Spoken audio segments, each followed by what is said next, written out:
Once upon a time, a special dungeon was built beneath the Magic Academy of the Galadon Kingdom for the training of students. Since then, no student has advanced beyond level 37, an achievement that remains an unsurpassed record. This time, however, the record is about to be challenged. 4 talented adventurers are making rapid progress. This illustrious team of geniuses has already reached level 68, and with each passing day, they are racing faster and faster, never slowing down their dungeon-conquering pace. This legendary foursome, marked by extraordinary strength and genius, was known to everyone as the Endless Days. Court Mage Alec Juglet walked slowly with wide strides through the 29th level of the dungeon. Here, an immense territory spread out, shrouded in thick fog, dotted with ruined buildings and nameless graves, lost somewhere on the edge of the visible world. Alec was dressed in light clothing, complete with a raincoat and a scarf that gently wrapped around his neck. He walked across the wide but shallow lake, carefully climbing out of the water onto solid ground. Ahead lay a misty swamp. Thinking aloud, Alec noticed that he was now sorely lacking the ability to walk on water, if only magic could help here. However, this does not bother him at all. Despite all the circumstances, they climb to the 30th floor. He removes the scarf from his neck and approaches a low pedestal, which is entangled in the roots of a nearby tree. At the very top of the pedestal, a round glass sphere sparkles. He hesitates whether he really needs a weapon. The realization of his own lack of understanding only deepens his confusion. Slowly, he reaches for the bullet. A shadow of sadness flickers in Alex's eyes. He painfully remembers that 4 whole years have passed since then. In his mind, images of 4 figures who were once nearby, smiling sincerely and touching the shining glass sphere with their palms, faintly smolder. Suddenly, Alex came to, vigorously running his hands over his face, as if washing away the nagging images of the past. He forced himself to concentrate on the ball, convincing himself that strangers were indifferent to him now, because now he had someone to protect. Alex soon joined his team, which included Crown Prince Regulus, Lenny, and X. His Majesty Regulus approached Alec, asking him to discuss something important. At that moment, Alec, who had just finished rummaging through his backpack, finally zipped it up and looked at Regulus. He asked if His Majesty would like to know various details about the dungeon or information about the next level. But His Majesty replied that he only had one question for Alec. He wanted to know, what was Alec's real purpose in being here? I am fascinated by answers that contain a hint of surprise. After all, his true role is to support His Majesty with his own magic. Regulus then asks a new question. He wants to know what Alec's duties were during their last encounter. But, as before, Alec cannot understand what exactly the high-ranking figure means. Regulus emphasizes that as heir to the throne, wielding a sword is a matter of honor for him, and he has no equal in this art. Lena skillfully tames fire magic, and X skillfully keeps enemies at a distance, not allowing them to get close. Then he shifts his attention to Alex's actions during the confrontation. The guy doesn't even try to defend them or intervene. He limits himself to casting auxiliary spells. Regulus is surprised. How is it possible that the personal magician of the court is capable of only such things? Alec dares to defend himself and assures that Your Highness is wrong. Support magic plays a key role in the life of the team. But Regulus decisively cuts him off, making it clear that he does not want to listen to any explanations. He is also annoyed that Alec keeps asking them to stop, insisting that they are not ready to move on. This is getting pretty tiresome. Meanwhile, Alec turns to His Highness, asking permission to explain his motives. Regulus did not hide his displeasure, and immediately turned to Alec inquiringly. What exactly was he holding behind his back? Whether he wanted to or not, Alec was confused for a moment, and then slowly took out a small weapon. In his hand was a short sword. Alec hastened to assure him that this thing would be indispensable for him on the next stage of the journey. In response, Regulus draws his sword and grabs Alec by the collar. Out of anger, he exclaims that he is already warned. Weapons are unnecessary here. Regulus sharply condemns Alec's independence, emphasizing that he has always disliked such attempts to act on his own. He has no use for such people on his team. He grips the heavy cloak of the court magician even tighter. Regulus notices with a sly smile. Although his father forced him to put up with Alex, his patience has come to an end. Without wasting a moment, Regulus abruptly rips off the magical cloak from Alex. He emphasizes that the robe is extremely expensive for him, so he prefers to take care of it himself. Alex remains silent, not saying a word. As Regulus leaves, he casually announces that he will personally take over the guard of level 30 of the dungeon tomorrow. X and Lenny follow him out of the room, following the Crown Prince. Regulus also notes that Alex is completely free in his actions. He has no need for the Royal Mage, whose specialty is only auxiliary spells. The night, like a dark wave, flooded everything around, hiding the world outside the window in deep darkness. Alec was left alone in his room, immersed in his own thoughts. He dipped his pen in ink and enthusiastically expressed his thoughts on paper. But then he finally stopped, immersed in reflection on what had been said. The boy thought about his own helplessness in front of the team. He knew that magic was forbidden on the 30th floor, and his presence could be a threat even to his closest comrades. However, Alex was convinced that he had always stuck by them, and a real trust had blossomed between them. Alec didn't have to explain for long how the Crown Prince and the rest treated him. He didn't even suspect that he was just a burden to them. Alec recalled how the heir to the throne had accused him of the court magician's unwarranted attack and had insisted on unquestioning obedience. The prince had also brushed aside Alec's remark about having too many things, joking that he still had one hand to spare. From time to time, the thought crossed Alex's mind that he was no longer needed. These thoughts immediately paralyzed his hand, and the pen in his fingers involuntarily froze, wasting inspiration and dispelling all his plans. But in a moment he exhaled heavily and went back to his notes. It was too early to give up. Alec had spent a lot of energy trying to reveal the specifics of the next level in detail, dreaming that His Majesty would be able to understand all the nuances he had written about so diligently. Oleg understands that he still lacks true strength, but he also knows well that to despise the dangers of the dungeon is true madness. The next morning, as Alec approaches the castle, he is met by guards who sternly inform him that ordinary citizens are strictly forbidden from entering the royal palace. Alec tries to explain the reason for his visit when Lenny suddenly approaches him. She asks the reason for his visit to the palace. Alec asks to explain what is going on here, and the girl notes with some surprise that it seems he has not yet been informed. As of today, he no longer holds the position of royal magician. Alex can't believe what he's heard. Leonani, smiling slyly, shares her version. She already knows about everything that happened on level 68, and she finds this story surprisingly funny. She notes with irony that Alex should be ashamed. After all, he made the prince himself very angry. Trying desperately to rectify the situation, Alex turns to Leonani with a request. At least deliver my letter to King Felix. He explains that he joined His Highness Regulus's detachment solely by the king's will. When the monarch reads these papers, everything will become clear to him. Leonani tears her notes into small pieces and sternly orders the guards not to take their eyes off Alec. Later, Alec wanders the streets of the city, clutching his suitcase, unable to believe that it is all over. For 4 years after graduating from the academy, he has devoted all his strength and effort to gaining recognition as a court magician. However, Alec immediately rejects such thoughts.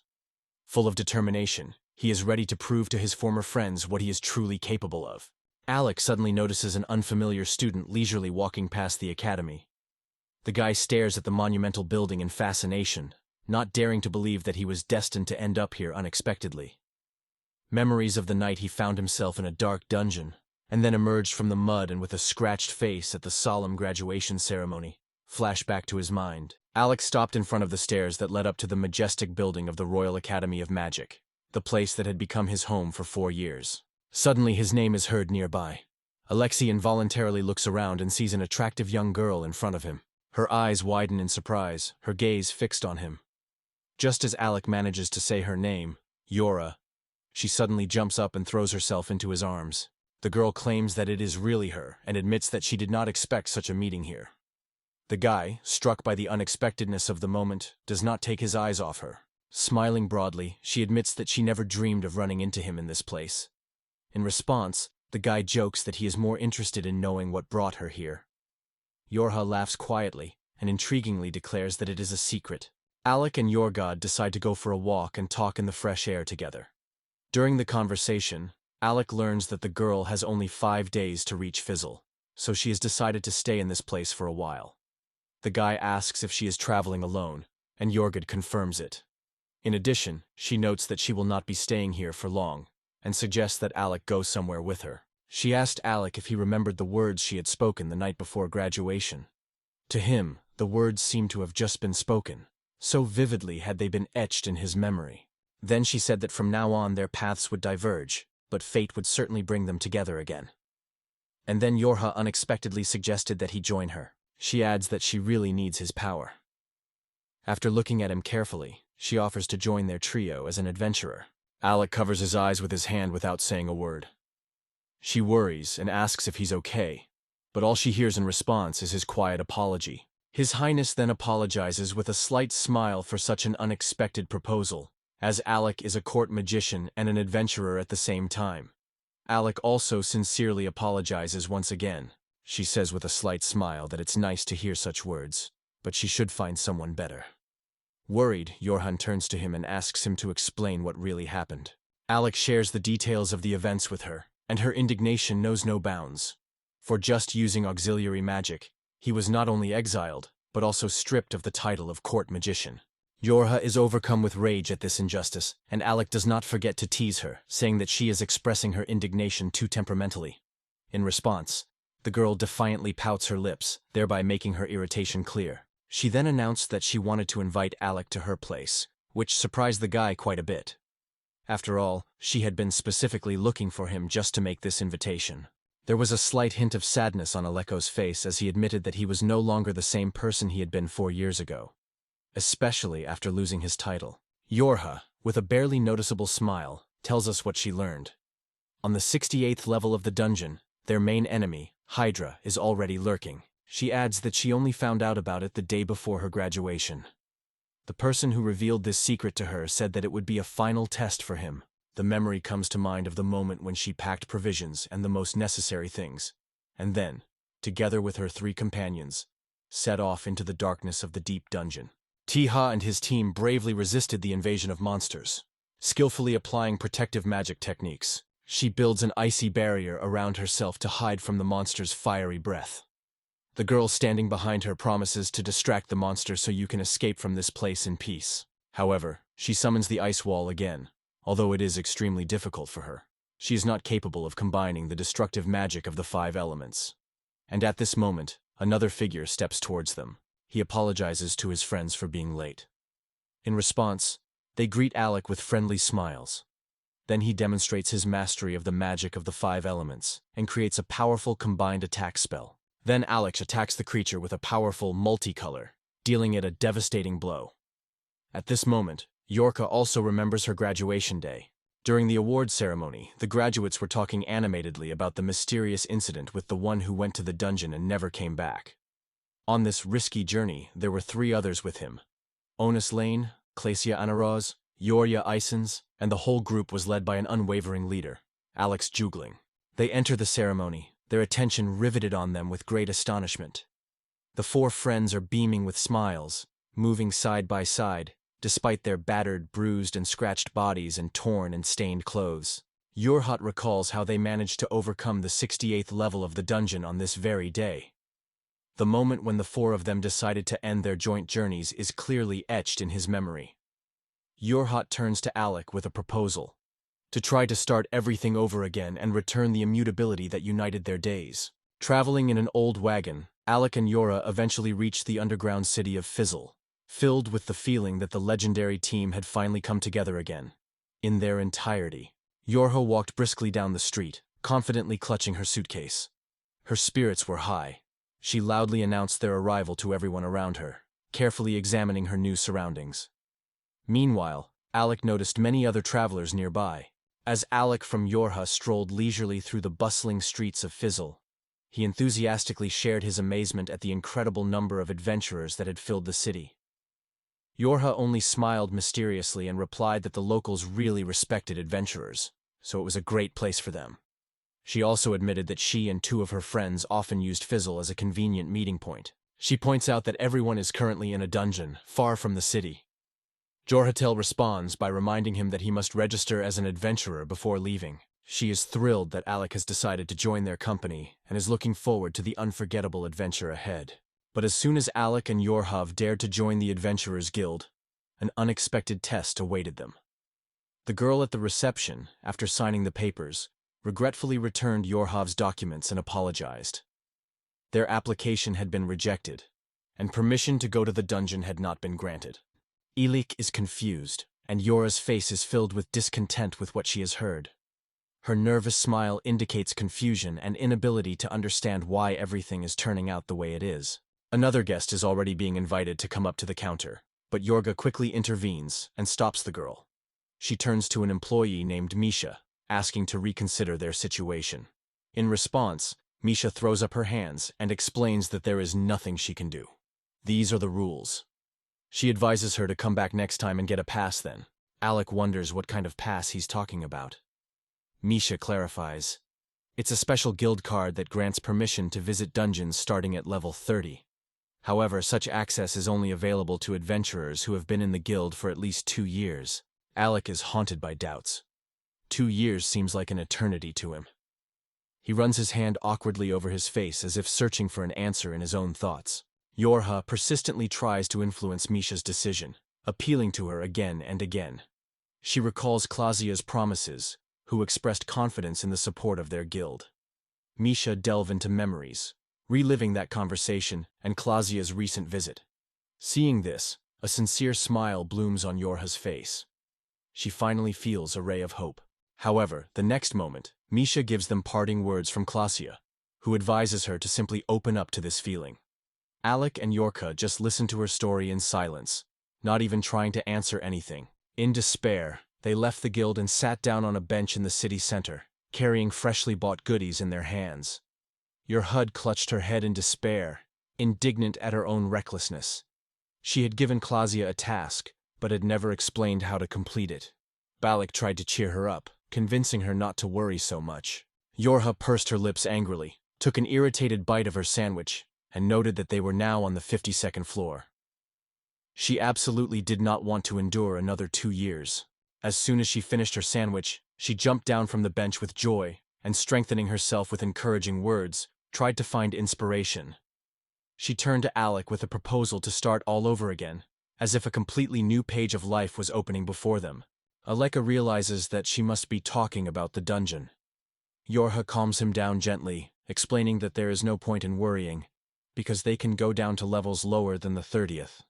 After all, they are adventurers, and they have found themselves in a city covered on all sides with dangerous labyrinths. Then, Jorah leads Alec straight to the heart of Fizzle's dungeon, advising him to appreciate the town's joys to the fullest. Together, they enter and find themselves on the 2nd level, a wondrous, dense forest where every step reveals new secrets. Yorhav points his wand at Alec and casts a spell of support, granting him extraordinary strength. Using this boost, Alex dashes through enemies at lightning speed, easily defeating several flying demons in a single move. Alec expresses his gratitude for your support, but he is hesitant to exhaust himself so much. Their main goal today was simply to avoid going too deep into the dungeon. She could not imagine when and how everything had shifted so rapidly. The desire to remember old times, the first adventure in many years after separation, had instantly turned into a real battle wound. Her gaze was filled with amazement when right before her eyes, a red hornet suddenly appeared. Alex suspects that something bad has happened to their nest. He has read about such creatures. Yorhak in response admits that he has no memory of how many hornets were hiding on the 2nd floor.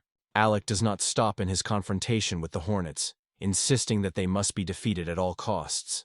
His determination is unquestionable, but Jorah is well aware that these demons cannot cause him any real harm. Unlike Alec, she is not feeling well right now, so she uses support magic, summoning a powerful protective barrier around herself. This worries Alec very much. He tries to dissuade his friend, convincing her that only a madwoman would dare to go there alone. However, Yorhud strongly advises Alec not to interfere and to let her go, emphasizing that he knows perfectly well that the hornets will not be able to break through her shield. She persistently asks him to trust her, emphasizing that from now on he is an integral part of their team. Hearing these words, Alec remembers how he once warned the Crown Prince against dangerous adventures alone. That is why he set out to master the magic of support. To protect the prince. He thoroughly studied every corner of the dungeon, tirelessly searching for the safest paths. Plunging into the darkness of the labyrinths, he devoted himself entirely to identifying and eliminating dangers, and therefore turned to the art of support to be there in the most difficult moments. Alec gradually recovers, realizing that he is no longer a court magician, but a desperate adventurer. He breaks the silence of the battle, releasing a barrage of fiery spears from his hands, which fly straight at Rojavin. At the same moment, he unleashes a powerful bolt of lightning, turning the monster into nothing more than a cloud of dust. Afterwards, you hug Alec warmly, pat him on the shoulder encouragingly, and say, "Everything turned out just great." Hearing this, the hero freezes for a moment in mild confusion. She smiles and frankly admits, he made her nervous, but he still remained the most outstanding magician for her. Alec, not hiding his pleasure, admires his happy lover. Suddenly, the ground beneath Alex cracks violently. It crumbles into pieces before his eyes, and a strange creature bursts out of the eerie darkness of the depths. The mysterious creature had barely emerged from the ground when it took off in a moment. Alec quickly looked around, searching for Yorga, who had been standing nearby just a moment ago. When he finally looked up, he saw her. Yorga was clutching a spear, clamped between the jaws of a giant worm. She narrows her eyes anxiously, clutching her wand tightly in both hands, afraid to drop it, because a fall from such a height could end in great pain for her. Alex realizes that it is this filthy worm that has irritated the wasps and made them so dangerous. He asks Yort to remain still until he himself deals with this disgusting creature. Eli holds out his wand, asking Yorha if she learned any protective charms at the academy. At first, the girl looks at him with a skeptical look, but after a moment, it becomes clear to her what he means. The girl replied that she was also familiar with this art. She, like him, had mastered magic, although he was most famous for his skill in offensive spells. It is at this moment that the heir to the throne is in his residence when unexpected news reaches him. Ugleth has left the kingdom. Lenny recalls how rumors reached him that he had chosen the path of an adventurer. The prince only smiles mysteriously at this. He warns, the dungeon is not a place for fun at all. Death will await Ugleth there at the first opportunity. The prince concludes with a confident smile. Knowing Alec, there is no doubt that he will soon be gone. At this moment, Alex, being in the depths of the dungeon, calls upon battle magic to help, and a fiery creature resembling a formidable dragon erupts around him. I point triumphantly at the worm, neutralized by my magic.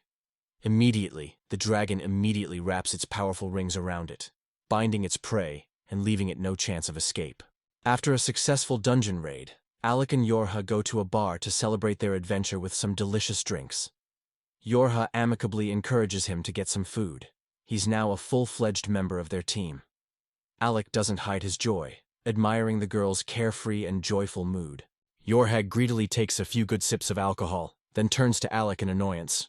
She enthusiastically noted that his recent fiery reception looked truly amazing. However, she couldn't help but remark, a little more, and they would have ended up as charred chickens themselves.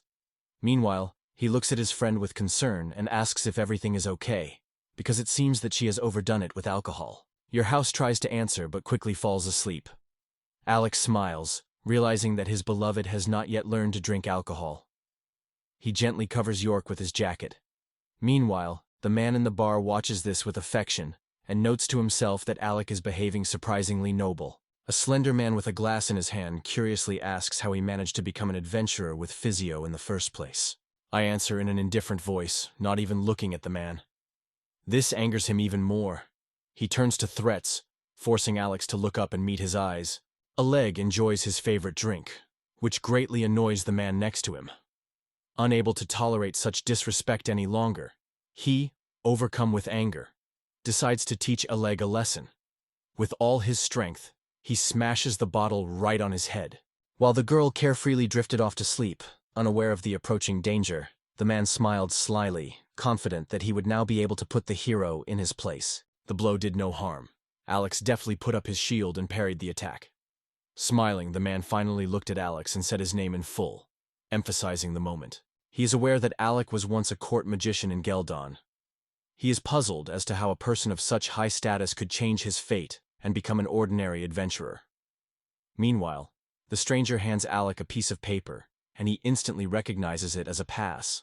The man, having gathered his courage, tries to apologize for his abruptness, and takes a half sip from the bottle shard. He notices that Alec guesses his condition without any further words. Alec only raises his eyebrows in surprise, not quite understanding what is being said. Then the man, waving the bottle shard, persistently demands that Alec demonstrate even more of his capabilities. The man sits down at the table where Alec and the still-drunk Yorka are already sitting. With a look full of distrust, he insists that Alec reveal even more of his abilities. He needs to be convinced of the young man's sincerity. Then the man resorts to an unusual approach. He shows fragments of the past, while at the same time asking if Alec wants to know the truth about what is really happening here. Ike stubbornly tries to wake Yort from his sleep, furtively glancing at the mysterious man, whose behavior arouses many suspicions in him. His inner voice tells him he will never agree to such an offer. In just a moment, Ike's thoughts plunge into a labyrinth of conjectures. Who is this incomprehensible strange man? And finally, exhausted Yort slowly opens his eyes and, barely moving his lips, asks what happened. As soon as she spots the man, she immediately recognizes him as the guildmaster, and, somewhat embarrassed, asks why he is there. At that moment, Alec realizes with a start that the guildmaster has been standing right in front of him the entire time. After that, he called Yorza and Alec and led them along. Eventually, the company reached the Adventurers Guild, and from there, they set off for the mysterious center. Step by step, they descended through the dark, unknown dungeons. Continuing their journey, they find themselves in a spacious underground hall surrounded by rows of stands. The guildmaster proudly notes that this is the guild's famous underground arena, specially created for combat training. As Alec and Yorka cautiously looked around, they heard the snap of fingers behind them as a man clenched his fists, preparing for something. He calmly announced his name, Riviere Stenz. Addressing Alex, he advised him not to hide anything and to only show his true power when he took off his cloak. Oleg understands that Riviera wants to see for himself his talents, so that if everything goes well, he can give him a pass. Yora persistently supports his comrade, convincing him not to miss this rare opportunity and to take advantage of a chance that may never come again. However, Alio, glancing at his own palm, sadly admits that he is unlikely to be able to do anything. His mana has not yet recovered from his previous efforts. However, he agrees with Yorga. Such a chance is unlikely to come again. Alec promises her that he will be able to join her and the others very soon. Yorga encourages his friend, assuring him that he will definitely wait for him. Facing Riviere, Alex confidently raises his wand and resolutely announces his readiness to start a duel, while Riviere finishes his warm-up. He tells them that he heard that Alec was a court magician in Halden. To this, Alec admits with a smile that, unfortunately, he has already had to leave that service. In a conversation with the enemy, Alec suddenly remembers he has come across the name Riviere Stenz before. Alec is overcome by memories of his past. He was once a famous mage, leading an elite squad of the greatest adventurers of his time. Reflecting on this, he comes to the conclusion that Riviere probably once possessed incredible power. But now, without a doubt, everything has changed. Realizing that the first move will decide everything, Alec without hesitation chooses the fastest and most reliable spell, Lightning Discharge. His goal is to hit his opponent so quickly that he doesn't even have time to come to his senses. However, Riviere has no intention of conceding victory to the former court magician. He skillfully uses water spray to launch a counterattack. Both opponents attack simultaneously, attacking from different directions. Despite the almost perfect synchronicity, each of them manages to dodge the blow. Amazed by the force of the attack, Alec realizes that Riviere still has considerable power. Meanwhile, Riviere does not stop. He delivers several more swift blows, and Alec, not taking his eyes off him, carefully studies his every move. He notes that Lightning Strike is his fastest spell. However, he is impressed by how Riviere was able to not only react instantly, but also respond with a counterattack. Although the ranged attack failed, Alec was not discouraged and chose a different approach. He rushed into close combat, combining blows with magic. With his unexpected combination, the boy sought to catch his opponent by surprise and weaken his vigilance. However, before Alec can reach the enemy, Riviere places his fist on the ground and calls upon reinforcement magic. Just as Alec began to understand what was happening, Riviere charged towards him like lightning. The next moment, a powerful blow to the temple caught the adventurer and pushed him so far that he flew several dozen meters until he crashed into the wall with a thud. Jura barely holds back her trembling as she watches the events unfold, overcome with worry for her friend, and an overwhelming excitement that grows with every passing moment. At this moment, Riviera's face becomes like an open book. It shows obvious disappointment, mixed with barely concealed resentment, when he notices that Alec has once again hidden behind his shield, not even trying to counterattack. He understands that he was able to react instantly and take advantage of this at the moment of a sudden jerk, clearly proving that his lightning-fast reaction is a truly rare and valuable skill. Alice nods in the affirmative, while sincerely admitting that the task turned out to be quite difficult. So as not to exaggerate his own abilities, Eli remembers him saying, "The best defense is offense." He sees Riviere perfectly embodying this approach in battle.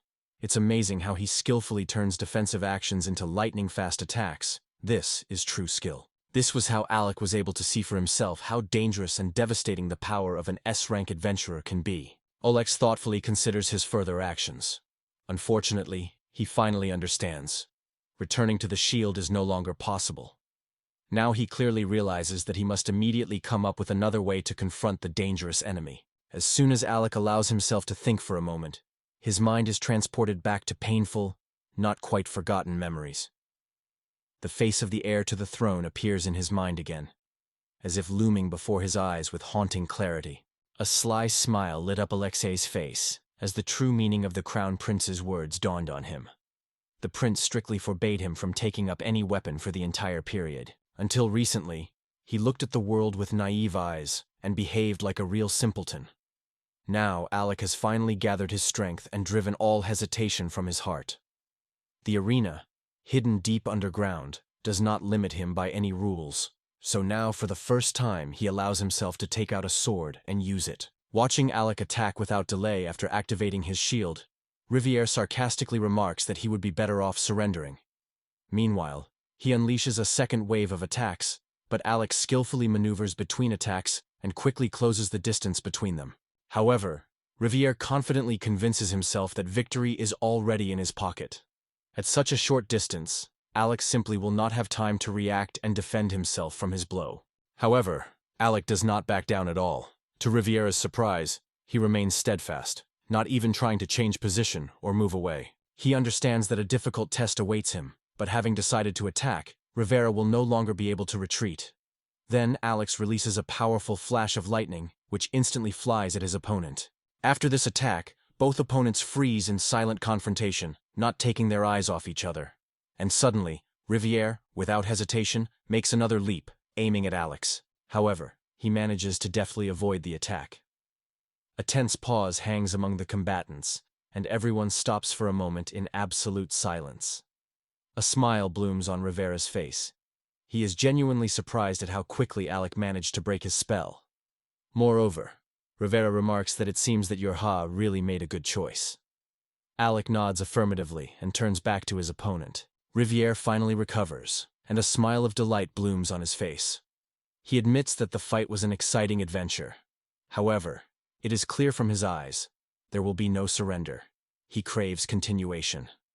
The smile instantly turns predatory, and his hands are adorned with massive iron gauntlets, ready for the next round of the fight. He claims that this magical earring is his most valuable artifact, and at the same time he is preparing for the next stage of the fight.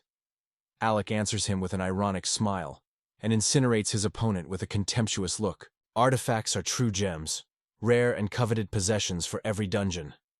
They come in a variety of forms, from powerful weapons to exquisite jewelry or sturdy armor. Countless desperate adventurers are constantly striving to obtain these unique trophies.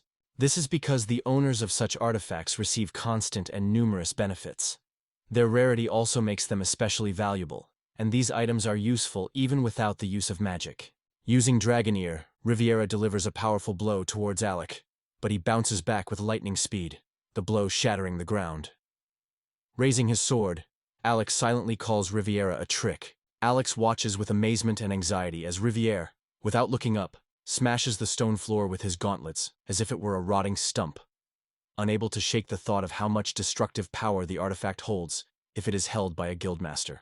Carefully following his opponent, who has cleverly evaded the attack, Riviere smiles slyly and notices that he has moved quite far away, fleeing the blow. In subtle irony, he again suggests that his opponent lay down his weapons. Alec responds to the offer with a sarcastic note in his voice, reaching forward to use his battle magic a second time. At that moment, an enthusiastic smile blooms on the hero's face. Alec again strikes Riviera with a bolt of lightning, but his attempt is in vain. This time, Riviera deftly repels the attack with special gloves. Quickly closing the distance between them, Riviera makes it clear with cold confidence. From now on, Alec's blows no longer pose a threat to him.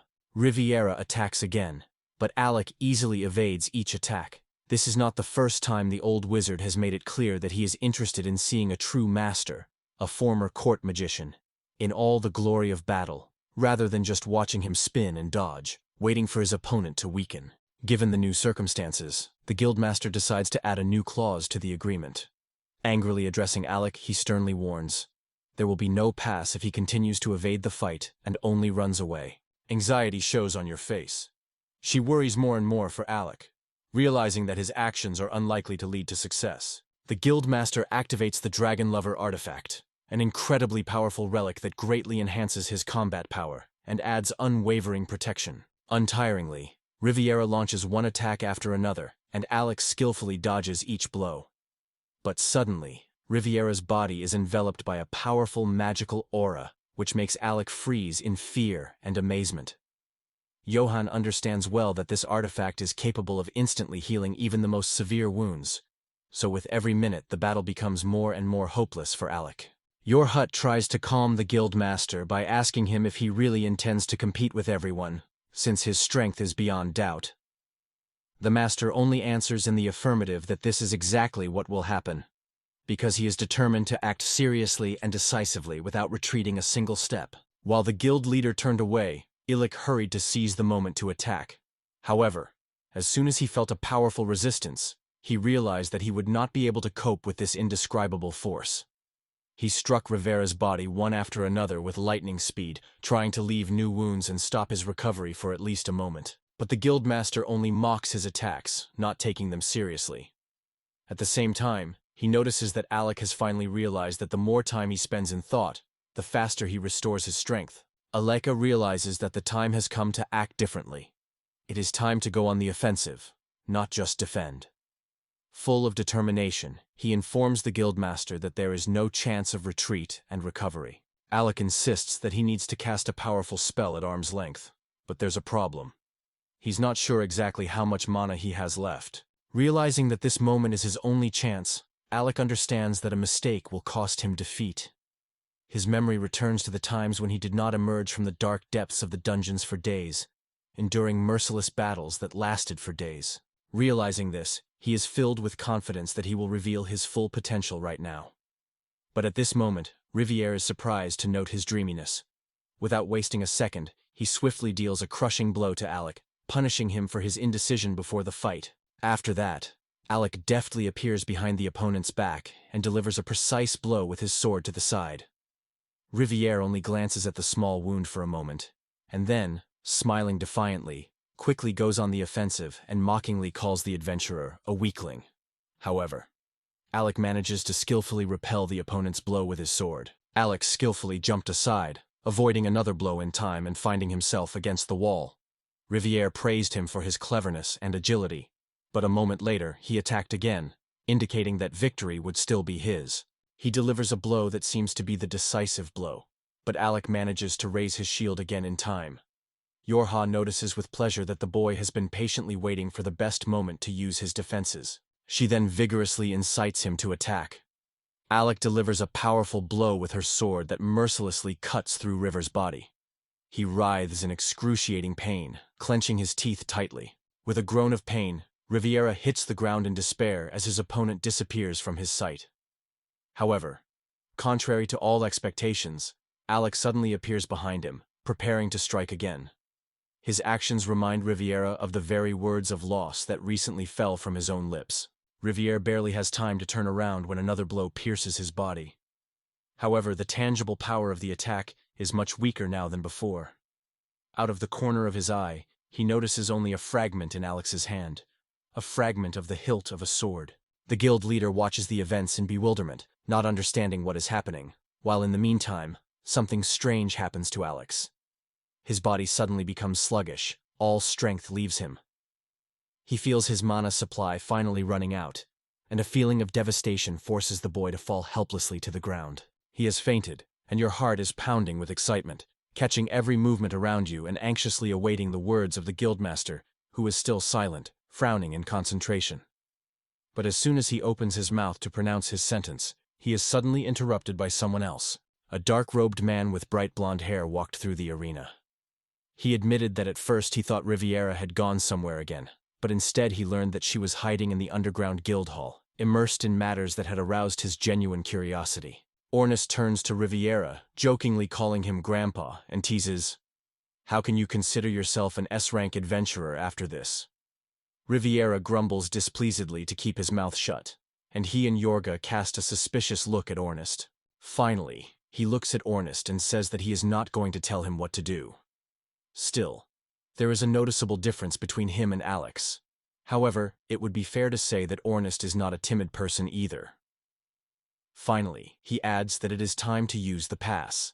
Ornis approaches the unconscious Alec, bending over him. A sly smile appears on his face, and he congratulates Alec on his victory in this fight. However, he immediately notices that Alec is unlikely to hear him now, and then laughs defiantly and carelessly. Only 4 remained in the arena, still standing despite the ruins and clouds of dust. Yorgas crouched down beside Alec, cautiously trying to help him. Ornis noted with a smile that Yorga always spoils the mood. He also emphasized that if she turned out to be stronger than him, he would take her side without hesitation. But Yorga, without showing any emotion, replied dryly. It was strange to hear such speeches from someone who had failed the test 4 years ago. Riviere, he clearly treated Yorga with contempt. He adds that while he continues to dominate for now, he wouldn't be surprised if Alec equaled his skill in 10 years. At this point, a smug smile blooms on the man's face. Ornis couldn't help but smile at this unexpected remark from his friend. He was truly surprised by this confession, as he had not expected such words from him at all. The young man, clenching his fists, with a sarcastic smile, throws out a phrase about the Riviera. They say it will disappear long before he gets old. After all, he is going to enjoy a long and happy life. The next moment, he is overcome with uncontrollable anger. He exclaims indignantly why he devoted 10 years of his life to Alec. After all, even now he convinces, he can easily defeat Rivera in the same duel. Yoria perceives such words with obvious displeasure and tries to calm the ardor of both men, urging them not to escalate the quarrel. Soon all 4 of them left the arena behind and headed for their home.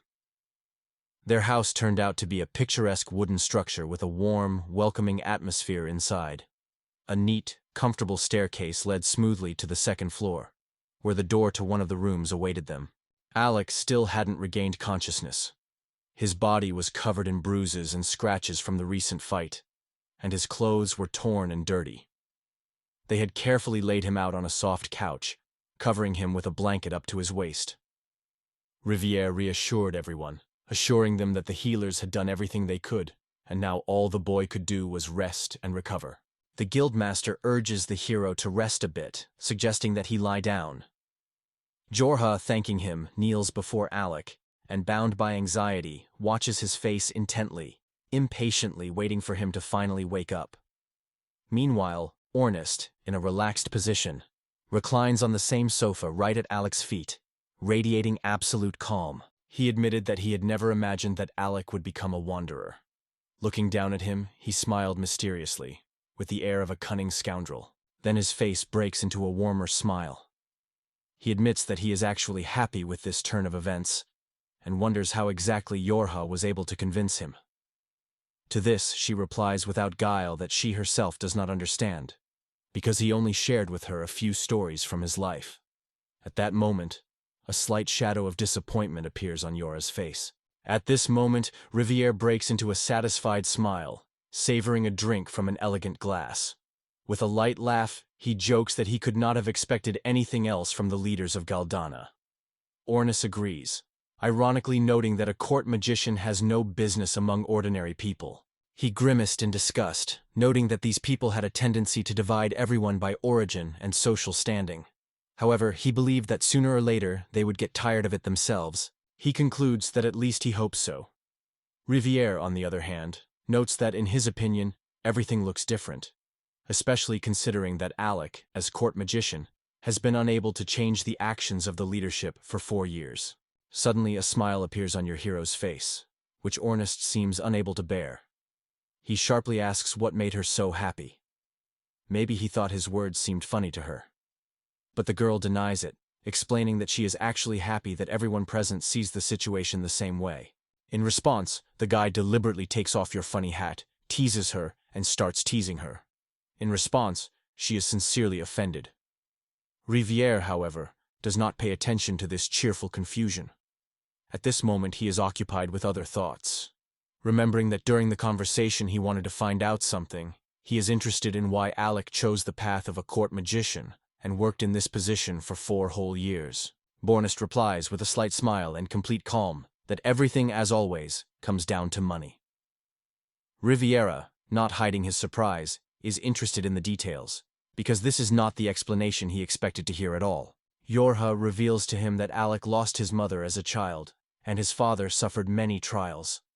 Recalling the boy's student years, Yorha recalls his sincere, hopeful smile when he enthusiastically admitted that if he became a court magician, their life with his father would undoubtedly become more peaceful and happy. Having heard everything, Rivière carefully places the glass with the half-empty drink on the table. In his thoughts, he returns to the question of money. It was they who forced Alec to choose the path of a court magician, and for a considerable period of time. Suddenly, the mouse, seized with anxiety, rushes into the room and rushes to the guildmaster with urgent news of the troubles. Her face is clearly marked with concern. Yorga asks her what happened, but in response he hears only an agitated response. "There's a problem. We need a master from the guild immediately." No explanation, just an anxious rush in her voice. But suddenly she freezes as the guildmaster grabs the hem of her shirt and easily lifts the girl into the air. She is completely confused by the unexpected turn of events. Carefully supporting the slightly confused Misha with one hand, he informs Ha and Ornest that he will have to leave them for a short while.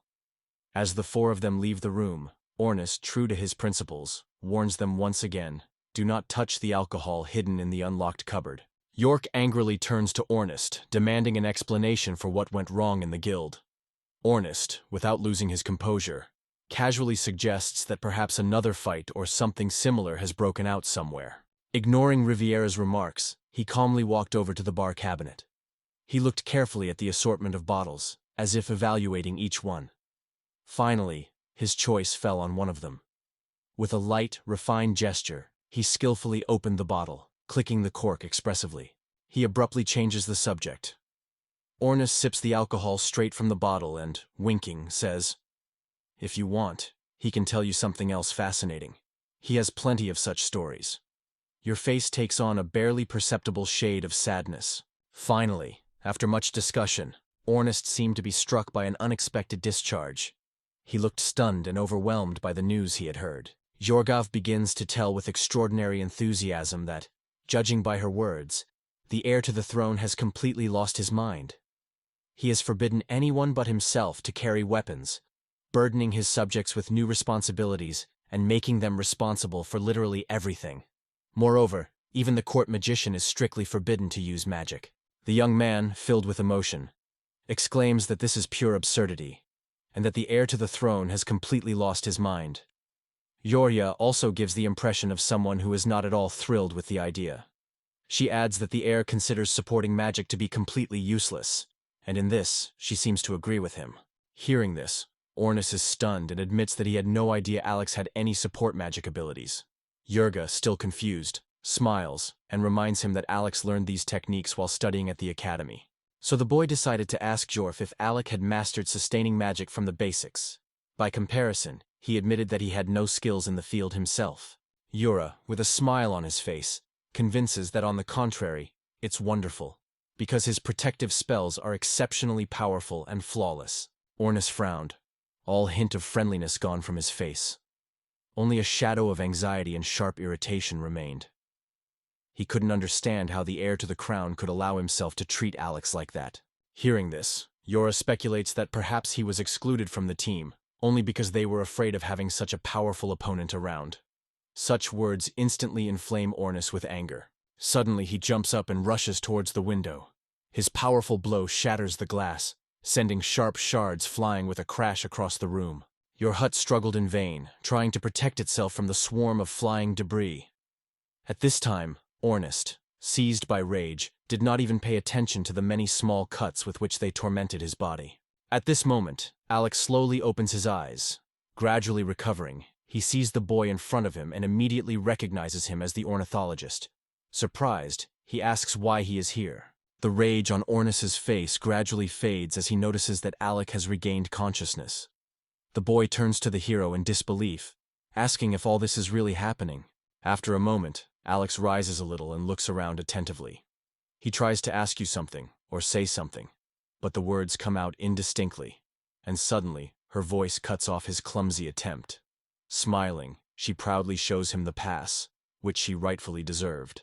Alec was happy, because from now on he would be able to travel alongside her and her companions, and also explore the deeper levels of the dungeon. However, Ornest suddenly stops him.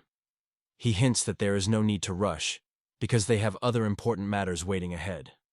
Such words cause Alec surprise. He cannot understand what Ornest means exactly. The next moment, Ornest, with a fierce determination on his face, spoke of the need for retribution, that they must immediately show everyone what a mage of the court of Galdon was capable of when driven by a thirst for revenge. He promised with conviction they would crush the prince's company to powder. Alex, covering his face with his hand, silently listens to the conversation. He tries to restrain Ornus, gently persuading him to calm down. Despite the insult he received, these people are of no use to him anymore. Indifference completely takes over him. Ornus stubbornly refuses to calm down, fervently assuring that sooner or later they will definitely pay back the offenders. Yorha notes that a fight with another team can be considered a violation of established norms, which will ultimately lead to unpleasant consequences for them. Ornest wonders what she means, and reminds her how the prince and his entourage insulted their friend. Jorkla wants to say something, but Alec quickly takes the initiative, trying to comfort Ornest. He calls for a stop to insulting his leader and assures him that everything is fine. Alex adds that he is happy to be an adventurer and does not seek to return to memories of the past. Ornus falls silent for a moment, lost in thought. With a smile on his face, he looks back at Alec and says that he is sincerely pleased with his desire to embark on the path of an adventurer, because together they have every chance of becoming the greatest adventurers in the whole world. Alec doesn't quite understand what Ornest means, so he decides not to intervene and remains silent. At this point, Ornest doesn't stop. He enthusiastically declares that everyone will soon know about the power of the court magician, and their team will achieve amazing achievements. In addition, he is convinced that their popularity is guaranteed. Ornus accepted the deal with great enthusiasm, completely immersed in his own dreams. Imagining himself a mentor, he even began to voice the voices of the lovers who, in despair, turned to him for help.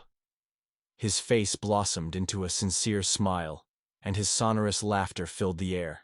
He turns to Alec, smiles, and assures him that he can't wait to reject the prince's offer himself. If something goes wrong, Alec smiles back and adds that, if they're the best in the world, then beating the prince's team is no problem for them. In the evening, Riviere sat in one of the rooms, watching Krista, who was lying on the bed, covered in scratches and blood. He wondered if anyone else had returned besides her. She doesn't say a word in response, but he notices that if even an S-rank team is helpless, it's a real disaster. The man wonders what really happened, and then she admits that they are critically short of people, and really strong and experienced ones. Riviera hesitates for a moment, unable to find the right words. What confession would be appropriate? Finally, he makes up his mind, and asks her for help with a certain task. Meanwhile, there is not a trace of blood left on Christie. Her wounds are neatly bandaged and treated. Soon the desperate adventurers, Yorga, Ornest, Christo, and Riviera, were gathered together in a small room. In the center stood a round table, covered with an unfolded map, notes, and various equipment. Riviera looked around impatiently, trying to find Alec among them. Christie clarifies whether Riviera is talking about the legendary mage of the 5 elements, Alec Juglet. Ornest, not hiding his surprise, notes that he did not expect her to have such knowledge about this mage. The girl nods in the affirmative, confirming her words. Krista recalls learning about Alec's triumph over the 68th floor boss. He chose a strategy that involves striking all 5 of his enemies' heads, using a different element for each. Kristya continues her story, recalling how Alex struck the elements in all 5 rooms at the same time, although it seemed completely impossible. The others even lost hope and stopped trying. However, they soon learned. One boy did manage to make it happen. Since then, he has received the nickname, the Wizard of 5 Colors. Those present could not hide their surprise when Christus told Alex's story. At that moment, Riviere noticed that Alex's current nickname was different from the one he was called at the academy. A thought flashed through his mind. How many more secrets does this man hide? Meanwhile, the magician, known as the Master of the 5 Colors, was in the next room, clutching several sheets of paper in his hands. Fresh traces of battle still adorned his face and clothes. An unfamiliar voice echoed in his thoughts from time to time, reminding him that he would not be able to escape, no matter how much he tried to hide. This mysterious voice also asked why Alec was hiding his appearance. He stared motionless into the distance, lost in his own thoughts. Misha, who was right next to him, began to worry that the boy had lost himself in his thoughts again. To bring him back to reality, she waved her hand in Alec's face and called him, reminding him that the meeting had already begun. Only then did he finally pay attention to her. Alec told her that only A-rank adventurers were invited to the meeting, even though he himself did not belong to that category. Misha assures them that even if Alex is out of the rating, they will still be happy to have him. Alex hesitantly asks if she is sincere. Hearing these words, Alec is once again overcome by memories of his previous team, where the Crown Prince made things difficult. He constantly butted heads with them, so Alec was forced to apologize time and time again for staying by their side. After this unfortunate experience, Alex realized that it was best for him to avoid unnecessary contact with people. Since then, after becoming a court magician, he has taken this very cautious approach. He admits the truth of these words, although a protest grows in his heart. He does not like it at all. But at this very moment, when Alex closes his eyes, a hand suddenly appears in front of him, wrapped in a glove. The girl lightly touches his forehead, immediately noticing the fresh wrinkles. She notices with a joking smile that he has aged a little. Her voice, gently pronouncing his name, makes Alex involuntarily smile, although he is still frozen in amazement, not believing his eyes in front of the familiar figure. A moment later, he stands up, bewildered, and instinctively takes a few steps back, not hiding his surprise at the unexpected encounter with Klasia. Embarrassed, he asks how she managed to appear so unnoticed. Klasia, smiling faintly, jokingly remarks that it wouldn't hurt for him to immerse himself in books less often. She adds that she learned about his whereabouts from Misha. Alec was surprised. After so many years of silence, it was hard for him to find the words. Confused and a little embarrassed, he asked Klasia how she found the strength to go on living. She only sighed slightly, her gaze involuntarily warmed, and, with a faint smile, she mirrored his question. After that, she gives him a soft, sincere smile and gently advises him to think about himself. The girl feels perfectly well that something has gone wrong in his life. It is easy to read from the expression on his face. He only silently lowers his eyes, embarrassedly regretting and not knowing what to answer. Klasia reaches out to Alk and applies a powerful healing spell to him. Alk looks at his completely healed body in amazement, while Klasia coolly adds that she doesn't care at all about where he's been or what he's been doing. Still, she insists that if he is worried about something, he should tell her immediately, as she has the art of healing magic. Alec is amused by her genuine concern. As soon as she notices a scratch or bruise, she immediately insists that he come to her for help. Suddenly, their conversation was interrupted by a sharp knock on the door, and Ornis rushed into the room, followed by Yorker, who appeared leisurely. Ornis notes with obvious satisfaction that the long meeting is finally over, while Yorker immediately notices Klasia and focuses his gaze on her. Ornis glances at Alec and reminds him of his restless nature and thirst for adventure. He emphasizes that their mission is simply to deliver a message from Riviera, whom he jokingly calls the Old Man. Eventually, the 4 friends set out on their first journey together, taking them to the Western Dungeon, which had recently been the scene of a brutal attack. Ornis notices that among the common people, this dungeon is known as the Tank Graveyard. Ai asks in surprise what is behind this name. Then Ha clarifies, within these walls, healing magic is powerless.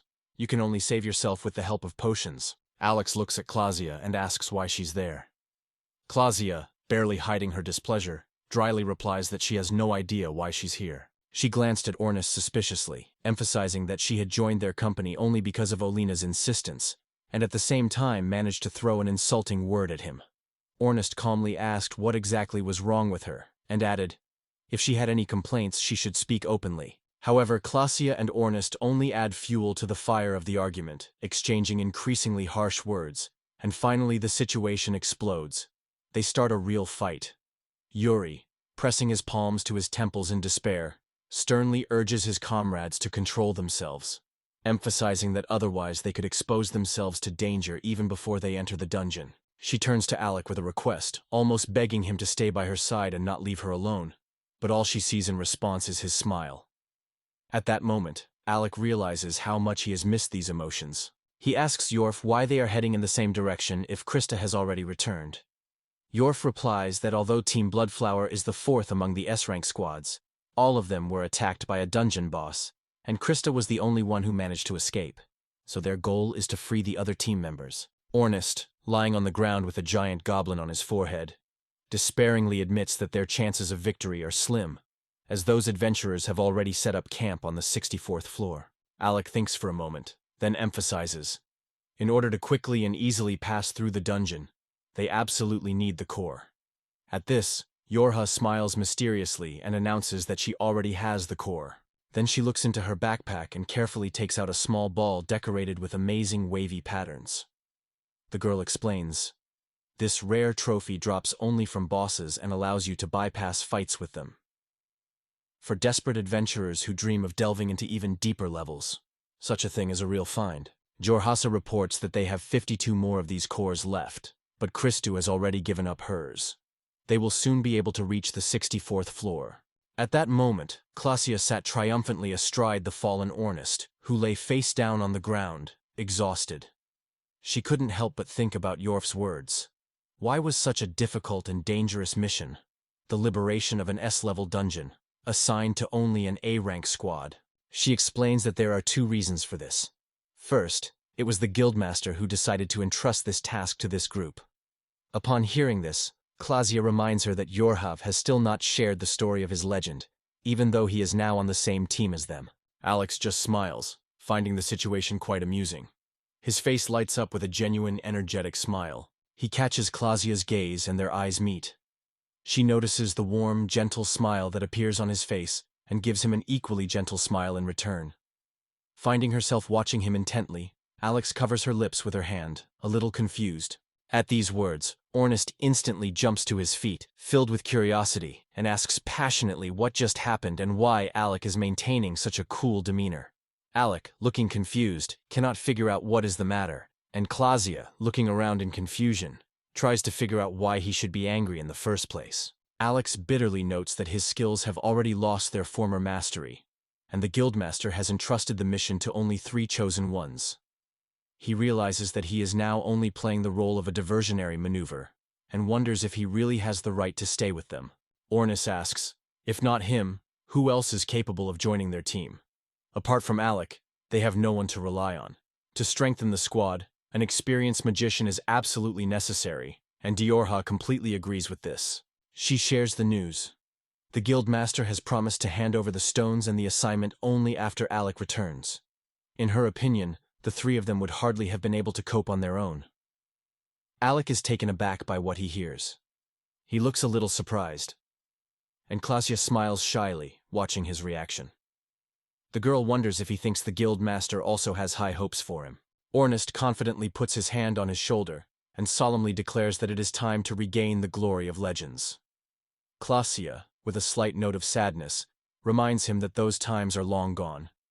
Yorha supports her, emphasizing that she will no longer remember who once spoke so majestically about their team.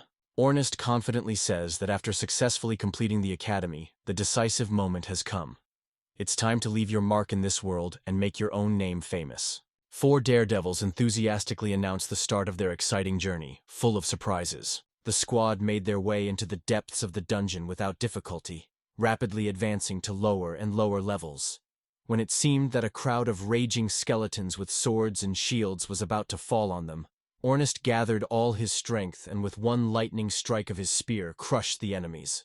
Barely suppressing a smile, he surveys the 64th floor, casually hinting at the simplicity of these challenges. Ornest confidently leads the team forward, gracefully swinging his spear, while behind him, Yorka, fanning the flames from the wreckage of defeated monsters, skillfully wields his staff. Meanwhile, Alec and Clausia walk behind, holding each other. Alec notes with a touch of irony that Ornest seems to be losing control of himself again, and his character has not changed at all since his days at the academy. At this moment, Clausia carefully examines her weapon. She notices that she is holding not an ordinary spear, but the legendary Almal Stega, a tool that not everyone can handle. Then the girl asks the hero if, in his opinion, this ancient artifact is really befitting a man like Ornest. I like the moment when Shouts asks Ornest for support, and he agrees without hesitation, noting that he has only one monster left to deal with, who also clumsily swung a weak sword at him. Ornest swiftly swings his artifact, and a powerful blow shatters the monster's body. A few hours ago, the company had made a short stop in a safe shelter to rest and refresh themselves. Everyone settled in comfortably, immersed in the comfort and warmth of freshly boiled soup. During the leisurely conversation, Yorhaha mentioned that, according to legend, the lord of the 64th level of the dungeon is the Deathbringer himself. She emphasizes that despite all of Alex's remarks, he has actually made their lives much easier. Ornest nods approvingly and adds that without Alex's support, it would have been much harder for them. Alex himself only wonders in confusion how he has helped them so significantly. Ornest emphasizes that his help is not crucial at all. They are quite capable of reaching this level without him.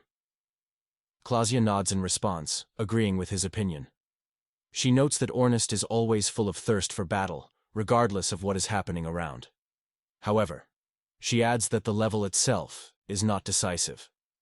For her, something else is much more important: whether they can defeat the boss. In the end, it was he who managed to destroy the S-rank squad. But a sudden surge of anxiety that flashed behind him tore Alec from the stream of memories and ruthlessly returned him to the harsh reality. In an instant, he turns and unleashes a bolt of lightning at his enemy. His gaze burns with unwavering determination, intent on wiping out his invisible opponent.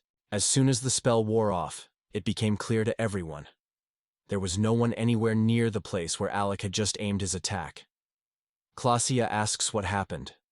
He looks around in confusion and realizes that this was not a figment of his imagination at all. He looks around the space with a weary gaze, visibly alert. Something is wrong here. Ornest, twirling the spear in his hand, persistently asks Alec what exactly he felt. However, Alec remains silent, staring at the clouds of dust and smoke raised by his previous attack. Suddenly, his gaze catches a pair of eyes and a vague figure that flashes through the air and immediately disappears into a curtain of smoke. At that moment, Alec instinctively grabs his sword. At that very moment, he strikes with precision and determination into the void, exactly where he had just seen a barely visible silhouette. However, the others noticed. His sword did not simply cut through the air, but suddenly encountered an invisible obstacle. I suddenly realized clearly. He was not mistaken about the mysterious enemy. The Grim Reaper had indeed appeared, emerging from the twilight. Before me stood a terrifying monster with a bony body, only in places stretched with thin skin, and in a dark, tattered cloak that wrapped around him like a fog. A huge black scythe tightly clenched in bony hands completed this ominous picture. Bornst stands steadfast among the wreckage of defeated monsters, face to face with the Reapers, and defiantly declares, "Even the dead are given the opportunity to return to life." Meanwhile, Alex, not holding back his voice, warns him not to take hasty steps and once again reminds him of the looming threat. The Reaper raises his scythe again, preparing for another attack, but Alec instantly parries the attack with his sword, and, without hesitation, stands next to Ornest. They stand back to back, ready to face the enemy together. Alec angrily turns to Ornest, demanding that he at least this time heed his warnings and refrain from reckless steps. However, Ornest remains calm and casually assures that there is no need to worry at all. Everything will definitely go according to the best scenario. He remembered that he had once heard about invisible enemies, but he could not have imagined that one day he would come face to face with them. Meanwhile, Ornest, as determined as ever, tirelessly exterminates monsters with the help of his unique artifact. A memory comes to mind. Once the court magician called him a genius and promised not to limit him in any decisions. Now he is especially pleased to remember this faith, because for 4 long years now, real trust has disappeared from his life. Since then, these words have sounded to him only as an empty sound. Hearing Ornis's words, Alec without hesitation delivers a devastating blow directly to the Reaper, cutting the enemy in half. He impatiently exclaims, "Ornis, enough of acting arbitrarily!" Ornis watches the events with a slight smile, while Yorga looks around anxiously. Klasia only watches silently, realizing that she is unable to influence the situation in any way. Alex turns to Yorha and notices a faint smile on her face, which suggests that his words made her laugh. Yorha immediately tries to disprove this assumption, assuring him otherwise. At this moment, Klasia intervenes in the conversation, emphasizing that she wants to scold Alec. After all, Ornist, although not particularly smart, is not capable of rash actions. Alec nods, agreeing with her words. Then he firmly grabs Ornis's outstretched hand and helps him to his feet. Alec emphasizes that Ornis is free to do as he pleases, but immediately warns, as soon as they get out of here, they will have a serious conversation. In response, Ornis says with a slight smile, "First of all, we must survive. Must." Shortly after, the group is once again surrounded by creepy monsters. Ornis irritably points out that this level is giving them trouble. In response, Palacios remarks that the surface is not that difficult, but it will not be possible to cope with it quickly. It will take much longer. Yorha emphasizes that their mission is to save, not punish.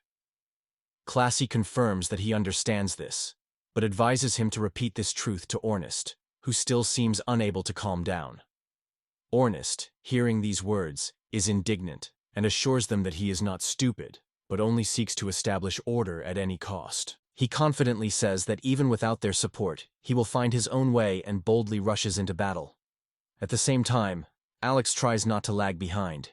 He concentrates on preparing his lightning strike to hit the monsters. Finally, the team has defeated all the monsters that have gathered around them. Classius rummages through his backpack, looking for something he needs, and Ornis, not holding back his emotions, confidently places his foot on the remains of the defeated monsters.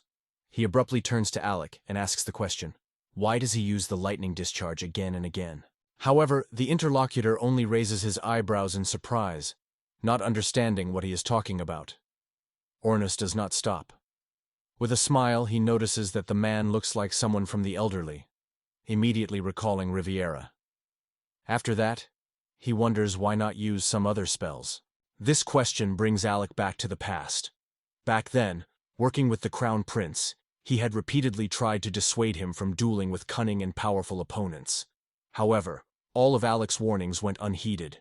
The heir to the throne stubbornly insisted on his own strength and ignored his advice. Since then, Alex has been actively using the lightning rod technique, as it can be used lightning fast. Another important advantage of this technique is its almost complete invisibility, so Alex could use it discreetly to protect others without attracting unnecessary attention. Alec evades the answer, turning away from Ornist and declaring that it is time to move on. This change, of course, does not suit Ornist. He grabs his interlocutor by the hand, trying to find out if he has offended him in something. In response, Alec throws him a sarcastic remark. He says that he is not offended at all. He just has no desire to continue this conversation. Suddenly, a powerful tremor broke into their conversation. The dungeon shuddered so much that even the massive walls and heavy floor trembled underfoot. The group members looked around in confusion, exhausted and confused by the unexpected electrical discharge under their feet. Alec, dropping to one knee, touched the floor with his palm. He clearly felt the source was very close. On the same floor, Ornist grabs the spear with obvious delight, a broad smile lighting up his face. He casts a penetrating glance, confidently stating that the real fun is just beginning, and focuses all his attention on your heart. She immediately catches the subtlest hints of his desire, even without words. She is surprised that there is no one around, but despite this, she readily responds to Ornis's request. Meanwhile, he concentrates, drops to one knee, and touches the ground with his hands, as if about to burst forward in a lightning-fast leap. The squad members lined up in a row so that the support magic would reach everyone without exception. As soon as Yar finished casting the spell, Ornist burst forward, demonstrating his incredible speed. While his comrades were just starting to pick up the pace, he was already breaking away from them, easily leaving the entire group behind. By the hot tracks that spread across the floor, it is easy to guess which way he went. The floor there is still burning with heat. Alec cannot hide his delight at such displays of power. Jorha only smiles and adds, "If Ornis wants something, it is almost impossible to find his equal." Alex immediately objects, voicing his disagreement. He is convinced that he has reached his current heights, only thanks to Yora's charms and support. So he sincerely thanks her and recognizes her as the true leader of the team. Jorha blushed, smiled awkwardly, and began to rub the back of her head, trying to politely reject the compliment. But at that moment, Klasia and Alec noticed something unusual ahead. Finally, they rushed headlong to the door at the end of the corridor. Having crossed the threshold, they found themselves on a steep slope. Below, in the vast and desolate space, Ornis perched unsuccessfully, and next to him a huge, scaly monster, similar to a giant lizard, was chasing someone. Alex contemplates the scene unfolding below. A young man, in a panicked escape from the monster, is choking from lack of air. The boy gathered his will into a fist and cried out in despair, begging Ornis for immediate help. He flew without looking back, with a heart full of fear for his own life. Meanwhile, Forticide watched this, remaining calm, not caring a bit about the fate of the young man. He only glanced coldly in his direction and casually remarked, "If he didn't speed up, the monster would certainly catch up with him." But the boy does not stop and continues to try to escape from the terrifying monster, calling out to Ornis for help more and more desperately. His last remaining strength is about to run out. Meanwhile, Alex, not hiding his confusion, turns to his friend with a question, trying to understand what is happening here. Ornis explains that this boy is a Silperian named Loki, and it was he who aroused the anger of the local monsters. Moreover, he notes that because of Loki and his flower of blood, their rescue team faced perhaps the most serious threat. Loki takes a deep breath and with a smile warns Ornis. If something happens to him, he is guaranteed to see his ghost in his dreams at night. Ornis notices that Loki's nickname aptly emphasizes his insidious nature. The latter, not letting his interlocutor get a chance to say a word, brazenly continues his tirade. He says that even after death, he will visit Ornis to constantly whisper the most vile things right in his ear. However, his words are cut short the moment he trips and goes headlong into the acceleration. For the boy, this fiasco becomes a real blow. A complete failure. Alec panics, certain that the boy is destined to become prey for the monsters. However, Klasia quickly calms his anxiety by emphasizing that Loki enjoys such risky tactics. Meanwhile, Loki smiles, feeling the monster getting closer, and this only fuels his excitement. The monster, which was rapidly approaching its defenseless victim, did not notice the magic circle and immediately found itself inside it. A moment later, a bright flash of powerful magical energy, escaping from the circle, pierced its body. The monster roared in unbearable pain, and Loki, covering his head with his hands, tried to protect himself from the terrible spectacle, not wanting to see what was happening.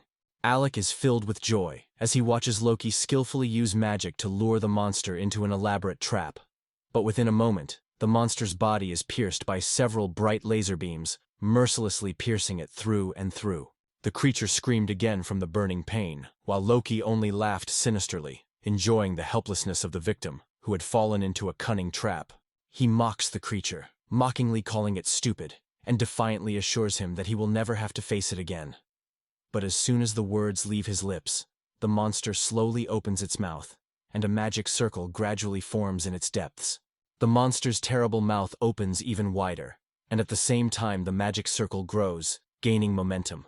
Gathering a huge reserve of energy for a devastating attack, the monster prepares to deliver a powerful blow. Loki carefully watches this SC. The monster unleashes its power to the maximum and spews a devastating beam of magic from its mouth. But at the last moment, Ornis swiftly manages to snatch Loki out of the danger zone, saving him from inevitable death. Ornis, with his characteristic indignant smile, emphasizes that Loki will eventually have to repay him. He casually reminds us that he also asked Loki to warm up a bit, but unfortunately, he didn't do that either. Loki did not respond. Instead of words, he only smiled faintly at Ornis, out of breath and completely exhausted, his face and clothes wet with sweat after the exhausting escape dictated by fear. Ornis noted in his mind that he had kept his promise. He had not left Loki and had taken him with him. Meanwhile, Alec keeps a close eye on the monster. The recent devastating blow has generated a powerful magical explosion, leaving behind a giant, splintered trail of destruction that spreads in all directions where Alec has just struck the enemy. Judging by the fighting stance of the monster, which is already preparing for a new onslaught, it became clear. It has no intention of retreating. Alec is not at all afraid of this gigantic creature. In his eyes, only admiration, and a desire to plunge into a dual burn. The events unfold in the depths of the dungeon of the capital of the Kingdom of Gildan, at level 30. The squad, led by the heir to the throne, fulfills its mission, but is forced to flee. Two terrible monsters, resembling giant worms, appear on their way. The Crown Prince cannot help but wonder, why did all these trials befall him? Regulus was racing ahead of them all, and Lenny was lagging behind, trying in vain to catch up. The irritated prince rushed at her, asking what she was doing, and insisted that she use her magic immediately. Out of breath from her exhausting run, Lenny tried to explain, but Regulus didn't even think of listening to her excuses. He just demanded that she use her magic no matter what. Sloth, obediently following the orders of the prince, the leader of their community, concentrates and creates a magic circle. She tries to hit the monsters with powerful spells, using her abilities, but no matter how much she yearns, something invisible keeps holding her back. Finally, overcome with despair, the girl confesses to the prince that she is incapable of any spells, not only defensive or combat, but even the simplest magic tricks. The worried prince tries to find out the reason for such powerlessness, but, unfortunately, none of them can find the answer. Suddenly, the imprint freezes and turns to face the monsters. He seriously declares that they have crossed all limits. Since no other method has yielded results, the imprint decides to test his swordsmanship and destroy the enemies himself. The prince boldly charges, aiming straight for the monster's head, hoping to take it down with one powerful blow. But as soon as his sword makes contact with the monster's body, it bounces back like a spring-loaded toy. The monster remains unharmed. The sword, it seemed, did not even touch it, leaving no trace. There can be no talk of mortal wounds. The prince freezes for a moment, staring bewilderedly at the monster. His confusion betrays. He did not expect such an outcome. Everything went completely differently than he imagined. He also freezes for a moment, carefully studying the frozen prince. The monster is overcome by a state of confusion. He cannot understand what really happened. Without a moment's hesitation, the worm with furious force drives its head into the ground, right in front of the crown prince. A powerful splash of earth and a shock wave throw the prince back. He falls with a swing onto his back. Lenny, seized with alarm and surprise, instantly jumps up and rushes towards him to make sure that nothing has happened to his highness. Despite the prince's injury, she is not disheartened, and resolutely takes charge. She organizes a retreat from the monsters, at the same time ordering her companions to take the unconscious prince with them, and not to stop. One of the companions picks up the prince on his shoulders and rushes after the others at full speed. The bleeding and beaten prince, with a huge gash on his forehead, was absorbed in thought, trying to understand how everything had turned out this way. He has no idea how things have turned out this way. Memories flash through his mind of the days when any monster would fall from his lightning strikes, and defense seemed like an impenetrable wall. Now the sword is barely held in the prince's trembling hands. He is lost in his own thoughts, completely oblivious to what is happening to him. But suddenly, he has an epiphany. Everything collapsed when he expelled the magician from the detachment and deprived him of the title of court magician. Without hesitation, he decides that the magician is to blame for everything. The same sorcerer who, without a doubt, cursed him in response to the insult. Olex froze at the very edge of the cliff, holding his breath in excitement, when a colossal monster appeared before him. It resembled a giant lizard, but instead of simple scales, the creature's body was covered in a heavy armored shell that gilded in the sun's rays and emitted plumes of smoke from various crevices. I'm fascinated by how he takes control of the situation at the moment when the monster raises a massive paw and furiously beats the ground with it right where he, his companions, and Loki were just standing. Alec raises his shield in time to parry the attack. Jorha, hiding behind him, hastily defends himself with his magic wand, trying to deflect the monster's blows. After repelling the attack, Alec does not hesitate. He aims for a strong thunder spell to hit the monster with his powerful magic. However, He doesn't even have time to finish uttering the spell when the terrifying monster with Yorgi flies past, without even glancing in their direction. Jurha is lost in conjectures about what is happening. It seems to him that the monster is simply trying to escape. But Alec, having only looked around, immediately notices that the creature is heading clearly in the other direction and is not running away at all. At the last moment, he manages to shout to Ornis, warning him of the impending danger. Alex can't hold back his screams, shouting to Ornis to never let go of Loki and to run away immediately. Without wasting a second, Ornis leaps from his seat, dragging Loki with him, although he has to hold him tightly with one hand.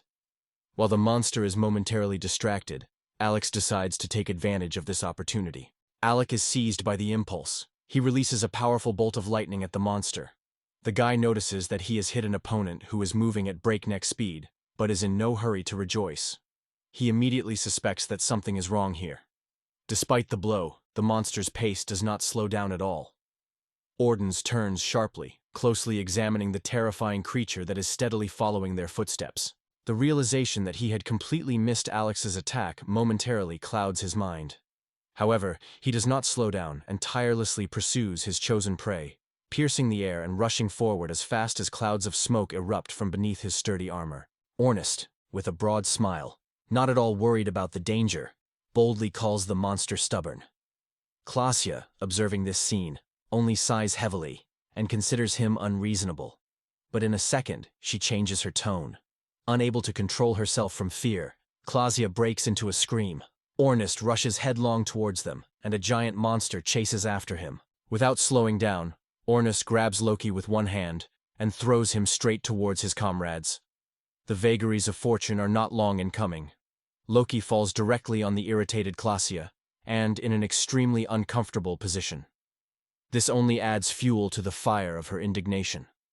Loki, pale with embarrassment, freezes right on top of her, and Klaasje, unable to contain her irritation, immediately showers him with sharp reproaches. At that moment, Ornis, full of determination, grabbed the artifact and, without wasting a second, rushed straight at the monster. With a loud cry of challenge, he bravely rushed straight into the beast's deep, gaping mouth. He decides to attack Orns from above. Instantly raising his massive paw, he slams it against the ground with all his strength, trying to crush his opponent with his enormous weight. While Ornis distracts the monster by focusing its fury on himself, Yorja and Alex stand between the enemy and Klaasje and Loki, allowing them to escape. Loki is so exhausted he can barely stand, so Klaasje gently puts her arms around his shoulders and helps him walk, supporting him with every step. At this moment, surrender does not even occur to Ornist. With incredible agility, he dodges the monster's insanely aggressive attacks, maneuvering between them like a shadow. His careful, lightning-fast movements allow him to constantly stay out of the monster's sight and out of its field of vision, holding a position near its flanks. Ornist grabbed one of the chains that tightly wrapped around the monster's neck, and with his other hand, he did not let go of his artifact. Keeping his cool, he addressed the creature with a warning, so that it would not regret it later when it was torn in half. Hanging from the monster's rope, Ornist takes a moment to check on his friends. Yorja loudly shouts from afar that Loki is no longer a threat.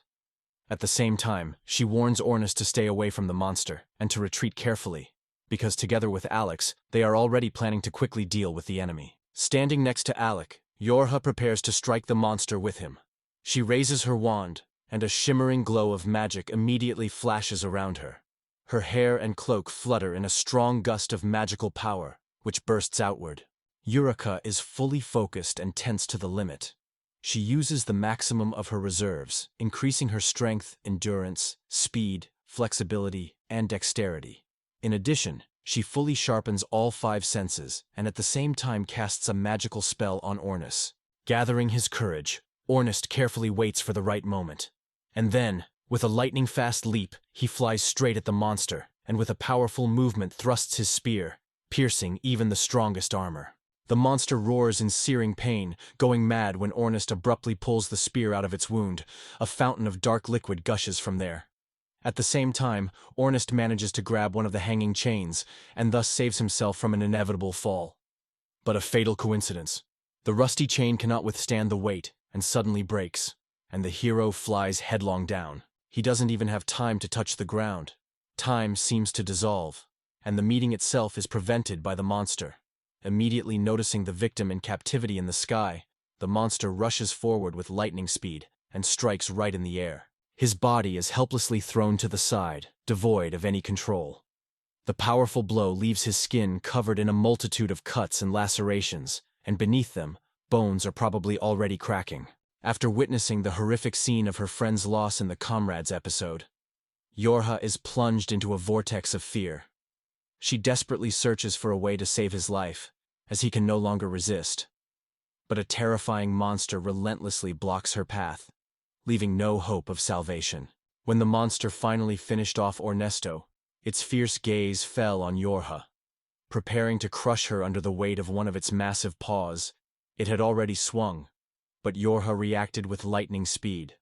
A glowing dome shield instantly appeared around her, and it was this protection that the monster touched, grabbing its paw. Yorha, barely holding back the trembling in his hands, convulsively clutches his shield, and with anxiety in his eyes begs Alec to hurry up. At the same time, Loki, who has already regained consciousness, silently watches what is happening for some time.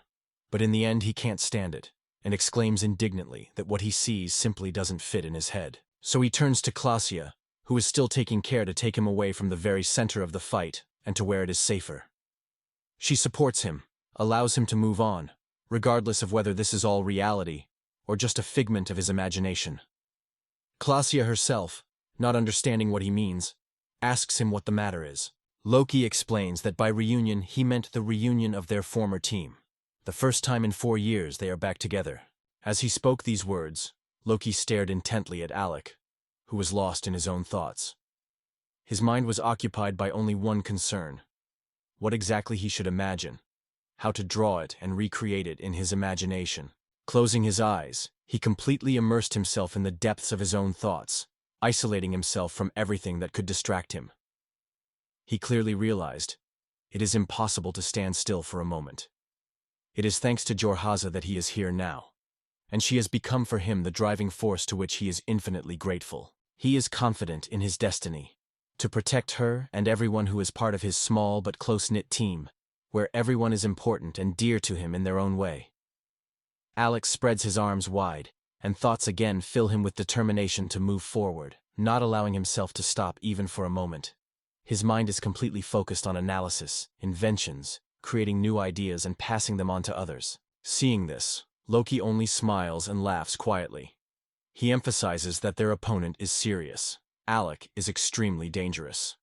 Loki notes, a magician who is able to create 3 magic circles has something to be proud of.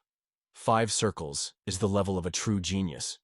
But Alec has surpassed all expectations, creating an incredible number of circles. At that very moment, Ornest gathered his remaining strength, rushed forward, and again rushed into battle. His spear with crazy courage pierced the monster's tail, pinning the creature to the very ground. In response, a wild roar burst from the monster, saturated with burning orange and rage. For a moment, Ornest wondered, how many more trials does the hero have to overcome? How many circles of hell has he already overcome? Ornest recalls how the monster warned him not to get angry when the attack begins. However, the hero only smiles and says that these words are unlikely to change anything, because the monster's fate is already decided. Death awaits him. I like to see how he, waving his arms like a master conductor, awakens his spell to life. Using his unique gift of copying spells, Alex managed to simultaneously awaken not one, but many huge magic circles, which released dozens of lightning bolts with insane force. It was his exceptional skill that made it possible to create so many portals. Hundreds of rapid electric shocks suddenly fell on the body of the invincible monster, leaving him not the slightest chance of salvation. On the battlefield, numerous magic circles shone around the giant monster, and at this time, Alec, hidden in a luminous dome among clouds of steam and light, activated lightning magic, using his talent for imitating spells. Alec squints thoughtfully under the bright flash of lightning, confident in his victory. He has managed to form more than 25 magic circles, and animate them with powerful spells. Years of relentless training have finally paid off. The hero is convinced, after such a devastating impact, the monster simply will not be able to stand it, and will not even be able to move. Suddenly the formidable monster darted headlong to the side, skillfully avoiding the sorcerer's spell, and Alec froze, stunned by such an unexpected feat. Alec watches in amazement as this seemingly clumsy monster demonstrates incredible strength and endurance. He has no difficulty escaping the electric field. The monster's huge mouth looms dangerously over Alec. Without wasting a moment, he abruptly moves towards the magician, maintaining complete calm and self-confidence. Having taken a stance, Alex prepares his hands for a new attack. His gaze is alert and focused because the battle with the horned monster is far from over. The bone classifier, his face smeared with dirt, shouted at the top of his voice, sternly ordering Klasia to tie up the monster. On the battlefield nearby, Klasia herself was already at the ready, her weapon raised, preparing to strike the horned monster. Klasia stubbornly asks Onesta not to raise her voice, emphasizing that she understands her actions perfectly. She takes up the bow, confidently draws the string, and skillfully places the arrow. Her eyes are full of concentration. She is completely concentrated and ready to release the arrow exactly at the target. Suddenly, a giant magic circle flared up above the monster. It was Klasia who unleashed a hail of arrows on it. A shower of arrows bursts from the magic circle, flying at lightning speed towards the monster and piercing its body with one devastating flurry of blows. The monster roars loudly, taunted by the sharp arrows that have pierced its flesh. But this is only the beginning. Now it is her turn to act. She smiles, full of determination, and gracefully raises her magic staff, preparing to deliver a devastating blow. Yorha casts a binding spell, and suddenly bright chains flash around her, tightening together around the giant monster with a blazing gaze and a body riddled with arrows. Hope flickers in Yorha's soul. Will these magical bonds prove strong enough to restrain the ferocious monster? The beast, bound by a strong web woven by Yorha, rages in impotent rage. Noticing that the enemy cannot escape, he wastes no time in preparing for a new attack. Swinging once more, he throws his weapon with all his might straight into the monster's heart. The weapon pierces the enemy, and he explodes with a painful roar, finally recognizing the giant's triumph. However, this monster has not fallen yet, and it seems that it has no intention of giving up. Suddenly, a magic circle flashed on the horizon, followed by another, and another. Alec activated the four-sided battle seal technique, and the monster found itself hopelessly trapped from all sides. The hero changed position, rising into a fighting stance and preparing for a decisive attack. The monster has gathered all its power, and, with a powerful roar, along with a blinding flash, tears the shackles from its toothy jaws, effortlessly neutralizing Alex's intended blow. Alex quickly goes into a defensive stance, raising his hands in defense. This creature is incredibly strong. Alec watches in amazement as the monster continues to make one sound after another, selflessly. Loki, hiding behind a low hill, clearly hears the dull roar of battle in the air. His gaze is intently watching Alec desperately fight the monster. Alec stands face to face with a monster that roars incessantly, raising a storm of air and ruffling his clothes and hair. He is surprised. This monster has proven to be incredibly stubborn, but Alex is convinced that this will not last long. He decisively reaches out his hand to the monster, preparing to strike again. Alex fervently believes in his mind that his new blow will definitely succeed this time. But at that very moment, his memory brings him back to the conversation with the blonde, who was wondering if the boy liked magic. The man's face is almost completely hidden behind his thick bangs, but a barely perceptible smile is visible through the locks. Against the background of an old brick wall, a young man with jet-black hair stands with fishing gear in his hands. His gaze, filled with wonder, is focused on the blonde standing opposite. Oleg recalls, it was this man who revealed to him the secret of a special magic. A hand slowly draws mysterious magical symbols in the air. Alec knows well that among all the students at Galdanich Academy, only 2 are destined to be born with an exceptional talent for magic. One of them is a brilliant magician whom Alec Egloth sincerely respects, and the other is another mysterious, extraordinary figure. This man is none other than Alec himself, in his own memories. The scene again takes us to the height of the battle. The monster suddenly releases a bright, destructive beam aimed directly at Alec. He quickly raises a protective barrier, skillfully repelling the enemy's devastating blow. The tension of their fight sends the air spinning, sending a fierce wind in all directions. One of these gusts nearly tore off your sighting panel, but she managed to drive her staff deep into the ground and stand her ground. Her gaze flashed with attention. She recognized it immediately. The very protective spell that had made Alec a legend of the academy. Alec, raising his hand in a protective gesture, bravely confronts the monster that is unleashing merciless attacks on him. Flashes of light explode around him and powerful gusts of wind erupt, spreading chaos across the battlefield. It is impressive what incredible power Alec Exiled demonstrates. Suddenly, Alec, without a moment's hesitation, charged forward with an arrow straight at the monster. Seeing this, your heroine felt a burning desire to learn much more about this unusual ally. With each movement, his clothes and locks of hair fluttered in the air, emphasizing his swiftness. Taking a defensive position, Alex confidently summoned Helios, calling on him to destroy the monster with fire. 4 glowing magic circles appeared around the monster, and a powerful column of flame erupted from them. The fiery lavas curled around the monster, forming a burning cocoon that instantly enveloped it on all sides. Suddenly, the silence of the battle was broken by a terrible, frightening scream. A huge monster, engulfed in flames, ignited by Alex's spell, swayed rapidly, losing strength. Alex stands aside, unmoved, carefully observing what is happening.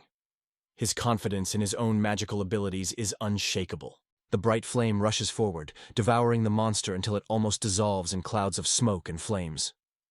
Alex calmly watches as his fire mercilessly devours the underground monster, leaving no trace of it.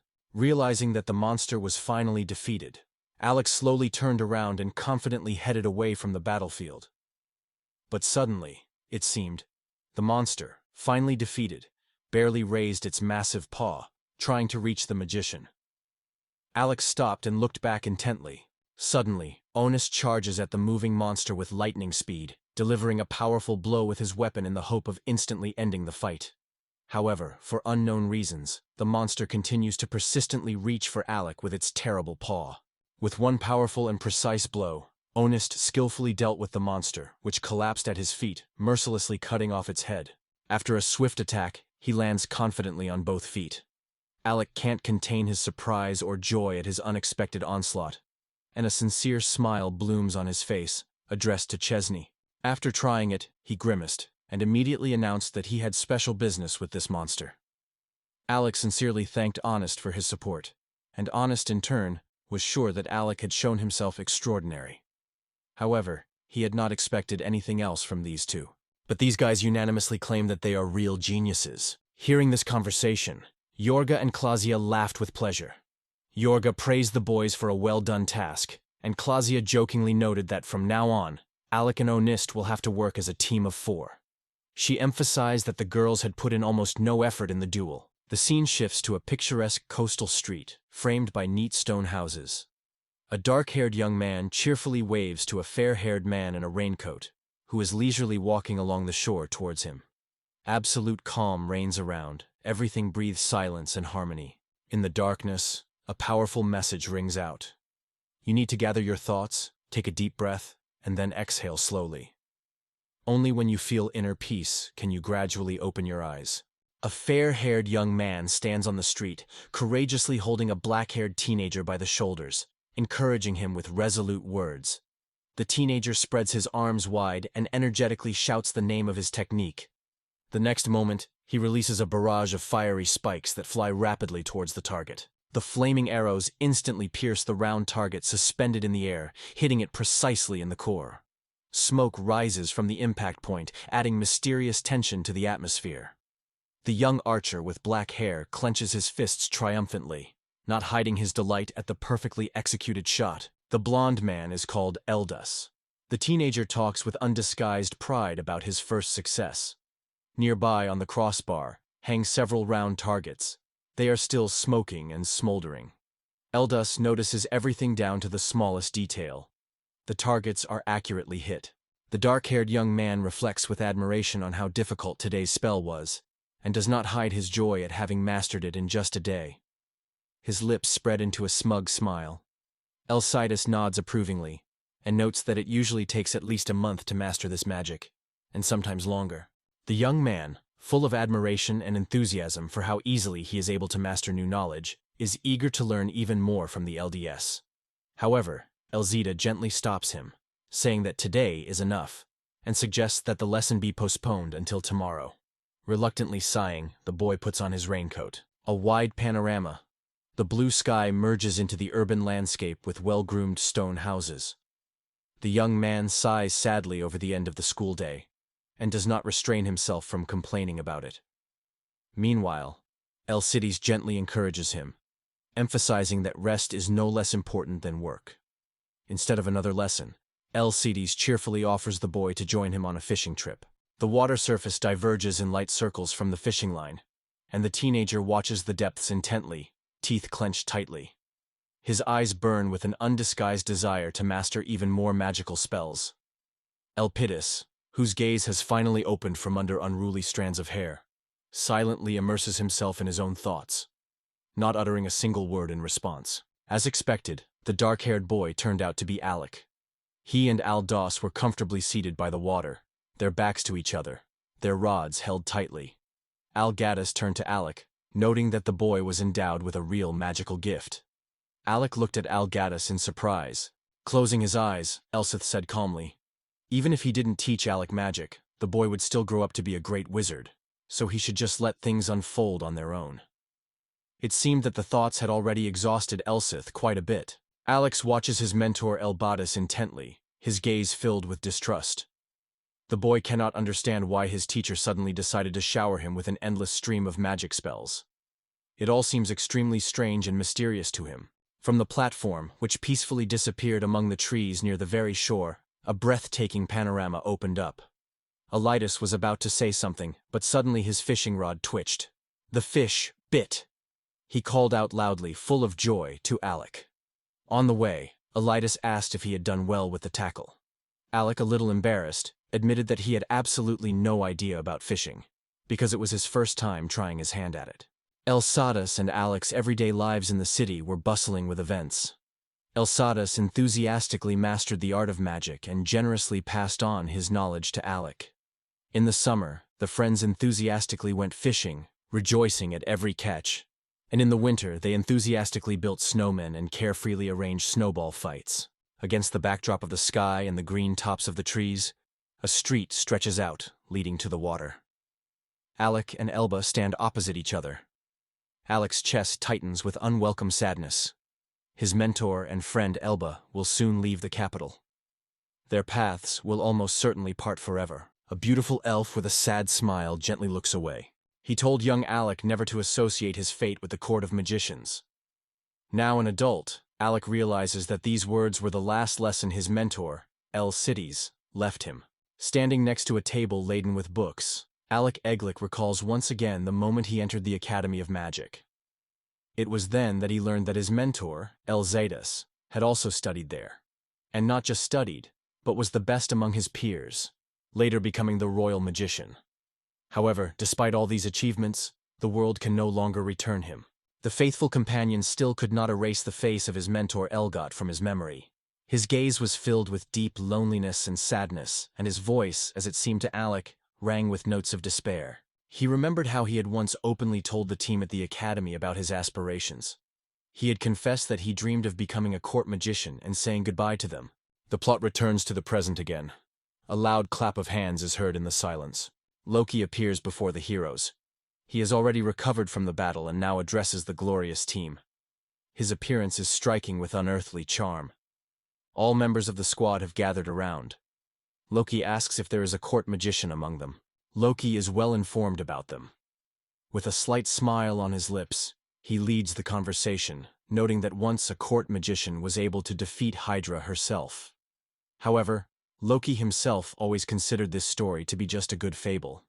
However, the latter notes with a slight touch of sarcasm. He has not been a magician at court for a long time. This news stuns Loki. He immediately asks what happened. Alec is clearly stressed by this topic, and he does not want to reveal the details. Loki, beaming with his usual wit, studies the boys carefully through squinted eyes, trying to figure out if Alec had wondered why the Galdana nobles had so casually allowed him to leave the service without even trying to keep him. Hadn't a similar thought crossed Alec's mind? Meanwhile, Loki has turned his full attention to York. He sincerely thanks her for saving him, hugs her warmly, and promises that both he and the leader of their group will certainly repay her. However, York does not share his enthusiasm. She does not like such obsessive gratitude, so she coolly asks Loki to leave her alone. Loki keeps a smile on his face as he asks Alex's team if they have any potions. He jokingly suggests they try them together but quickly changes his tone and expression, suddenly raising his eyebrows. Why on earth would they be so generous and share their supplies with him? Loki, smiling slyly, casually informs his comrades that the battle is not over yet, because the boss of this floor awaits them ahead. Hearing this, East's face instantly changes. His gaze becomes focused, his eyebrows furrowed, and he questions Loki again to make sure he hasn't disobeyed. Alec and Honest are deeply shocked. In the dungeons, there has always been only one boss on each level, and this rule has never been broken. In response, Loki instantly throws a mocking question. Where did they even get such information, and why, according to them, he is still not dead? Clausia stares intently at Loki, wondering if it's time to wipe him off the face of the earth. Loki, carefully choosing his words and smiling broadly, tries his best to convince her, having put his whole soul into his idea. But suddenly everything is interrupted by an unexpected gesture. Someone splashes some liquid in his face. Loki is so shocked that he freezes in complete confusion as the liquid slowly runs down his face and wet strands of hair. Honest stands nearby, his face as still as a statue, and in his hands is the same vessel. The sly smile on his lips clearly indicates that he is the one who has just poured out the potion that Loki has so ardently sought. Loki, smiling slyly, emphasizes that he has always been aware of his own superiority. His words cause Parse to explode with anger, her face turning red, and she demands to finally get to the point. Alec, confused, asks what is going on with them. In response, she only shrugs and notes that Loki and Agnes always behave in a similar way as soon as they meet. Clausia decisively intervenes in the heated argument between Loki and Honest and insists that Loki immediately begin to tell about the other boss. There is an unwavering confidence in her voice, and Loki is well aware of it. A few drops of sweat still roll down Loki's face, but he smiles faintly through the tension and, in the end, agrees to continue his story. Loki suppressed his smile, his face taking on a look of stern concentration. Without any hesitation, he announced the news to the stunned team. The new Lord of the Floor had died, just like the previous one. The omnipresent clank of armor still echoes, but its owner is dead. Inside the eerie armor with its horned helmet and twisted chains, emptiness now reigns, not a hint of life. Clausia thoughtfully concludes, perhaps they are not facing a corpse, but rather some kind of living armor. Loki remains skeptical. He finds it hard to believe. However, he has understood one thing for sure. Any physical attacks on the new boss have no effect. Having finished his thoughts, Loki turns his gaze to the bewildered Alec. Loki suddenly hands Alec a small magical staff, resembling a delicate wand. His usual smile does not change at all as he assures him that Alec, of all people, can be entrusted with this priceless artifact. Alec is overcome by a wave of surprise. At first he almost recognizes the unfamiliar object in his hands, but in a moment he has a flash of a guess about its purpose. At this time, Loki assures with a smile that he has no doubts about Alec's skill with weapons. He advises to use this object as soon as the boss is at a sufficient distance. Loki is convinced that with this artifact in his hands, Alex will easily defeat the bosses of the level. For a brief moment, Loki's memory flashes back to the impressive footage of a recent duel, where Alex dealt with his former boss in a flash. After such a spectacle, Loki has no doubts about Alex's victory. Alex still can't fully trust Loki, and asks where he gets his confidence from. Loki smiles mysteriously in response, emphasizing that his strength is support magic. He confidently declares, with this artifact in his hands, Alex will definitely be able to defeat the boss. The artifact in Alex's hand suddenly flashed with a strange light and instantly changed shape, turning into a sword. This is the legendary Sword of Schwartz. It easily cuts through both the bowels of the earth and the sky. From now on, this magical blade belongs to Alex, who, barely hiding his delight and surprise, examines his new acquisition with fascination. However, the adventurers did not take it very enthusiastically. Franz was especially wary. It seemed to him that Loki was behaving in some way cunningly and insincerely. Yorya also shared these suspicions. Frowning and looking Loki straight in the eye, she wondered what he was up to. and why he decided to send Alec into battle with his main enemy. Loki, as usual, casts a shrewd glance at his companions and with theatrical ease places his fingers under his chin. His answer to Yorsi is direct and frank. The artifact ended up in Alec's hands solely for the sake of an experiment. Loki fervently wanted to see what Alec Eaglet's strength really was in a fight without magical reinforcements. Klaasje cannot hide her surprise. She knows full well that ordinary physical strength will never cope with the undead, and even less with a boss-level opponent. Without the use of magic, this is absolutely impossible. Why does the insidious Loki insist that magic is inaccessible to Alec? Disappointment is intertwined with curiosity, and Klaasje carefully follows Loki's mocking laughter, trying to understand his true intentions. Standing across from Honest, Yorka, Klaasje, and Alec, who is holding the mysterious artifact Schwart's sword, Loki laughs with a smug smile. He says out loud that he genuinely enjoys such spectacles, delighted by this thrilling performance. Loki is rightfully renowned as a strategic genius. He is unsurpassed in developing combat tactics, cunning intrigues, and intricate schemes. All the heroes have fallen into Loki's cleverly laid trap. Looking at them with a smug smile, Loki is sure that now they have no choice but to follow his insidious plan. As he delivers his speech, Loki crosses his arms over his chest with demonstrative pride and stands before Alec and the others, as if to emphasize his own self-confidence without a word. Meanwhile, Alec calmly explains that he will indeed not be able to use magic in the boss fight. I suppose that using ancient artifacts could really work. You can't argue with that. But you still have to deal with an extremely dangerous entity that is not so easy to overcome with ordinary force. Loki once again reminds me if Alec listened to his words. Suddenly Honest, extending his hand, asked what Loki knew about Alec. He lightly touched Loki's forehead with his finger, emphasizing, "Here you are only a guest, and no power belongs to you." The usually reserved Loki, without losing his composure, calmly turned to Onus with a request not to put so much pressure on him. Loki looked confidently ahead, and with a soft but decisive movement, removed Onest's hand from his face. In a calm tone, he urged everyone to calm down and listen carefully to him. With particular insistence, Loki emphasized. He did not insist at all that the team completely abandon magic in the entire battle. It should be avoided only during the fight with the boss. Jorha pauses for a moment, thoughtfully replaying Loki's complicated words in his head. He's probably hinting that the team sees Alex primarily as a swordsman, not a mage. So, in the upcoming clash, they'll rely on him as a fighter who can use his skills in hand-to-hand combat. Loki again avoids a clear answer, limiting himself to assuring them that he will not force them to do anything they do not want to do. Instead, he makes a proposal. The team should enter the battle using an artifact called the Sword of Schwartz. Their task is to stay in the fight until Loki gives them a special sign. This is the only requirement he makes of them. Loki emphasizes that their team must deliver the final blow to the boss with a magical attack. He then turns to Alec to ask if he understands. Meanwhile, Alec, lost in thought, carefully examines the sword he still holds tightly in his hands. Finally, Alec nods in agreement, which clearly pleases Loki. Imagine the scene from above. The whole team is in the frame together. Loki has moved away from Alec and approached Klaasje. Now he turns to her with a request for magical support. Klaasje asks if he really is asking for help, because Loki has already confirmed that he really needs magic.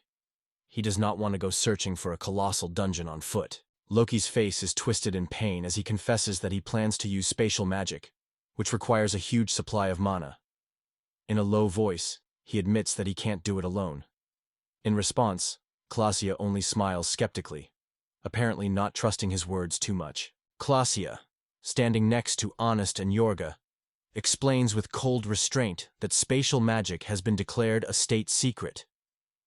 Honest does not hide his surprise at the seriousness of the situation, and Jorga only indifferently pretends that this news does not concern her at all. At the same time, Loki cannot hold back his joyful laughter, pleased with how events are unfolding exactly according to his plan. Only he has the self-confidence. Loki raises his thumbs up with a smile and with unwavering confidence assures that this secret will never come to light. Klaasje, Jorha, and Honest only exchange wary glances, silently hiding their doubts. Their restraint eloquently testifies, No one dares to contradict the cunning Loki with even a word. From a bird's eye view, our entire team is visible. Loki, walking ahead of his friends, turns to them. "Why are you so gloomy? Now I'm in your company of culprits. Isn't that a reason to be happy?" His sly words hang in the air, and the team, lost in thought, silently tries to comprehend them, not really understanding how to react to Loki's next trick. Feigning friendly openness, Loki confidently puts his arm around Klaasje and Onesto's shoulders. With a smile that hides his true intentions, he announces, "They are all in the same boat now, so we must give it our all." Klaasje and Onesto freeze in complete astonishment, unable to recover from the sudden change in circumstances. Having regained consciousness, Klaasje and Honest in unison thank the annoying Loki with several sharp blows, throwing him away from them. Meanwhile, Alec, watching from the sidelines, casually suggests to Yorha. They say, "If something unforeseen happens, you can shift all responsibility to Loki without remorse." Yorha gladly takes up this offer. Loki draws a magic circle on the ground step by step. Osles stands aside, fidgeting with his fingers and unable to find a place for himself. Meanwhile, Klaasje, leaning a little closer to Loki, carefully catches his every word. She is completely absorbed in the explanations regarding the intricacies of the magic circle. Meanwhile, Bellic, looking back at Yorka, is already preparing to ask her a question. Loki laughs so loudly that he is completely indifferent to the words of Yorga and Alec, as if there is no conversation around. In his hands he tightly clutches the artifact, the Schwartz sword, and his gaze almost imperceptibly slides towards Yorga. Quietly, so as not to be heard by strangers, Alec asks Yorga about Loki's reliability. Is it worth trusting a person who looks suspicious, makes incessant noise, and constantly raises doubts? Yorha held his breath, peering into his memories. Suddenly, a memory flashed through his mind. 2 years ago, Loki had led a raid in the Arcadia dungeon, which was famous for its incredible difficulty, and had overcome it without a single loss in the squad. Yura looks at Alec with a slight smile and notes that although Loki doesn't seem like a trustworthy person, his actions speak for themselves. Alec smiles back and mentally notes that if Yura trusts Loki so much, he's ready to completely trust her choice. Suddenly, Alex shouted loudly and turned to Honest, who was standing nearby. He looked bored. Surprised by the unexpected shout, Honest turned around, trying to figure out what new trick his colleague had planned. Alec, with a playful smile on his face, stands at the gate and playfully folds his hands, as if inviting them to a good old-fashioned sword duel.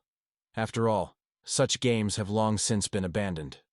One of the karatekas immediately comes to life, filled with unbridled enthusiasm for the brilliant idea that Alec has voiced. Suddenly, Alex bursts into an unexpected, hilarious prank. It immediately reminds him that he hasn't trained in a long time, but he won't let his partner down. With fighting spirit in his voice, Alex urges his friend to spare no effort. When you assess Yura's physique, it becomes noticeable. The past 4 years haven't changed much. Both guys have remained the same as they were before. The bone monster, suddenly returning to his former brash nature, suddenly exclaimed that he did not like Yorho's words at all. Besides, Alex believed that it was time to move further into the dungeon, and training was key. It would be an additional motivation for them and allow them to look forward to future events. He is filled with genuine joy. Smiling, he enthusiastically praises Alec, emphasizing that he is a true master of fun. Alec, inspired by such praise, readily agrees. Meanwhile, Yorga, tired of the stream of flattery, squints in disbelief, rests her hand on her forehead and looks away. As soon as Alec starts talking about the upcoming sword fight, he immediately asks if his opponent remembers the rules. Whoever falls first automatically loses. Alec adds that the loser will also receive a fine. Both boys cheerfully transform into rivals and laugh loudly, proud of themselves. There is loud laughter. Alex jokingly declares that if he wins the next duel, he will have to turn to the classy area again to decide who will be the winner. One of the worthy does not hold back his indignation and reminds Alex how exhausting the previous battle was. Loki only smiles mysteriously, quietly contemplating this noisy company. Smiling in response to the memories and warm feelings, he recalls, for almost 4 years now, they have been overcoming life's challenges side by side. Their friendship seems to only grow stronger over time, without losing its brightness. Klasia skillfully disguises her hands in intricate magical movements, truly believing in their power. However, if you think about it, they have not actually known each other for that long. Klasia smiles thoughtfully as she watches Loki. She is amazed by his enigma and cannot fathom how he manages to take on the boss of an entire place all by himself. Klasia probably believes that the enemies are too powerful for anyone to defeat alone. Loki watches the events with a smile, openly admiring Klasia's cleverness. He happily offers to share even deeper magical knowledge with her, if she wishes. However, Klasia responds sharply, warning, if he only hears Chan from him one more time, and Loki will feel the power of her fist. Loki cannot help but laugh heartily, but he takes her warning to heart. A large panoramic stage unfolds before our eyes, a landscape of rolling hills and swirling steam, through which Alec and the team move. Loki carefully draws a magic circle, Klasia joins him, willingly helping in the delicate matter, and the rest of them stand around intently, fascinated by the magical action taking place right before their eyes. Yurha is delighted by the spectacle of spatial sorcery. Alec is completely bewildered by this discovery. He could not even imagine that such magic is available even without going to another level. Both of them watch Loki's every move intently, holding their breath in anticipation of further developments. Loki is delighted by the attention and genuine admiration that Yu and Alec are giving him. His charming smile spreads even wider when he notes that this is not simple flight magic at all. In fact, there is a unique curse that allows you to instantly transport a person to the exact place where they left their mark. The mighty Onist confidently grips his formidable blade, as if sensing a threat in the air. A stern warning is sounded. All must be on guard and ready to enter battle at the first call. Yurha and Alex listen carefully to this commanding voice. It seems that it is Loki who gives the order to act. One of the heroes notices that there is a very powerful enemy standing in their way, which they must defeat. He has long wanted to join forces in such a battle, and he asks his comrades if they are familiar with this aching feeling. Klasia recalls the tense moments before a fight with a formidable boss. That state when you need to choose the best weapon, organize your equipment and prepare for the whirlwind of the upcoming battle. Alex watches the boys' witty banter with a smile on his face. Loki jokes that only Onus doesn't prepare because he's confident in his genius and considers himself the perfect team player. In response, Bonus doesn't leave Loki's joke unanswered and immediately makes a caustic remark in his direction. In the end, Yorha discreetly asks them to calm down a bit. Suddenly, Alec closes his eyes and sinks into deep concentration. At the same moment, his clothes and locks of hair rise as if caught in an invisible wind, and a dazzling radiance explodes from his entire figure, spilling out in all directions. The command signal for teleportation, echoing around, became a harbinger of a new exciting journey. The events are transferred to the capital of the Kingdom of Gardana. A breathtaking panorama opens before our eyes. A city with steep towers and neat stone houses, nestled comfortably among majestic mountains and sprawling trees. Somewhere through an open window comes a voice reproaching lies. Against the backdrop of the massive fireplace in the room, a man in dark robes stands, a magic wand in his hand, obviously a sorcerer. Beside him, a second man makes angry accusations, demands the truth now, and categorically insists on an immediate answer. His Highness, with a bandaged head and a bandaged hand, settled down on the sofa, loudly reproaching the man standing opposite. The prince has no doubt. All this is a good coincidence, and he feels no guilt. On the contrary, the famous sorcerer standing before him has obviously made a big mistake. The man in the long cloak, whom the prince persistently calls a sorcerer, calmly remarks that he is simply stating the obvious. No one would even think of casting any spells on the highly respected prince. Furious to the point of madness, the prince shouts, demanding that the sorcerer shut up immediately. As always, the prince finds no peace for himself. His voice thunders incessantly at the poor sorcerer. His Majesty is stubbornly convinced that he has become a victim of evil magic. For some reason, the prince fervently believes this frightened and simple-minded boy named Alec Eglet is responsible for all his misfortunes. The prince thought for a moment, biting his finger in concentration, but soon admitted that it was practically impossible to do so. Otherwise, he would not have stayed on this level for so long.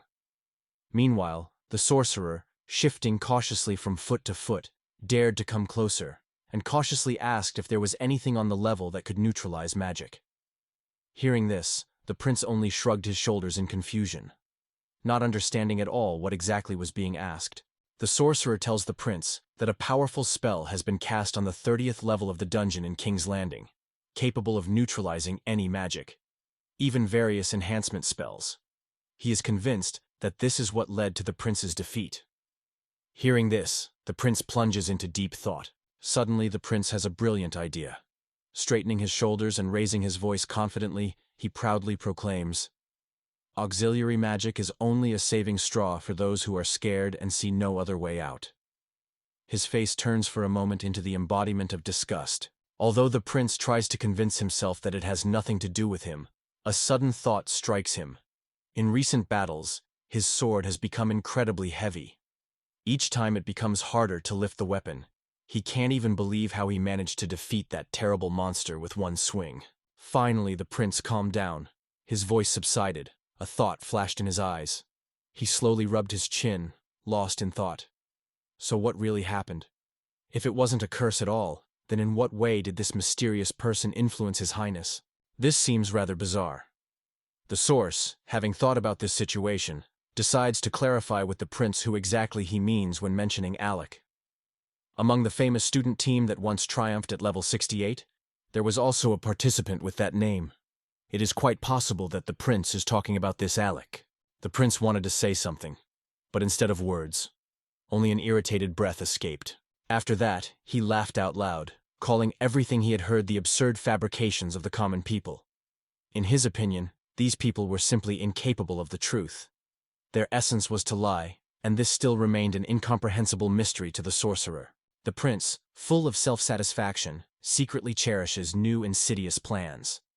With passionate confidence, he proclaims that no one will escape just punishment, and it is his hand that will make the offender answer for what he has done. However, despite all this zeal, he stubbornly refuses to realize the real culprit of all the troubles is himself.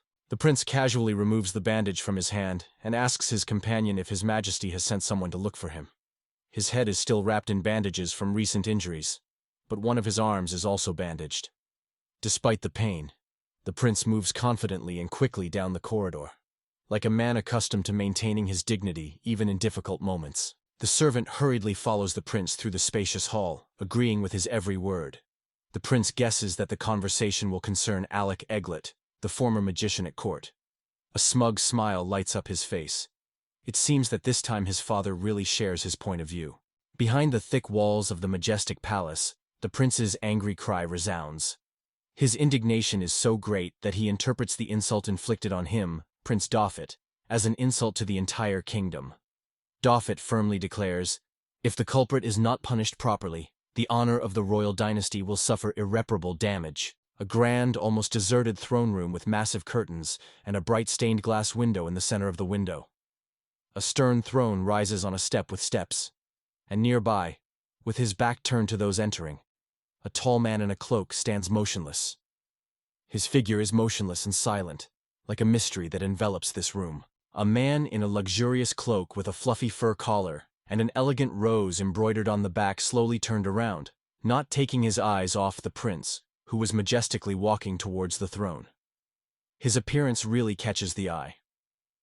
The prince addresses the king with a solemn greeting, full of confidence in his own insight, as if he could see the most secret things in any person and event. The prince exudes an indomitable self-confidence and arrogance. He is already persuading His Majesty to announce a reward for the captured man, and seems to be enjoying the imaginary picture of the enemy sobbing in despair before him. The prince is all. His Majesty suddenly turned, and the cloak flew open with a noise, revealing a magnificent robe and a stately figure. Looking intently at the prince, he asked in a calm voice if the name Eldus Miara was familiar to him. Finally, the prince falls silent. Surprised, but obeying the stranger's words, he frankly admits that he has never heard of a person with that name. With respect, His Majesty descends to the throne, remembering that more than 10 years have passed since that event. On the throne sits a man with golden hair and a luxurious beard. He does not even glance at the prince out of the corner of his eye, but instead remembers, standing before him is the same former court magician whom he had recently had to expel from the city. He considered this sorcerer nothing more than a senseless fool. The prince suddenly falls silent, confusedly trying to understand what is really happening. He humbly gathers his patience, waiting for the story to continue. His Majesty slowly breaks the silence and says that this man, Exiled, while at court, has openly demonstrated his dissatisfaction with the given title. A young man appears before us with an expression of unwavering confidence on his face. His right eye is strikingly darker than his left, which gives him a mysterious look. This is Exiled. He is dressed in elegant attire and confidently holds a scepter in his hands. From the stage, El passionately calls on those present to completely change the outdated order at court, warning, if they do not dare to make decisive changes, serious trials will inevitably await Gardana. His Majesty recalls how the aristocrats categorically rejected the proposal that came from Elfides. The prince, with barely concealed irony, intervenes in the conversation, noting that Elfides's exile was quite natural. After all, he openly despised royal authority and disregarded established customs. However, His Majesty remains steadfast and does not even change his expression. He continues to tell the prince how the nobleman Exiled, deprived of his name and noble position at the royal court, suddenly found himself among ordinary people. And in this new situation for himself, he was forced to turn to the Academy of Magic for help. There he instantly captured everyone's attention with his incredible talents. Taking advantage of the first student, the young man returned to the palace, not a simple aristocrat, but a royal magician. A barely perceptible smile appeared on His Majesty's lips. Suddenly, bursting into a tense and ringing laugh, His Majesty turns to the prince with a question. Does he not think that Elbadis is a real fool? However, only a year has passed since Exiled reappeared in the palace, although he was still mercilessly condemned for his sharp statements. The prince is quietly silent, carefully catching every word.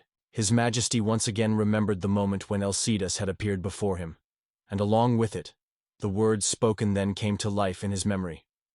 The common people were not some gray mass. These were the people who came to his aid in the most difficult moments. Thinking, the ruler felt how these thoughts echoed more and more often in the depths of his mind, for some unknown reason not giving him peace lately. His Majesty, suddenly leaning back on the throne, carefully runs his hand along the bridge of his nose. It is clear that the conversation is not easy for him. He turns to the prince and asks if he realizes why he, the Doph, the son of Regulus, has been entrusted with the risky mission of storming the dungeons and competing with the monsters that lurk there. The prince is convinced that he was sent to the dungeon solely to test his abilities at the request of His Majesty. But the monarch explains, he simply wanted to make sure of the correctness of his own suspicions. However, he does not disclose the suspicions themselves and their essence. Suddenly, like a bolt from the blue, the prince receives news of the coming changes in the kingdom. He is gripped by a terrible fear, because the essence of the upcoming innovations remains a mystery to him. At the same time, His Majesty is convinced that the first thing to do is to reset the system of appointments for ordinary citizens. His Majesty looked sternly at his son and firmly declared, "In our kingdom, distinguished people should be nominated for important positions, regardless of their origin. For example, people like Alec Eglet." The prince was stunned by this unexpected statement.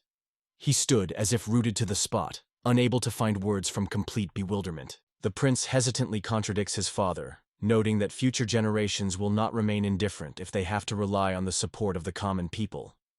In addition, His Highness emphasizes that it was the ruler who taught him to think this way. The prince finally loses his temper and turns to his father with despair in his voice. He claims that his own fate is the clearest evidence of the correctness of his words. The prince is convinced that the greatest harm has been done to him by the same simple people his father is now talking about. In the heat of emotion, he tries to force his father to seriously think about the circumstances and to understand the whole essence of the situation more deeply. The servant presents the prince with a tray of papers, delicately asking him to take them in his hands. The prince, with cold hostility in his eyes, gazes at the strange, crumpled and dirty rag, not understanding what is in front of him. It seems to him in passing that some important information about the dungeon is hidden on these dirty pieces of paper. His Majesty turns his gaze to his son and begins to explain. In front of him lies the Alex Memorandum. This document carefully outlines all the features of the lands inhabited by monsters, as well as a list of skills and things that must be mastered. It is extremely difficult to master all this at once. There is too much information. The prince feels a real shock. The prince clutches in trembling hands the time-stained sheets of paper, covered in the expressive handwriting of the former court magician Exiled. These old notes describe in detail the dungeons and all their insidious threats.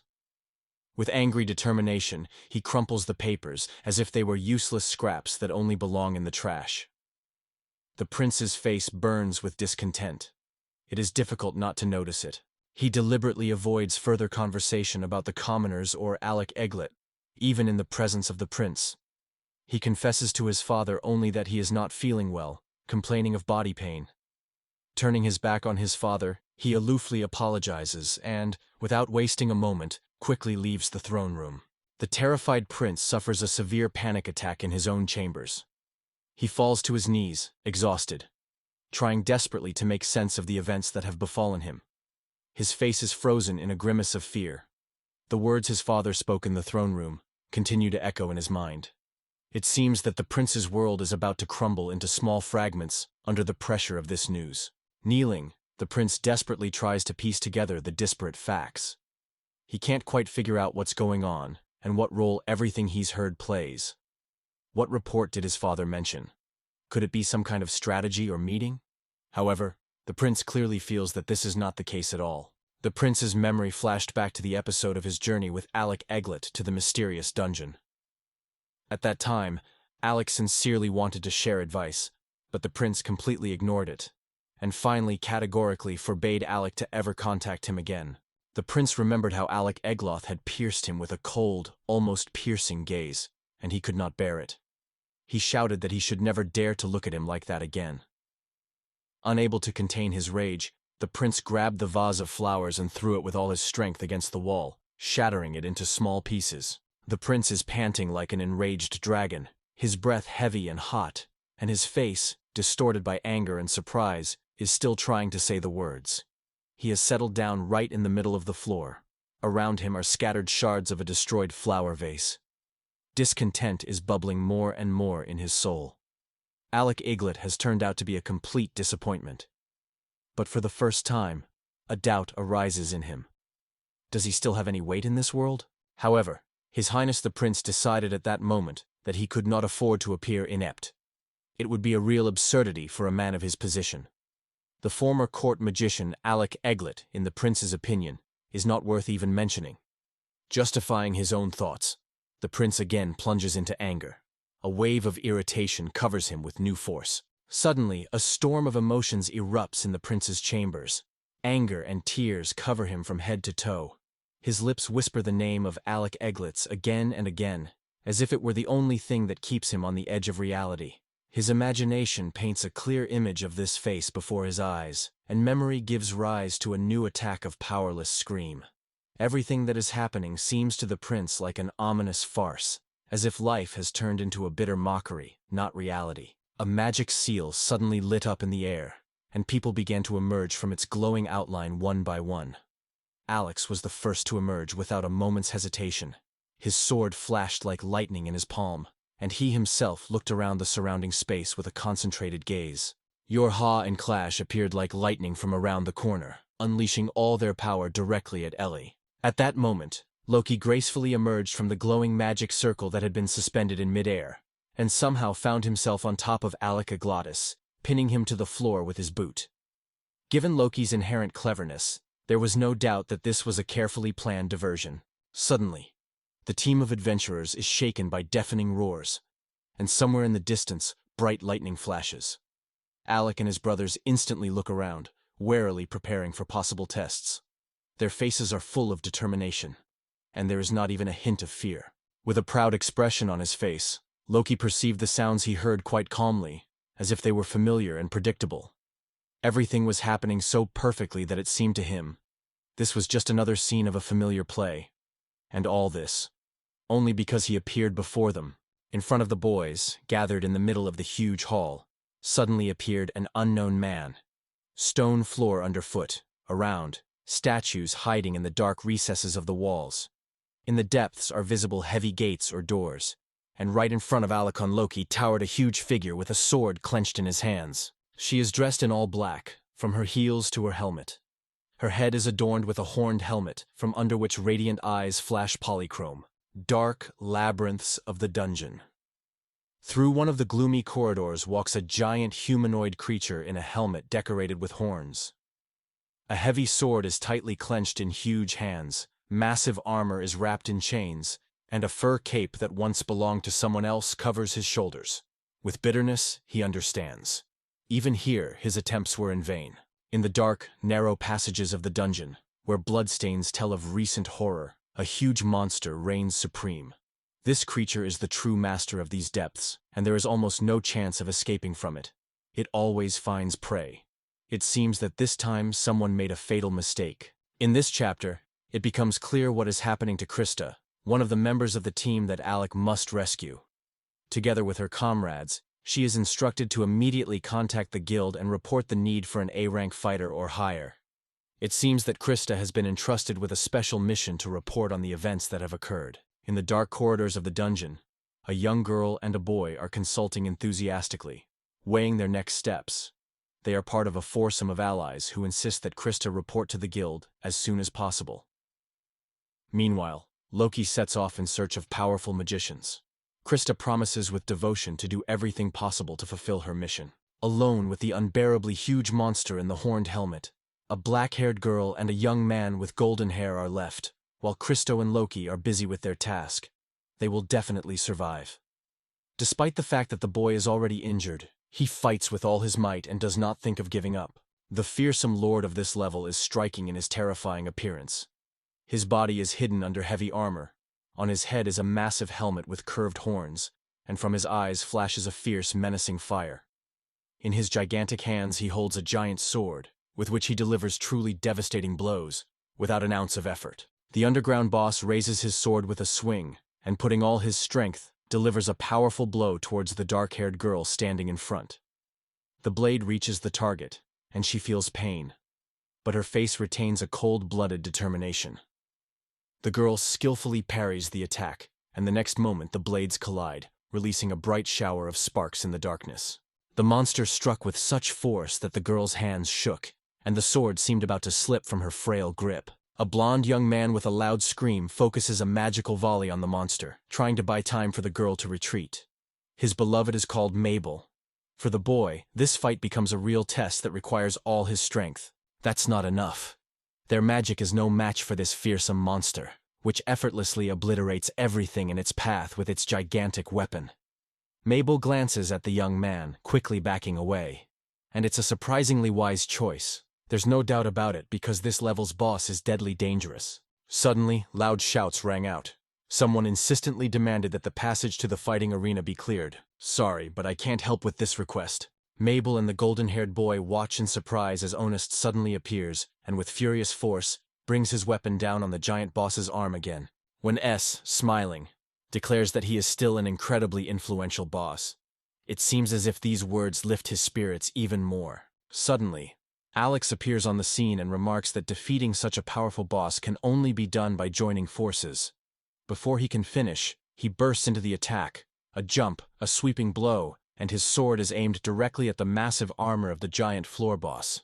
It seems that reinforcements have arrived just when they were needed most. Alec has obviously been watching the boss closely and his mysterious techniques, similar to intricate kicks at a ball. And suddenly, a look of surprise appears on his face, which is replaced by a flash of enlightenment. It seems that Alec has understood the true nature of this power. But has he really managed to unravel all the secrets of the boss's attacks? Or is it just an illusion of understanding? Schwartz delivers a devastating blow with his sword, attacking the monster with purpose. However, the monster reacts instantly and skillfully dodges the attack, demonstrating skills that Alex has little idea about. Alex can't help but be amazed. How is it possible? This seemingly clumsy boss managed to group in the air, land on his feet, and immediately go into a fighting stance. The monster doesn't give either Alec or Onest a moment of peace. His blows follow one another, leaving no chance for a break. Spinning around, he easily repels all the attacks of his opponents with his massive sword. This boss on the floor is a true embodiment of danger. Alec parried another devastating blow from the enemy sword, with great effort directing Schwartz's blade towards the attack. The power with which the boss attacked was impressive. The boy shuddered from the force of the blow, tightly gripping the hilt with both hands. A struggle was reflected on his face. Every moment of resistance to this unstoppable onslaught required extreme tension from him. Owen Karist barely manages to erect protective barriers, fending off the monster's lightning-fast attacks that come from all directions. He is exhausted to the core, but a wicked smile lights up his face, as if anger gives him strength. However, this battle is no less difficult for both of them and their rivals. Another devastating swing of the monster's huge sword pierces Alec Beck, forcing him to retreat, barely keeping his feet to avoid falling to the ground. Sparks fly around, a cloud of dust rises, and fragments of stone fly in different directions from the powerful clash of weapons.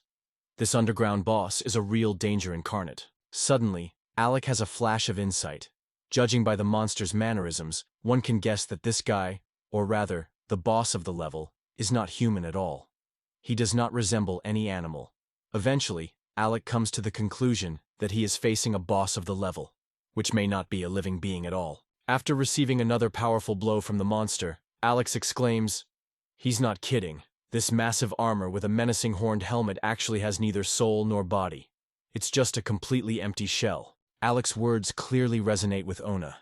He begins to suspect. What if there is no real person inside the dungeon boss's armor? Without a moment's hesitation, Onst rushes forward with firm determination, striking with lightning speed with his weapon, hoping to strike the monster.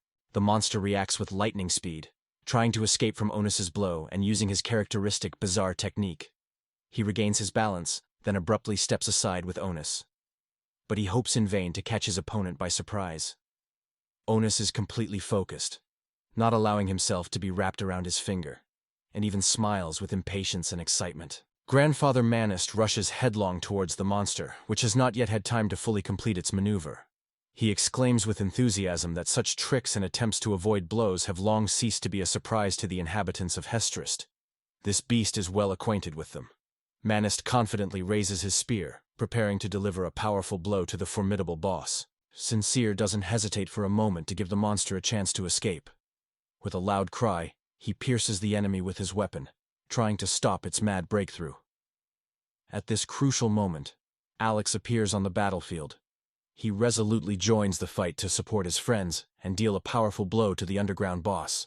Alec, rising to face the formidable boss on the floor, delivered a deadly blow with a masterful longitudinal cut technique. This movement finally shattered the monster's impenetrable armor, and the head in the heavy horned helmet rolled sideways with a thud, separating from the massive armored torso. Mabel, along with the young Russian man, crippled in battle, stood on the sidelines, watching the boss fight intently. They saw Yorga, Loki, and Klasia dash down the corridor to catch up with their team.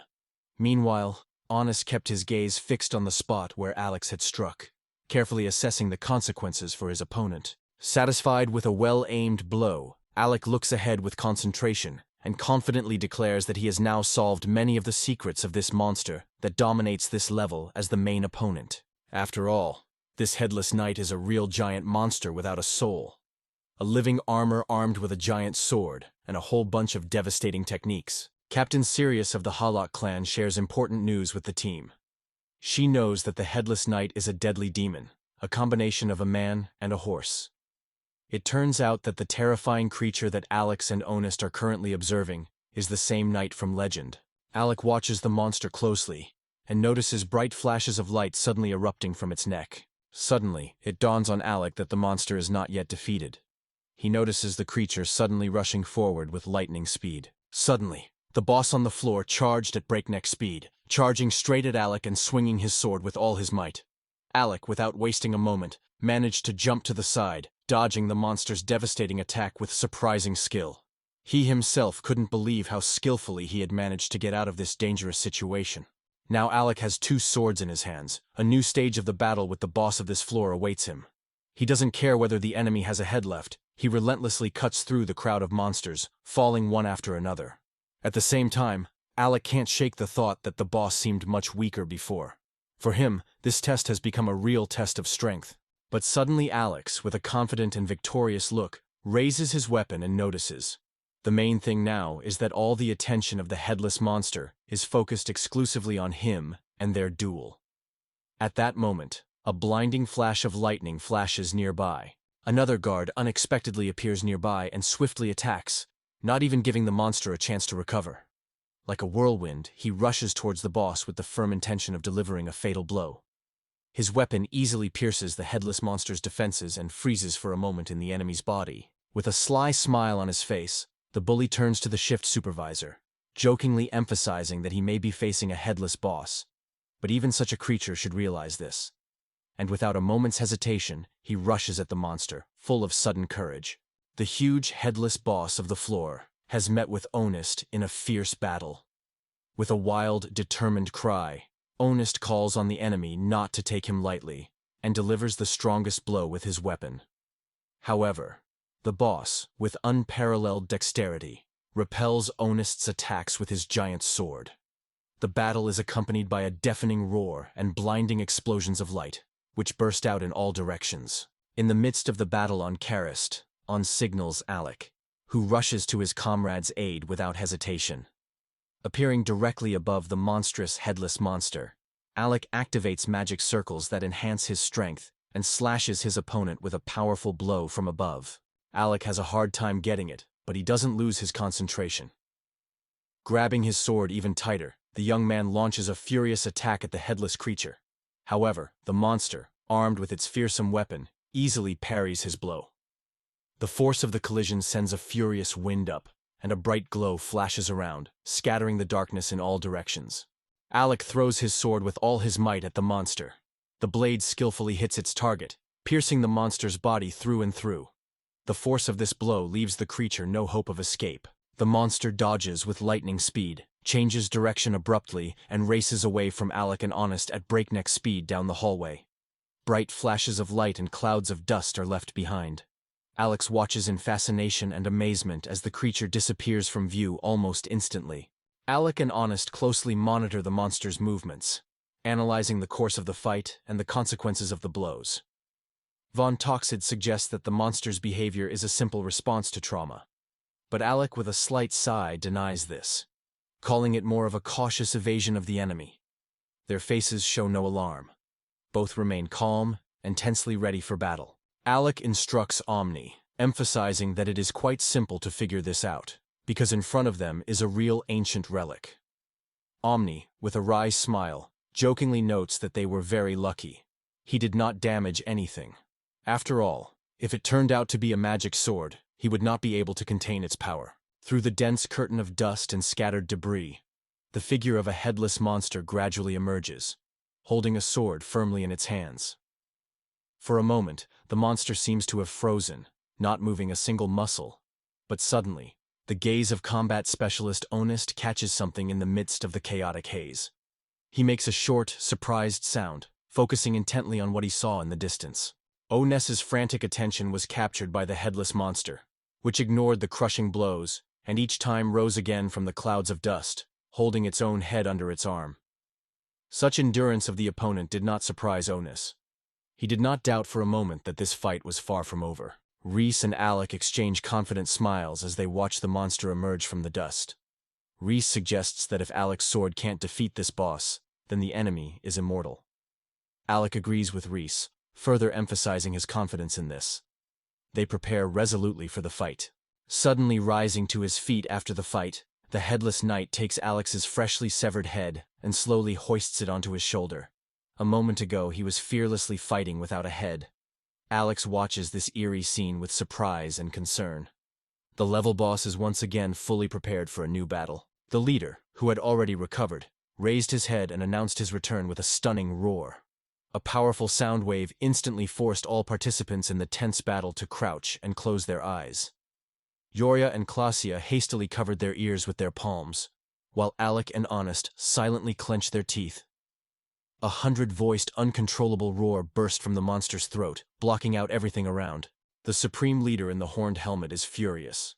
A blinding glow burns from his eyes, and a menacing growl seems to confirm his right to rule here.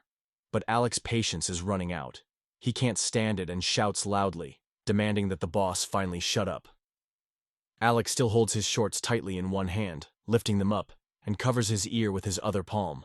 Suddenly, Alex tensed up, concentrating his attention as much as possible. The giant monster with a horned head once again directed its furious onslaught at his team. Without wasting a moment, the monster rushed forward, full of rage and intent to Alec was filled with rage. It was becoming increasingly difficult for him to keep up with the creature's lightning-fast attacks. Its incredible agility amazed him. He could not understand how the monster managed to move so quickly. Suddenly, Alex starts coughing up blood, surprise evident in his eyes. It looks like he's been injured. A horned monster in a robe spread out like wings relentlessly attacks Alec. His blows become more powerful and ferocious with every passing moment.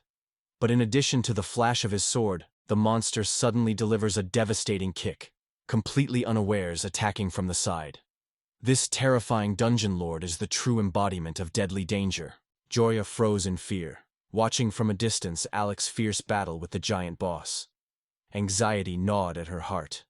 Meanwhile, Alec, wincing in pain, cursed through his teeth. Blood was rolling down his lips, and his face was twisted in suffering.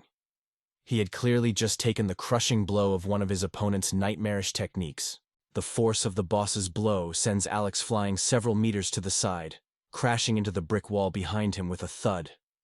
For a moment, everything around him is covered in clouds of dust, debris, and small stones fly through the air. The monster that attacked Alex quickly jumps back to its place, as if preparing for the next attack. I like to watch him when he's really injured. After his powerful blow sends the monster into a brick wall, he struggles to his feet, choking on blood. The pain is so intense that it seems every cell in his body is begging for help. His friend, shouting his name excitedly, is trying to figure out if he still has any life left after such a terrible blow. As the dust cloud gradually settled, it became clear that Alex was still standing. He leaned against the ruined wall, trying to catch his breath after the monster's devastating attack. His sword clenched tightly in his hand, his face covered in fresh scars.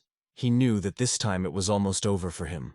At that critical moment, when the monster struck, Yorka worked with lightning speed, relying on the magic of her body and the power of her staff. She created a powerful protective barrier, saving Alec from inevitable death. For Alec, this was a real discovery. He had not even suspected how powerful Yorka was. Overwhelmed with gratitude, he cannot find words to express his gratitude, because without her, defeat would have been inevitable. Now he thinks about how he can thank her for saving him. I take a deep breath, then turn to Loki softly, wondering how much time we have left, guessing that we only have 3 potions. Loki stands behind, watching the battle intently. Without looking away, slightly to the side, Klasia helps the golden-haired youth bandage his wound. As usual, Loki smiles smugly, looking straight at Alec calmly and confidently. He tells them they have about 5 minutes left. Alec, exhausted but with a sly glint in his eyes, replies that it's easy for Loki to say that. Alec then wonders if Loki even watched the battle. Suddenly, a sharp, loud clang of metal pierces the space. It's Onesti's spear roaring into the sword of the underground boss. Their fierce battle unfolds dangerously close to where the other desperate souls are resting. Honest bravely takes the initiative into his own hands after the monster knocks Alec out of the fight. He fights the boss resolutely, but his strength gradually leaves him. Desperately turning to Alec, Honest urges him to return as soon as possible and take up the fight. Meanwhile, Alec, muttering angrily under his breath, hastily swallows a healing potion. Once again in the thick of the battle, Alec rushes to Onesta's rescue without hesitation. There is no time to delay. He and Onesta attack the monster from different sides, harmoniously coordinating their blows to defeat their common enemy. There is a loud clash of metal on metal. Their weapons ring and clang, filling the battlefield with the ominous music of battle. Today they will face a challenge: to tame a huge monster, which strikes at first glance with its terrifying appearance. On his head is a massive helmet with menacing horns, and his entire body is encased in powerful armor. The eyes of this monster are blazing with fierce hatred, and in his hands he firmly holds a heavy double-edged sword. Such a dangerous enemy can make even the bravest tremble. As expected, Honest and Alex rush together to attack the hideous monster, striking it from both flanks. Honest confidently strikes the enemy with his spear, while Alex bravely covers his comrade, striking with his sword. However, The creature seems oblivious to their efforts. It remains insensitive to the number of enemies around it. Alex slashed the air with his sword, and sparking fragments flew from the impact, scattering silver spray across the ground. Loki, watching all this with a sly smile, thinks that now is the best time to move on to his plans. In the midst of a fierce battle with the boss, Alex suddenly lets out a powerful cry from deep within his soul. It thunders over the arena, pushing his allies to new heights. Alex's sword and horned monster sword lock blades again, preparing for a decisive battle. Their eyes are filled with the thirst for victory. They carefully study each other, trying to seize the initiative. Alex bravely withstands the piercing gaze of the terrible monster, standing literally at arm's length. A whirlwind of sparkling fragments and bright radiance swirls around them. Suddenly, the gazes of Alec Eglet and the monster, the owner of this floor, met. Blood slowly flows down the boy's cheeks. It seems that even his eyes are bleeding. But Alec is unmoved. He does not lower his eyes, stubbornly and fearlessly looking straight into the face of his opponent. Bloodied and covered in dust from his fight with the monster, the blonde-haired young man looks at Alec with concern. Meanwhile, the angry monster screams that Alex Eglet doesn't know how to use his mind at all. The young man is sure that it is almost impossible to defeat the monster without the help of friends and magical arts. If you just need to stall for time, you should act the same way as with Mabel. Next to him stands Yorha. She also does not take her eyes off the epic duel. With sudden warmth in her voice, Yorka turns her gaze to the fair-haired young man and calls him by name, reassuring him that she understands his anxiety perfectly. However, what has just been sounded as a proposal is, unfortunately, unattainable.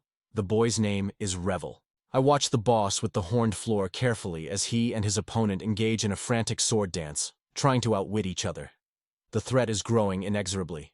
It's a life-and-death duel, and both participants seem to be enjoying every tense moment of this fierce confrontation. Accepting the challenge of fate, Alik and his comrades confidently take their positions, tightly gripping their weapons. They loudly declare that they are fighting this fight not only as warriors, but also as true adventurers. All their efforts are more than a duty, they are a desire for new achievements. Their fight still continues. Alec raises his sword again, preparing to meet the next furious surge of power from the horned monster, Barry. From the outside, it is noticeable that Alec is gradually exhausted in this fierce confrontation. His breathing is getting heavier, and his face has long been covered with bloody and dirty stains. During a short pause, a few humorous lines fly between Honest and Alex. Honest swallows the potion and jokingly reprimands Alex for his slowness, saying that he is the leader of the squad. Alex purses his lips in a nervous smile and replies that he has just used up his last potion. The sound of the elixir bottle hitting the ground dully seems to emphasize that the duel is far from over. And Quanis turns to Alec, noting that now he must be feeling the true excitement of the fight. In response, Alec is overcome with silent agreement. Both opponents tense their nerves, gripping their weapons, and prepare to face each other for the next stage of this tense fight. We return to the past. A peaceful sky opens before our eyes with sprawling treetops covered in delicate petals that gently swirl in the air. In the silence, someone's ardent desire to become a court magician sounds. The young Klasia, Yorha, Honest, and Alec are now dressed in the uniform of the students of the Academy of Magic. Among them, Alec stands out in particular, who, despite his father's objections, desperately wants to become a court magician. Smiling broadly, he shares the news of his bold decision with his friends. His comrades only look at each other in surprise, not hiding their delight and slight misunderstanding. The boys gathered on a picturesque alley, clutching their newly received diplomas as graduates of the academy. Clausius shares his dream. By becoming a court magician, he hopes to forget about money worries forever. Meanwhile, Alec admits that he most wants to make life easier for his father, who raised him alone without a mother's care. Yurka, with a hint of sadness in his voice, notes that it seems that fate has assigned them the roles of adventurers, but this does not guarantee a carefree tomorrow. One of the friends, with a gloomy look, admits that he categorically does not support this idea. Behind the guys, Pink Sakura leaves quietly circle and barely noticeably settle to the ground. My studies have come to an end. Orn Karus is giving his speech without stopping, firmly convinced that he and his friends are the greatest foursome of geniuses in the history of the Academy of Magic. For him, this is much more interesting and important than some pathetic test. It is clear from his attitude that the prospect of losing Alec Moog as a member of the team is not to his liking at all. Klaasje looks at Okanius and his statements with a sly smile, sarcastically emphasizing, "Who else would you call a genius if not yourself?" The party guest is instantly offended, loudly starting to make excuses. They say, if it weren't for this year, he would definitely have led the entire class. However, the skepticism does not disappear from Klaasje's face. Our teacher, casting a fleeting glance at Chesney, continues to joke cheekily. "Look," they say, "what a genius we have." True, only fourth in terms of success. This greatly embarrasses him. His whole figure tenses with resentment, and his face flares with rage. From under his furrowed eyebrows, a burning, indignant look is directed at the teacher. Dressed in the uniform of a student of the Academy of Magic, Alec admires with delight the magical rain of cherry blossom petals. A thin smile touches his lips, and in the background the joyful voices of his friends playing nearby are heard. Probably, at this moment his thoughts drift into the future, to the unknown that awaits everyone ahead. He continues to watch his friends frolic carefree. Finest, having received a good slap, runs away from Klaasje. Yorha's familiar scream is heard. He holds Klaasje tightly and tries to separate the brawlers. Meanwhile, Ella watches the trio with warmth.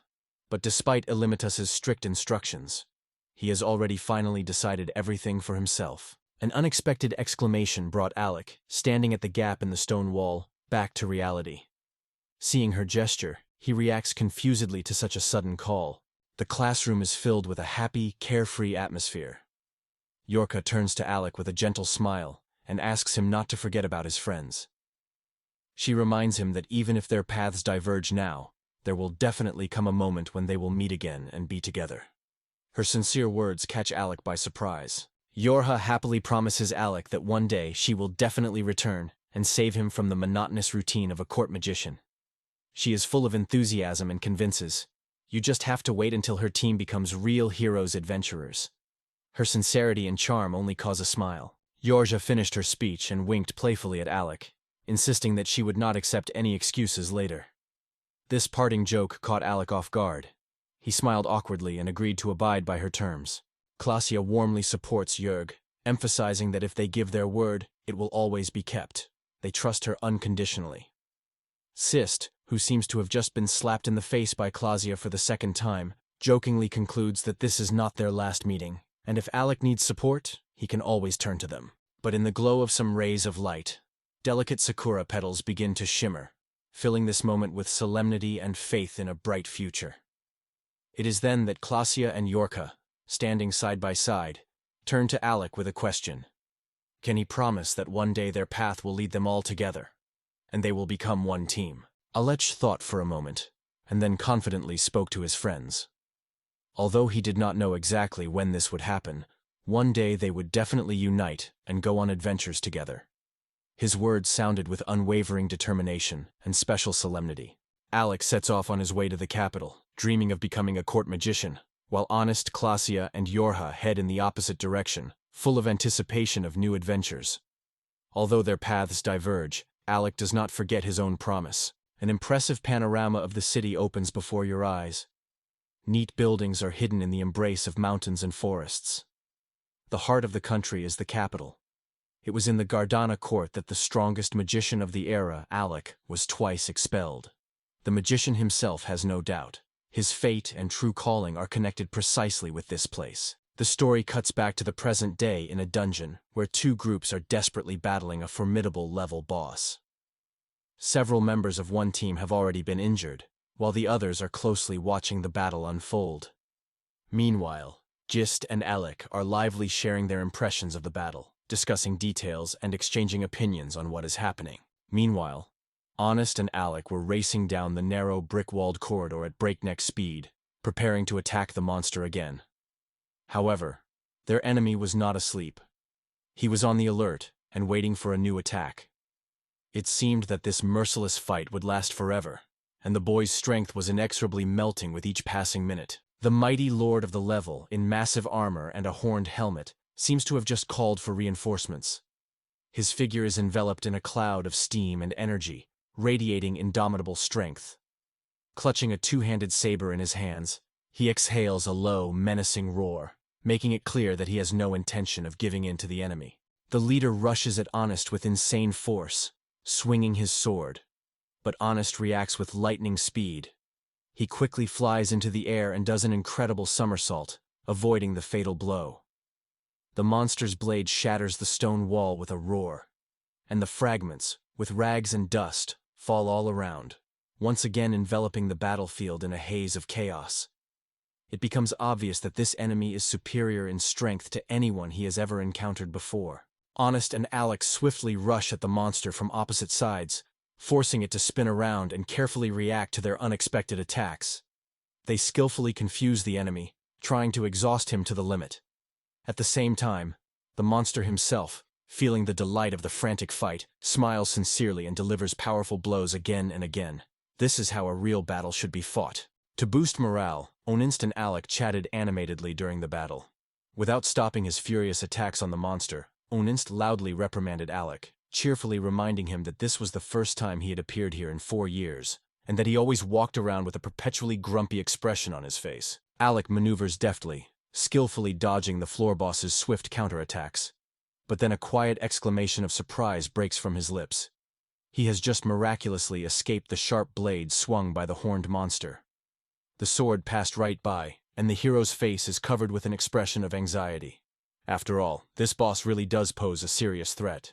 Having repelled another devastating attack from the giant boss on the floor, Alec Reeves, hiding in a shaky haze of dust, carefully retreats back.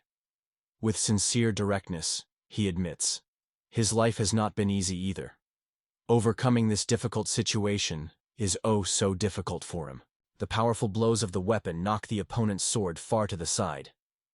Alex breaks into a scream, openly demonstrating his indignation to Alec, who in response only exclaims in surprise. But despite the anger and confusion, the fierce battle continues without a break. First, he presses his spear into the ground, then leaps forward and lunges at the monster, simultaneously exclaiming to Alec that he still hasn't figured it out. The boss, retreating after Alec's blow, suddenly receives another devastating blow, this time a kick from Onus from the opposite side. All wrapped in smoke and dust, the leader of the floor in a massive horned helmet does not even think about surrendering. A desperate light burns in his eyes, which gives them an eerie sparkle. He laughs smugly, and without taking his eyes off the monster, mentally admits, this spectacle was truly fascinating. The chief again rushes into battle, and, having caught Honest by surprise, swiftly attacks him. One after another, a hail of blows falls on the enemy, but he skillfully parries all the attacks with his spear. Despite enormous efforts, after all, the opponent is incredibly stout. Alex, excited and full of anxiety, calls Honest by name, not hiding his concern. But he never leaves his bizarre collection. With his usual smile, he whispers to Alec that only in such dark, threatening dungeons do their true qualities begin to shine. These words surprise and even delight Alec, because they convey the unwavering confidence of the speaker. Alec and Honest, not looking away from the intense battle with the monster, at the same time briskly return to the previous conversation, the discussion of Boltsmith. Honest notes that all this time he found the situation rather strange, and after the dramatic events with Alec's father, he was strengthened in his conviction. Sooner or later, Alec will definitely side with them. Aleka is genuinely impressed that Onus has decided to start the conversation now, in the midst of a fierce battle where lives are at stake. In response, Onus remarks that if this were not the best moment, Alec would not have wanted to talk at all. For Onus, this fierce battle is the perfect time for a frank conversation. While in Cranist, Urge asked Alec to remember the phrase he had uttered after their first year at the Academy of Magic. That evening, they were relaxing with friends at a local tavern, enjoying drinks. It was then that Urge said something important for the entire company. And now Alec needed to remember this key moment. He had been convinced then that he should have died in that battle. His life had literally hung in the balance. Clasia sat silently beside him, suddenly wondering why he didn't try to master support magic. But it remained a mystery to him why someone with such martial talent would neglect such an opportunity. Your hero, sitting in a cozy corner of the tavern, felt that their meeting was a real act of fate. Clausia, without wasting a moment, expressed her determination to follow this path to the very end. Alec, meanwhile, calmly listened to the chatter of his brothers and companions, preferring silence. That evening, with a mug of drink in his hand, a drunken and loud Avsness told his companions how in life they all aspired to only one thing: to become the best. He found this idea infinitely funny, and he could not help but burst into genuine, infectious laughter. The plot returns to the present day, deep in the dungeon, where Alec and Oknist are battling the fierce boss above. Amid the clanging swords and billowing smoke, Oknist shouts at Alec with angry passion, reminding him again of his warning. The royal court is a treacherous and filthy place, not at all for honor and dignity. Alec is lost in thought, his choice of words too difficult for him to grasp. His lips pressed tightly together, he listens intently to Honest's voice, which demands, "What exactly do you want, and not someone else?" Ansky and Est support him, urging him to be confident and persistent in his answer. There is tension and anxious anticipation in the air. Alex feels his anger boiling inside him, but he tries to control himself and asks Honest in an even voice to be quiet. But his interlocutor does not stop. He is always ready for conflict, and now, overcome with anger, he breaks out into a scream. Honest declares that he will not stop until Alex opens the chest and shows what is hidden there. Their conversation with Honest was suddenly interrupted by the furious charge of the horned, helmeted leader. His blow was so powerful that it seemed as if the very air itself had torn apart, raising clouds of dust and scattering stone fragments in all directions. Amazingly, Alec managed to repel this devastating attack. Alex smiled wryly, and his thoughts suddenly turned to a completely unrelated topic. He suddenly couldn't remember what they had just talked about. 6 years of friendship. They had always stuck together, shared the joys of dinners, spent evenings together. Alec always tried to be there and help his friends overcome difficulties. Meeting One's gaze, Alec instantly snapped out of his stupor. It became obvious to him that he had been absent for a moment and had almost missed an enemy strike. But One's resolutely rushed forward, stepping between him and the danger, deftly repelling the attack. The chief asked with an unusual intonation whether everything was really that bad, and whether Alec wanted One's to finally shut up. Alec is left with a bitter taste of injustice. Silently watching Honest still struggling with the monster, he feels confused. No words can accurately convey what is raging in his soul. This misunderstanding in his heart becomes even more disturbing, and his irritation gradually grows. Alec quickly snapped out of his reverie, using all his willpower to muster up the courage and charge forward resolutely. His goal was to support the brave faithful, who was still selflessly confronting the giant boss on the floor. Overwhelmed with emotion, Alec exclaimed at the top of his voice that his only desire was to help his comrade. Feeling genuine passion in his soul, he fervently acknowledged his need to thank him. The excitement was overwhelming the boy. He looked at Alec, who stood motionless beside him, with narrowed eyes and some surprise. Without stopping for a moment, he continued to repeat that he had long owed him a debt and was eager to repay it. Alec's face was strangely intertwined with determination and despair. The tearful, exhausted face of Elbacetus haunts me. The image is firmly etched in my memory. But he doesn't resemble the real Elbacetus at all.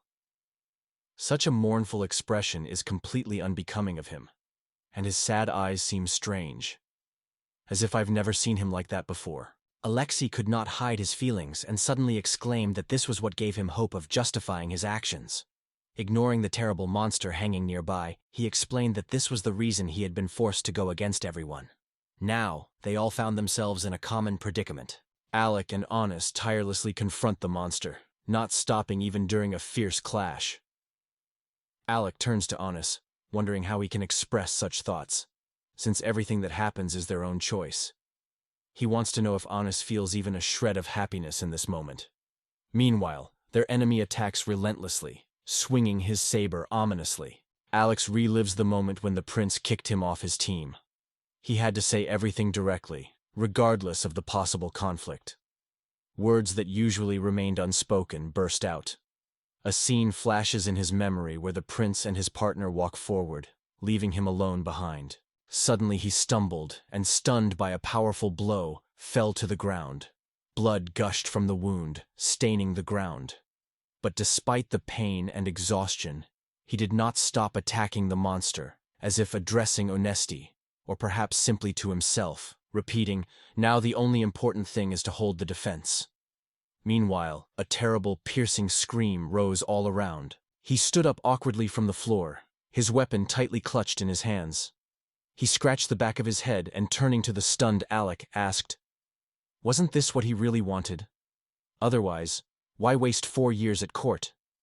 Alec froze in place, frozen in an unexpected shock.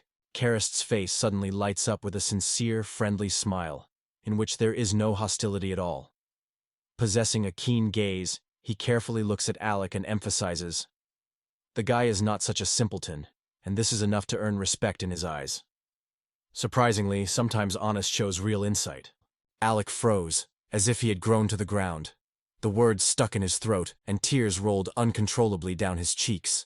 A disturbing picture unfolded before his eyes. The formidable floor manager raised his massive saber again, preparing to strike a merciless blow at him and Onesta. Will Alec manage to dodge the deadly attack, or will he be forced to take the full brunt of it? Suddenly, a blinding light burst from a giant magic circle over the arena of the fierce battle between the boss, Alec, and Onesta. Its brightness made everyone freeze and turn away from the battle. Alec, not realizing that this was his own doing, instinctively squinted, trying to see through the blinding curtain, and waited with bated breath to see what would happen next. Loki stood aside, arms outstretched in the direction of the epic boss fight. Behind him, their entire extended team gathered. Among them were those who were forced to sit on the ground due to injuries, but all remained alive and unharmed. It is for the sake of this team that Alec and Honest rush into battle with their main enemy with all their might. It was Loki who cast a magic circle over the warriors. As planned from the very beginning, the 5-minute battle with the monster was necessary for this very purpose. He is convinced that this battle benefited not only him. In that tension, everyone had the opportunity to think about something important: recent events. Yorha, looking at Loki in surprise, admits that trying to convince Alec that he is a skilled swordsman is indeed a cunning move. However, she inadvertently adds that such a psychological burden can make the fight against demons even more difficult. Loki only smiles mysteriously in response and asks, "What if that is the whole point?" Loki asks Yorha if his future opponent is truly intelligent. This surprises her, as demons are not usually associated with sharp minds. Loki admits that he himself had doubts until he saw for himself that this time they were dealing with an exceptionally clever demon. Now we face the terrifying boss of the dungeon, scary as the night itself, with a horned helmet with flickering eye sockets and a thunderous voice. Loki does not stop. Inflamed, he exclaims that before them is not just a monster, but a real demon with a developed mind. Loki, beaming with confidence, announces that this is the perfect opportunity to seize the moment. His words are full of allusions to the enemy standing opposite. Loki's clothes and locks of hair flutter playfully in the swirls of air, filled with raw magical energy. He looks convinced, and undoubtedly believes in his own rightness. Suddenly the monster lost interest in Alec and Honest, and changed direction abruptly, rushing towards Loki and the rest of the group, who had been standing a little behind him, while he cast a spell over the magic circle. Alec, unable to contain his alarm, let out a loud scream, desperately trying to save his comrades and stop the monster. Loki stood under the watchful eye of the majestic defender. Behind him was Klasia, weakened by Ravel's wounds, and tired after the battle, Mabel. High walls and low sides rose all around, forming a trap from which there was no escape.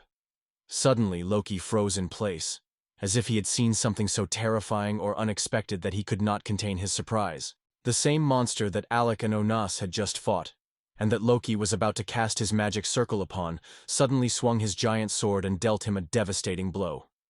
Loki had no time to raise his protective barrier, and the attack seemed to prove fatal for him. The evil monster watches with pleasure, as the frightened Loki plummets headlong into the abyss, while Alex and Honest, frozen in horror, do not take their eyes off this terrible scene. They had no chance to stop the monster. Everything happened so quickly. But suddenly something unusual happened. A barely noticeable smile flashed on Loki's face. Suddenly Loki burst into a loud, resounding laugh, and it completely disoriented the monster. It froze, not believing its own eyes.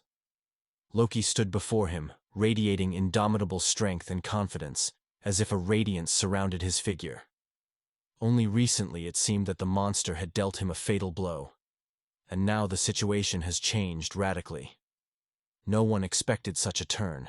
Confusion reigns everywhere. Loki smiles slyly and confidently. The wounds did not affect him, and he even seemed to enjoy the situation. The frightened horned monster rushed to flee, using the magic circle he had created with his own hands. But something strange happens to Loki's body. He seems to be enveloped in a haze, and he gradually dissolves into thin air. Now Loki finally understood why the monster was so terrified of the magicians, and why it was trying to destroy him as quickly as possible. Suddenly, its silhouette turned pale, began to blur, and like a shadow, dissolved in the air.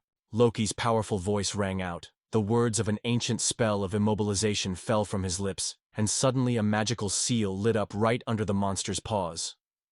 Loki laughed merrily, watching in delight as his trap successfully worked. Dust swirled from all sides, enveloping the battlefield. Bonesex, with enthusiasm and pleasure, hurls new insults at Loki, convinced that he has already exhausted all his tricks. And yet, watching Lorca and the rest, he begins to understand. The monster is not where he was seen at least once. Meanwhile, Loki only laughs and slyly assures that he did not have enough strength to outwit the leader. Loki, smiling slyly, reminds Onista and the others that he warned them. Their ingenious plan with tricks has worked. He emphasizes that without the support of Alec and Onista, they would not have been able to achieve this victory. Meanwhile, the monster is struggling with all his might to break free from the captivity of the magical symbols, not giving up attempts to escape. Loki loudly orders to immediately stop the monster's movements, which are frantically rushing between the magic circles, trying to break out. He insists that this monster must be dealt with as quickly as possible, and appeals to all members of the squad, including Alec and Onesta, demanding their full commitment. Alec is overcome with rage.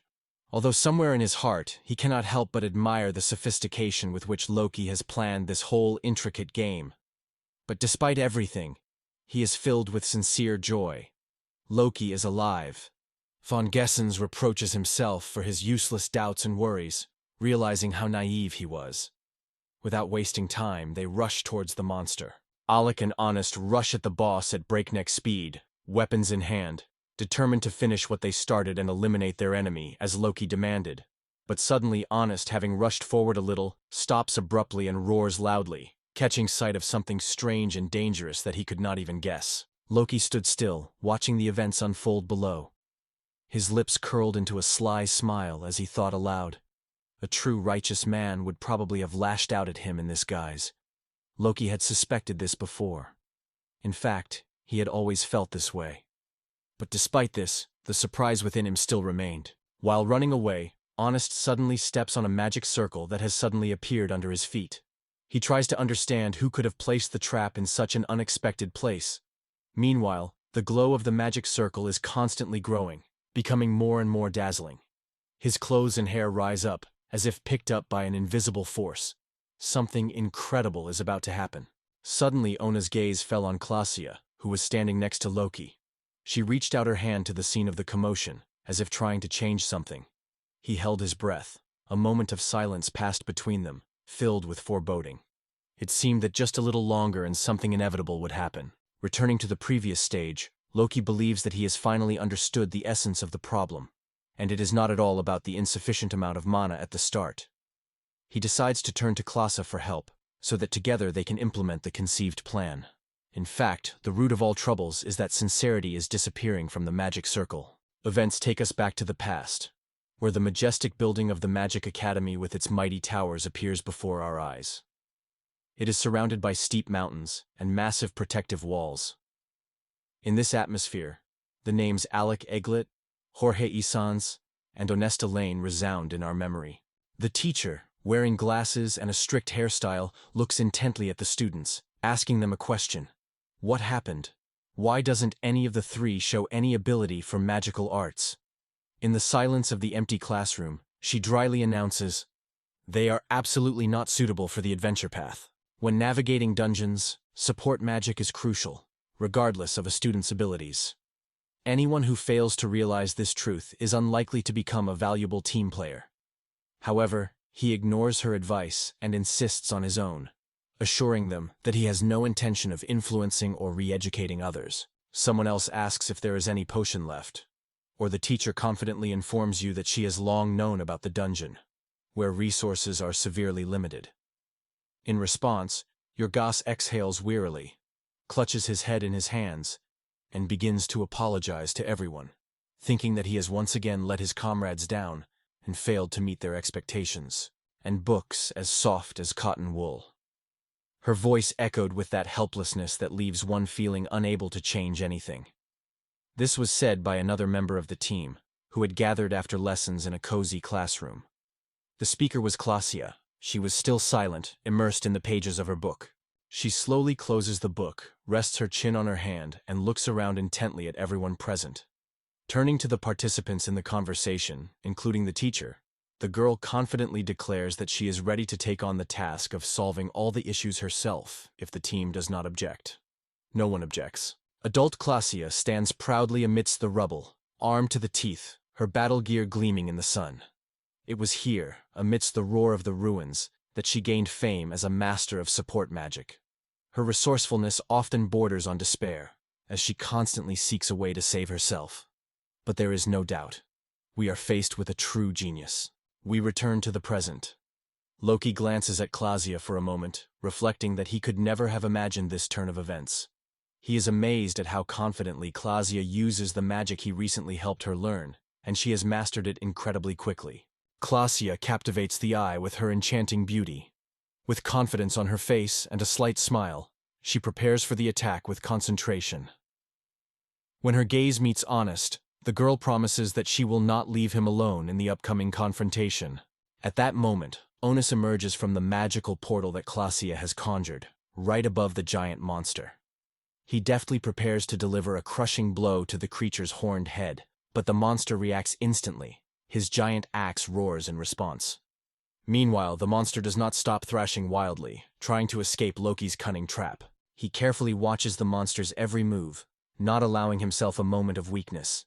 His whole being is tuned to perfectly calculate the next move and deliver a blow that will dispel doubts about his strength and not betray the trust of his friends. The ugly boss will not stand and wait. He is on guard, ready to attack in response at any moment. The young man swung his weapon with all his might, and the monster they were fighting flew far back. The monster studies the boy carefully, never taking his eyes off him.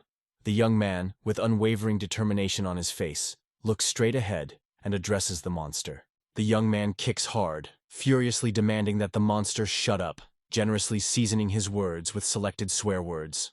Somewhere nearby, a joyful voice is heard, someone exclaiming that Mabel has finally returned. Young Mabel, with short, neatly trimmed hair, soars into the air, clutching her sword tightly behind her back. Mabel leaps forward, headlong toward the monster, about to collide with it. Her eyes are filled with wonder. Someone has indeed appeared, as they had promised. When the girl almost touched the floor, she swung with all her strength and struck the monster, but it skillfully dodged. The girl stands up and confidently declares that she has known everything for a long time. Mabel happily returns and notes with delight that this boss is adept at dodging attacks. The monster takes a position in the very center of the magic circle. He raises his head, a self-confident smile appears on his face, and his weapon is tightly clenched in his hands. The young man named Loki props his chin on his hand, raises his head thoughtfully, and stares intently ahead. His penetrating gaze instantly reads this boss through and through. The creature rises into the heavens, soaring high above the earth. Its piercing gaze focuses on something ahead, and it stares intently into the distance. The monster began to level the wall on which Loki stood, gripping his weapon tightly in his hands, preparing for the upcoming duel. The young man looks ahead with a faint smile on his lips. His face is full of concentration and determination. He is ready to meet the challenge head-on. The creature reached the very top and moved to the right. The young man spread his arms out to the sides, realizing that he would not have the opportunity to strike again. Only one single attack would decide everything. Mabel stands tensely below, looking ahead warily. There is another person next to her. The girl lets out a frightened cry. Loki has lost control, and now the monster is closing in on him. Meanwhile, the monster rushes towards the boy at breakneck speed, preparing to attack him. However, the monster does not take his eyes off his opponent, glaring predatorily. Sharp teeth gleam in his wide smile. At this moment, Loki already has a sword, and, smiling ironically, he reminds that he warned the monster in advance about his next well-aimed blow. The beast's sword almost touches Loki, but he deftly parries the attack. His gaze focuses on the monster, and a mysterious smile appears on his lips. Loki incites his opponent, urging him to try harder. Below, hidden from prying eyes, Mabel and another young man are watching the events closely. His friend notices that Loki is holding a magic sword. Mabel assures him that even with this blade, Loki will not be able to withstand the next blow. Loki tensely holds back the monster's weapon, all his attention focused, and his jaws firmly clenched with tension. Suddenly, someone shouts, "Magic!" The girl with a staff in her hand boldly steps forward, holds out her weapon and calls on her allies for help. The stunned passerby freezes in place. His gaze stops at a familiar game, the foundation of which is 7 different elements.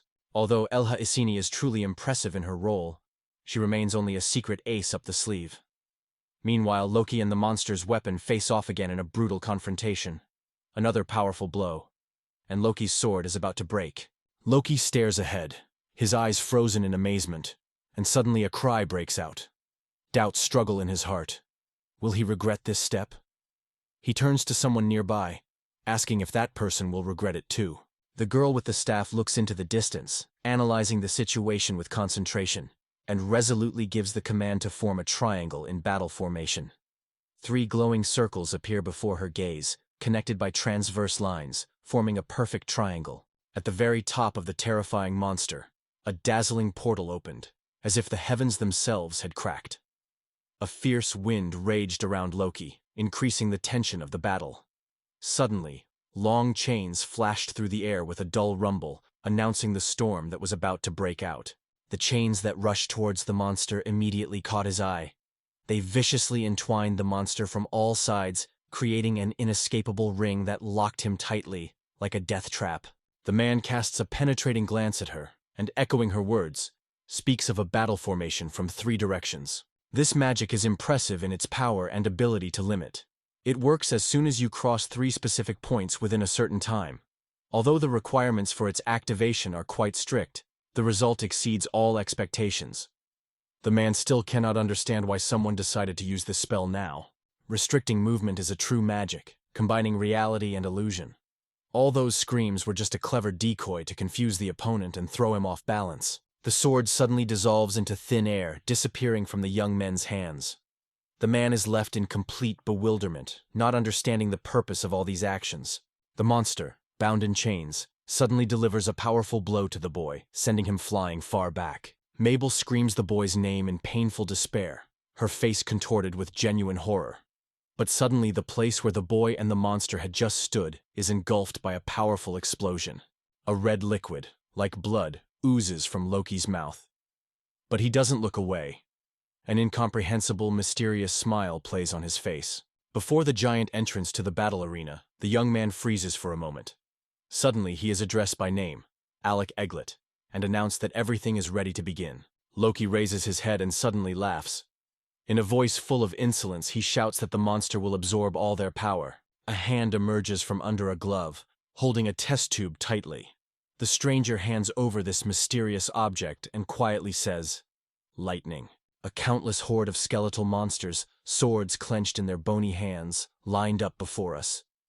Their blank gazes are fixed forward, each of them tensely waiting for the signal to attack. Meanwhile, a bearded man chants a spell that grants speed and strength, then swiftly strikes one of the monsters. Behind the man, a girl with a neatly braided braid has gathered. She, shoulder to shoulder with him, desperately enters into battle with the monsters. Loudly, at the top of her voice, she shouts his name, Leville. Without looking back, the man responds, his partner, Krista Wright. Which of the pirates, who looks like a living skeleton, is forced to retreat, unable to withstand the onslaught of this man? The 4 brave men were trapped. Skeletal monsters gathered around them, their bones clicking ominously. One of the men noticed with a touch of bitterness that they had recklessly cut off all avenues of retreat. A young girl named Christy turns to her husband and tells him firmly that they must find another way. He asks what she means. They seem to be haunted by a strange curse. No matter where they go, every path leads only to a dead end. Meanwhile, the skeletal monsters continue their frantic attacks. The man claps his hands and, with a convincing smile, assures them that they will deal with her in just 5 minutes. Among the numerous magic circles with a star in the center, streams of lightning poured abundantly onto the monster.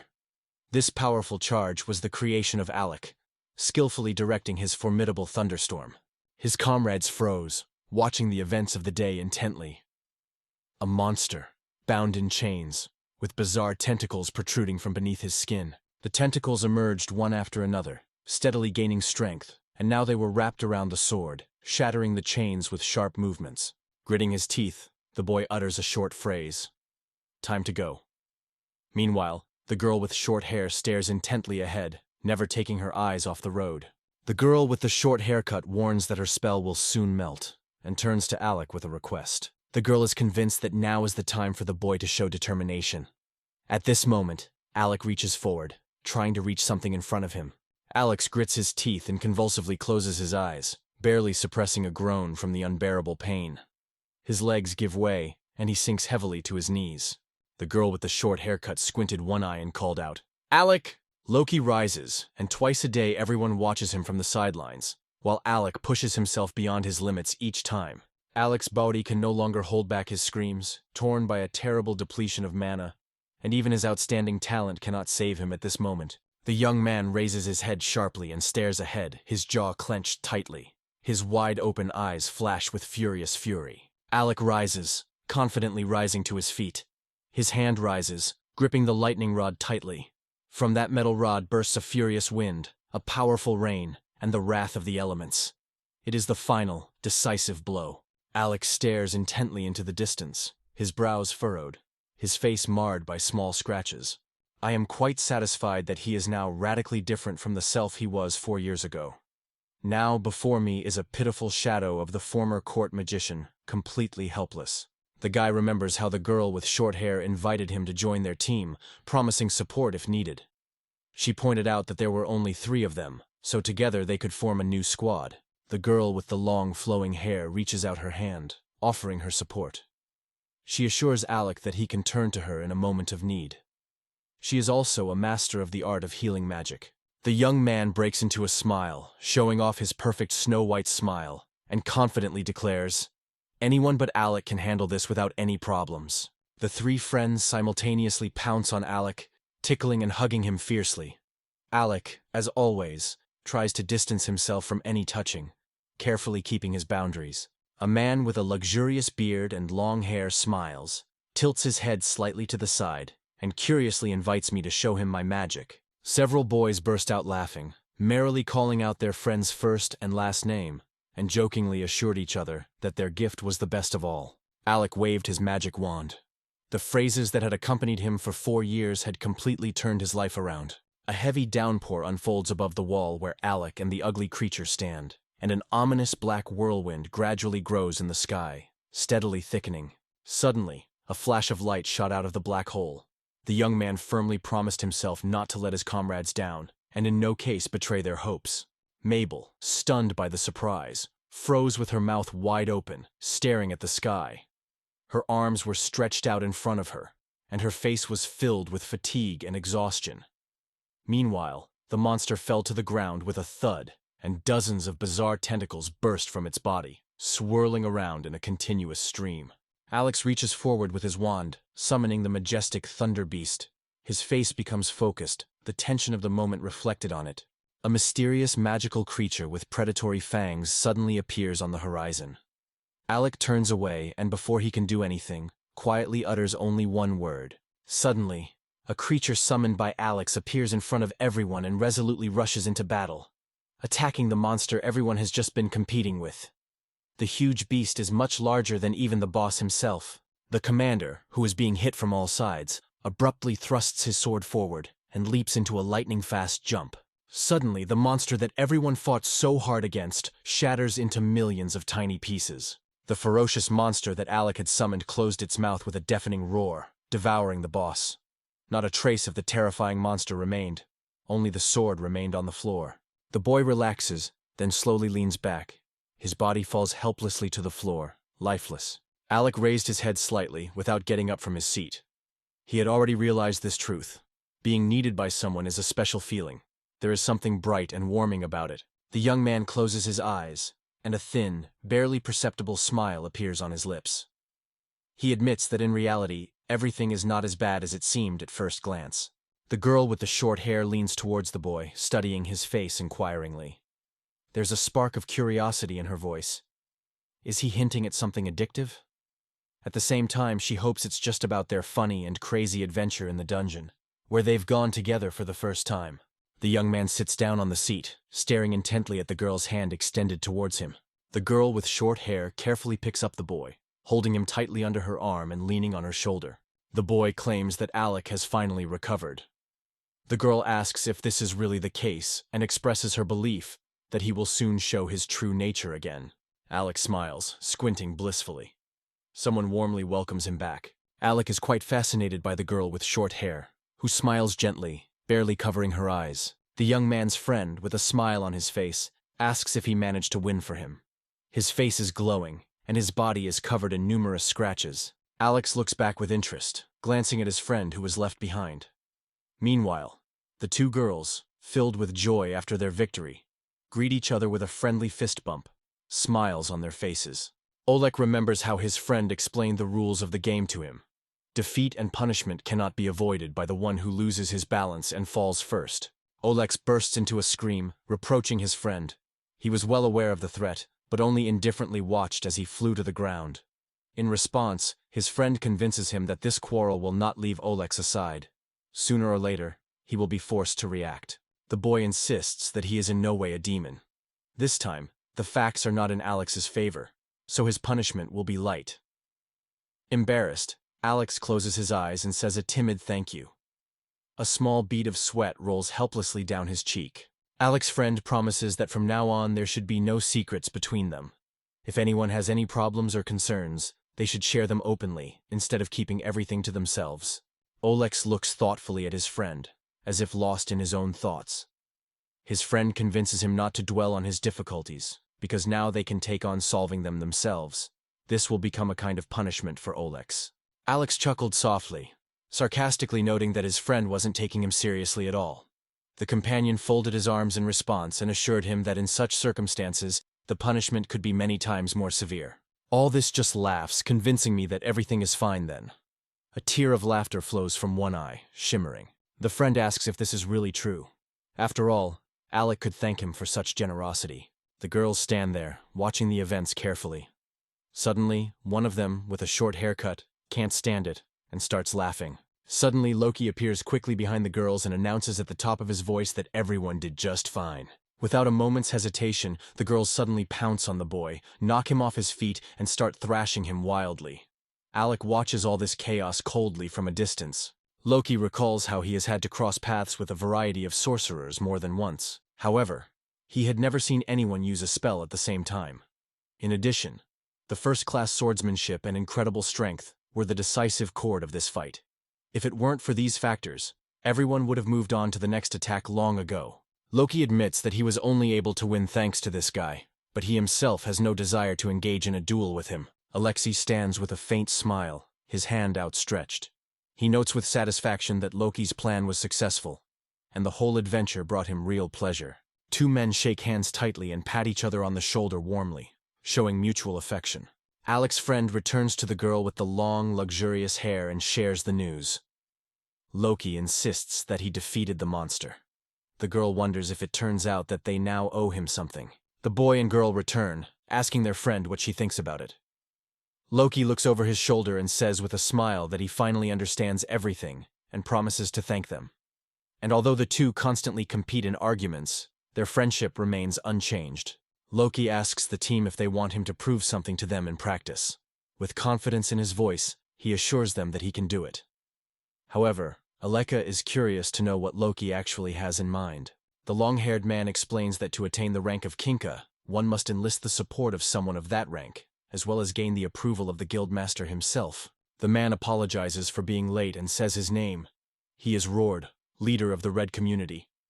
Alec hesitantly raises his hand in return, but suddenly his attention is drawn to another voice addressing him. Mabel instantly ran up to Alex and gently touched his cheek with a kiss.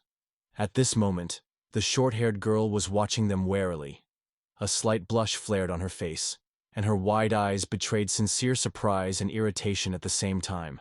The girl calls herself Mabel. She emphasizes Alex's strength and immediately invites him to join her in exploring the new dungeon. Suddenly, another girl with short hair interrupts her. She loudly exclaims, "Mabel!" and insists that Alec is their Mac. The representative of the Red Flower solemnly declares that he takes full responsibility for his recommendation.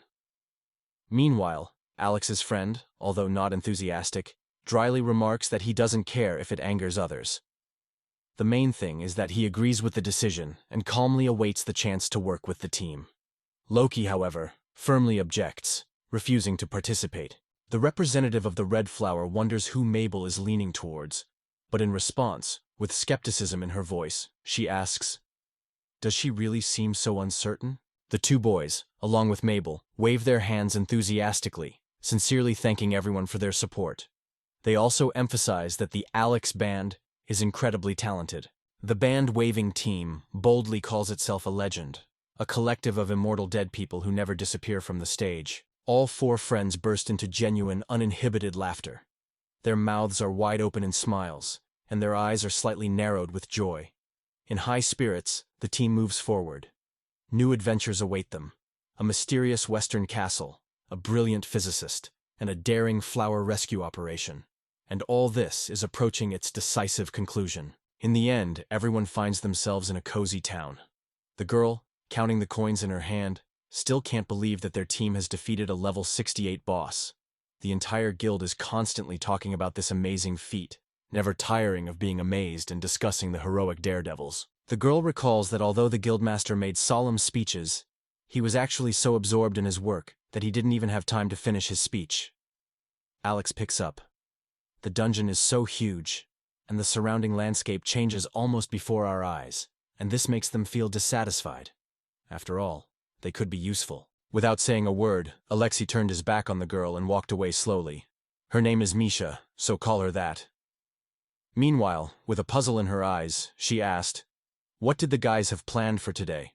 The electricians return with news. For the first time in many years, all four will finally have a vacation. Alex freezes, as if struck by lightning, and stares straight ahead. A thin trickle of sweat slowly runs down her cheek.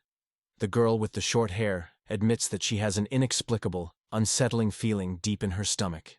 The short-haired girl says she doesn't plan on resting today. There will be another day for that. Alex, smiling, admits that he just wanted her to show him the city. He half-jokingly suggests they take a walk together. Alex notes that he was so absorbed in his work that he barely saw anything except the guild. The girl with short hair assures him that she will support him without hesitation. After all, she is the oldest among the witnesses present and will easily cope with this role. The girl remembers how her hair fluttered imperceptibly as Ernest complained of a stomach ache, capturing the moment. Then, he announced that he would not be able to participate in the race. At the same time, she reminds herself, she has many urgent matters to attend to right now. Walking obediently after Alec, the fragile girl with short hair is enveloped in a light glow of blush on her cheeks, reminiscent of the reflections of the evening glow. Nervousness is read in her every movement. Alec looked at the girl and, with a faint smile, remarked that it was time to leave. She quietly agreed, nodding briefly in response. The girl with short hair, not hiding her radiant smile, enthusiastically says that Fissel is a city of fearless travelers looking for adventure. The girl notes, "If you are looking for weapons, armor, or any other things at an attractive price, you should definitely choose the market. It is much more profitable here than in specialized stores." The girl warns Alec that there are many scammers among the merchants, and they often push unnecessary or low-quality goods to beginners. Alec nods in response, admitting that he has already noticed this unpleasant trend. The man hands the girl an unusual thing, a special pill that promises 10 days of inexhaustible energy for just 100 gold pieces. The amazed girl explodes with joy, because she had never dreamed of hearing about such amazing remedies. The boy grabs the girl's hand tightly and without hesitation pulls her along. She barely manages to run alongside, trying to keep up. Oleg says that he has already visited the market, so he advises to buy groceries first, and then take a walk here with everyone. Elga is a little embarrassed, but in the end she supports the guy's opinion. Elka admits that the day before, she persuaded Ernest and Russia to buy everything they needed. However, only Ernest was focused on working with the swords. Meanwhile, Gracia was carefreely playing with her teddy bear, enjoying the fun game. Ernest and Crazia returned home, laden with all sorts of junk, which greatly angered EHLH. She strictly ordered them to return all these things immediately, and not to waste money on meaningless trifles. Ernest firmly assured them that they would need all this in the future. Crazia began to make excuses, saying that she had not bought anything, but had only picked up what she had found on the street. Elga admits that she is embarrassed because they still haven't learned how to manage money wisely. Olex notes that now she is ready to take responsibility into her own hands. With sincere joy, Elga emphasizes that having such a wonderful friend as Alex is a real blessing. The girl notices an elven ribbon among the goods, a real rarity. She asks us what such an unusual thing could be used for. Aleka is interested and asks if it is just an accessory. Elka explains that these ribbons have the ability to enhance magical power, and adds that she has long wanted to find just such a thing. The girl carefully examines a small sign on which the inscription with the price, 50,000 gold, clearly shines. Elka thinks the cost of these cassettes is somewhat beyond her financial capabilities, but doubts are dispelled. If she doesn't buy them right now, there may never be a second chance like this again. At the same moment when Elga is lost in her own thoughts, the boy reaches forward and places several gold coins directly into the storekeeper's palm.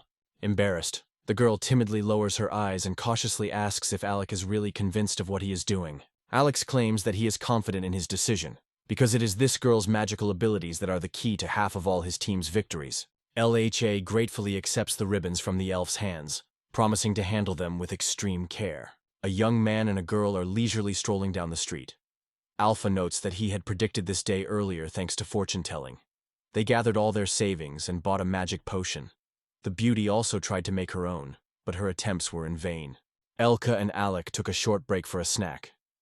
After we were full, we headed to the magnificent library to immerse ourselves in the world of fascinating books. At the top of the high tower, the cat and the boy stood side by side, looking around in the glow that filled the space around them. Alex noticed with delight that from here he could see the entire path that led to the dungeon itself. He turned to Elficella and asked if she liked such a magnificent sight. However, Alec convinces us that it is really interesting here. This city is bustling with life and is not at all like the garden. He feels like a real explorer on an exciting expedition. Is there someone knocking? I am about to tap my forehead. Al looks at the boy carefully. The girl admits that she wants to hear his answer again, and sincerely hopes that her request will not seem selfish. The girl recalls how, after a chance meeting in Cardan, she invited him to join their company. Without hesitation, he left his position as court magician and set off on a journey with them. That's why the girl worries from time to time whether I'm exhausting myself too much. Eilek confidently states that there are no more unresolved issues left in the city. At the same time, he admits that he still feels depressed, and this anxiety does not leave him. Elik lowers his eyes and admits that the desire to become the strongest actually deserves respect. As Ernest would have noted, this line of thought sounds quite convincing today. What can we say about Elhea and Crescia being reunited? The girl, wiping tears from her cheeks, confesses that they always stuck together and never let each other lose heart. Alec, smiling cheerfully, admits that he has never heard such an interpretation of their story before. The girl insists that it was her words that were to blame for everything. After all, now she is the leader of the team, and the endless days have lost their meaning without the participation of the four of them. Elka enthusiastically admits that she is infinitely happy, because Alec is one of those rare people who truly know how to inspire and encourage those around him. Alex Pacis looks at the girl with a warm smile and admits he just wanted to be frank and share his sincere emotions with her. The girl looks straight ahead, bathed in a soft glow. Her cheeks flare even more. Alex starts a conversation, and the girl, a little embarrassed, asks what he would like to tell her. Her cheeks are still playing with a delicate pink hue. Alex admits that the confrontation with Ernest ended badly for him. At the end of the conversation, he had to promise that he would listen to his difficulties and discuss them with him. The girl blossoms into a wide smile, and her cheeks immediately flare up with an even brighter blush. Alexei, a little embarrassed, notes that this is an agreement purely between men, and takes off his hat as a sign of apology. He says he didn't want to drag the girl into such matters. Elle turns away, and the guy asks if she's okay, if her stomach is upset. She replies that she's fine. The team returned to the scene and were stunned by what they saw. Their eyes were fixed on the man's face in amazement. The group approached a man with a thick beard and long hair. As soon as he noticed the girl and boy he knew, he exclaimed that they had finally returned. Alec curiously asks if he had really been waiting for them to appear. In response, the man coldly remarks that the conversation will only concern the boys. Looking at Alex, the man announces that he has a guest. He is waiting for him in the old house. The man admits that as soon as this guest crosses the threshold, he will definitely tell him something important. It seems that this person is causing Alexi's undisguised irritation. Alder approaches and asks if anyone is waiting for him. A tense expression appears on both teammates' faces, like cows sensing an approaching storm. El-Kahia tirelessly bombards him with questions, trying to find out if he knows this man, and if he is from Garden. The man remarks that it's time for Alex to visit this person. Otherwise, it will start to annoy him. Alith carefully places his hand on the doorknob, slowly opens the door, and steps through the threshold, entering a brightly lit room. A man with sharp features and long black hair stands in front of the door. His penetrating gaze is confidently directed forward. Alec is stunned by the surprise. Standing before him is none other than Ciro Bogdan. He has no idea what could have lured the influential aristocrat from Gordon to this forgotten corner. Alec, smiling sincerely, bows low and says that he is extremely glad to meet you after such a long separation. Sir Vaughn, not hiding his interest, asks if he is the same messenger. The man's eyes widen in surprise.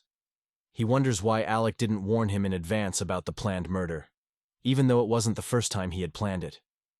Alec only narrows his eyes slightly, silently considering that this man had figured out all his intentions long ago.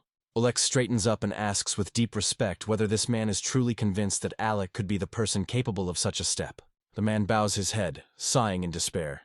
He admits that his interlocutor is right, and adds with a sad smile, "It seems that fortune has turned away from him for good." Alex admits that he had doubts himself, but he was still accepted into the group as a magician. The man quickly turns his head and stares into the distance. He again raises the question of the magician and firmly denies Alex's words, insisting that he is completely wrong. The man emphasizes that this fighter's wounds are now fully healed, and he intended to share his wisdom with him. But in the end he realized that even Alex could not surpass him. The man notes that today, among other things, he also has to fulfill the role of an exporter. Alagath raises his eyebrows in confusion, wondering. He wonders if the Lord is in this hall at this moment. In response, the man breaks into a smile that shines even wider. He claims that this man is trying to complete an extremely important task. The man reaches into his secret pocket and pulls out a letter. With a significant look, he announces that the letter was given to him personally by the king himself. It seems that Alec is beginning to develop an affection for the royal family. Alex looks at the letter carefully, not saying a word. Finally, he calmly asks if it is a royal decree. To this, the man replies that he has heard that it is an ordinary petition, an apology to his son. If the man is not mistaken, this was probably a step towards reconciliation. Alec asks to tell the Lord that 4 years is a long time, but his lordship has done him a great service. Isla asked where his lordship had gone. In response, the man mentioned an underground arena. That was the name some bearded guy had given it. The man insists that this is utter nonsense. He believes it is all utter nonsense and a waste of time. At this moment, Alec directly asks whether the interlocutor really means what he says. The classroom is on the first floor. Alex turns decisively and heads for the door, but is stopped by Elha's shout. Elka, a shadow of anxiety on her face, asks the boy if he's okay. Alex, smiling, turns around and boldly promises to just even the score. Climbing the stairs, the guy turns to Elhad, asks him not to disappear, and wait for his return. Amidst the vast underground arena, shrouded in a dense veil of dust, stands out the lone figure of a man, standing motionless, right in the center of the vast space. Alex directs his penetrating gaze into the distance, and behind him stands Sir Va Young, silent. This man firmly states, his father was convinced that the established order in the kingdom needed radical changes. This man assures that if the monarch has made such a decision, it is undoubtedly the only correct one. Suddenly, he turns around sharply, gritting his teeth, and confidently proclaims that this is his only way out. The guy, pointing his finger, confidently declares that they are special from birth, and therefore have no reason to pay attention to anyone's meaningless words. The boy cannot understand why his father has turned away from him and is now publicly shaming his own son. Were all these 15 years just an illusion for his father? The young man pleads with his father, demanding that he stop pretending that he doesn't realize what is really happening. This guy persistently proclaims, You can joke with anyone, but such tricks don't work with me. Suddenly the boy lost his strength. His breathing became rapid and ragged. Sweat covered his face, and a single tear rolled down his cheek. Alex stood casually nearby, calmly keeping his back straight, and watched all this from the side. Again the boy bursts into a scream. He indignantly declares that he does not understand why ordinary people are destined to die, like everyone else. After that, he turns to his father, convincing him that no one in the world is capable of feeling what he is experiencing. Alex admits that he doesn't understand anything at all. He has no idea what's going on in this guy's mind. He has no idea why it's so hard to accept reality. Olex assures us that this is all he can share. This guy is not right about anything. He is simply fatally mistaken. The man complains that Alec acts as if he doesn't hear what he's saying, and doesn't even try to understand what he's hearing. Desperate to prove anything, he decides to stop wasting words. Now, finally, it's time to figure it all out here and now. The man, with a flash of anger in his voice, exclaims, asking if Alec really wants him to listen to this nonsense. He sharply orders Alec to stop lying immediately and speaks contemptuously of him, calling him a commoner. Alec looks ahead with poise and thinks, there really is so little that separates them. The man confidently dismisses it, categorically stating that he will not change his mind and will not agree to it. For him, there is absolutely no reason for such a replacement. This man turns to Pierre Vagonin and insists that he keep his promise a secret. The guy confidently rejects any need for change here and now. He is convinced that he himself is able to prove himself right. His words echo an unshakable belief in his own infallibility.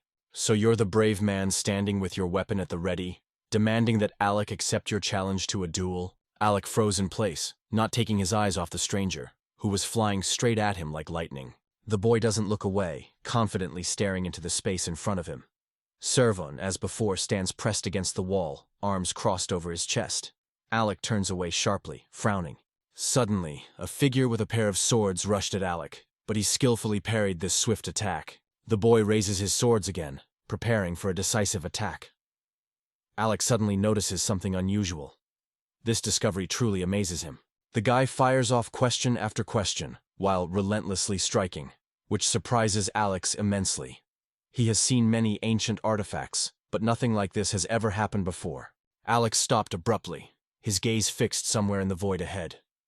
Memories connected with that boy flashed through his mind one after another. An unknown young man with a huge sword in his hand carefully examines the crowd. He wonders if anyone wants him to pick up another weapon. However, Alex is nearby, who notes that this sword seems too heavy for the boy, but a pair of small blades would be a much more convenient choice for him. The young man is eager to examine his sword closely. This bladed beauty was created by the most famous master in all of King's Landing. Now he has before him not just an ordinary weapon. It is a true masterpiece of blacksmithing. Alex fondly remembers the Dauphin, who had such deep respect for his former swords that he never left any doubt for a moment. No alternatives were even worth discussing. Oleg chuckles softly, his eyes fixed on the front. His lips are slightly parted. A young man named Dauphin keeps attacking Alec, trying to hit him again and again. However, Alec cleverly dodges the blows, skillfully dodging each attack. Finally, the Dauphin suddenly lurched to the side and, losing his balance, fell to the ground. Alec remained calmly on his feet, watching the Dauphin's clumsy movements. But then Alex turns to Servon, wondering whose handiwork this is. In response, Servon looks questioningly at the Lord and asks what he has done to His Majesty. Servon emphasizes, Alex should not deny the successes in the defense, but be convinced of their reliability. The man can add nothing more. The man stares ahead, head slightly bowed and arms folded across his chest. He notes that he cannot understand Dauphin's nature. If he is so persistent, he should explain his actions. Dauphin rises to his feet, confidently gripping his short blades. The stranger remarks that he is the only one of them who sticks to his own path and strives to achieve everything on his own. The young man looks ahead intently and exhales quietly. Alex remarks with some irony that anyone could envy Delphin's stubbornness. But suddenly Delphin abruptly ends the conversation, sends Alex away, and resolutely walks away. Delphin continues to attack, charging forward again and again. Aliette steadfastly fights back, armed only with a fragile magic wand. Dauphin looks around intently, his brows furrowed and his lips pursed in concentration, as if he's deciding something important. Suddenly Alec notices something. His eyes widen in surprise. Dauphin is adept at attacking from below, skillfully using his height advantage. This is what allows him to easily defeat even the strongest opponents. Delphine attacks Alec with renewed vigor, but Alec deftly retreats, defending himself with his magic wand.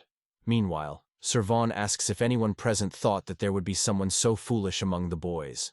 He cannot stand stupid people in leadership positions, and is contemptuous of those who only talk a lot but do nothing. Saravan reported that he had taught Dofak the art of swordsmanship, so that he would be able to fight off Alec on the battlefield. Dauphin rushes forward, slashing his swords at Gladion.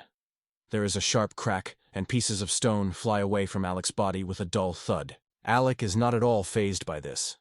A faint smile blooms on his lips. One of the blades pierces an invisible barrier, and it is from this point that a network of cracks begins to spread. A glowing circle appeared around Alec, with a bright star blazing in the center. Alec himself, wand in hand, stood motionless amidst the chaotically scattering debris. Delphis stands still, taking a deep breath and staring intently ahead. He is diligently practicing the art of support. Dofet finally realizes the true weight of everything that has happened, and begins to understand why he was destined to stay alive.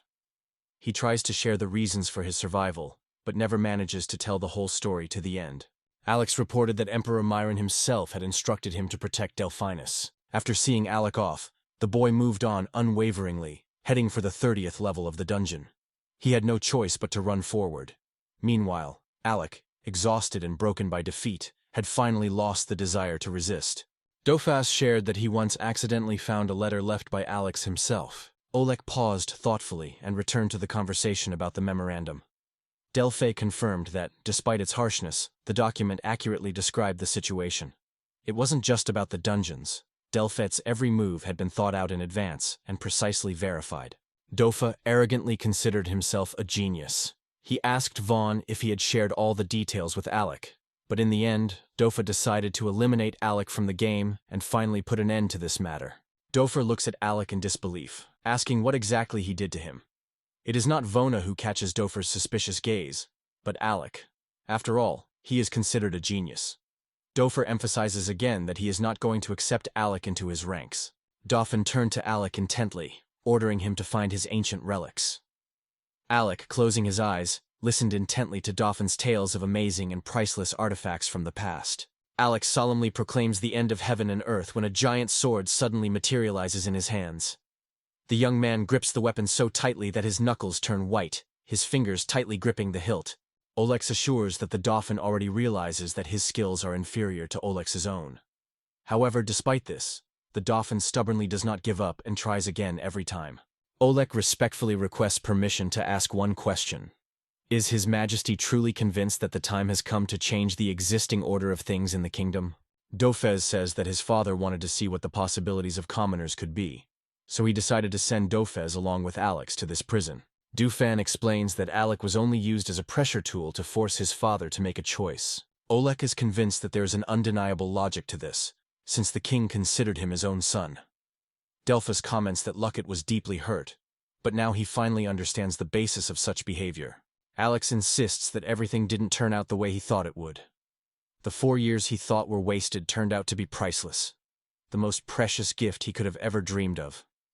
Dofa looks forward to the future with excitement. Servan raised his eyes with interest and also began to peer intently into the distance. Alec confidently grips the hilt of his sword, assuring himself that everything is under control. Alex freezes in a determined pose.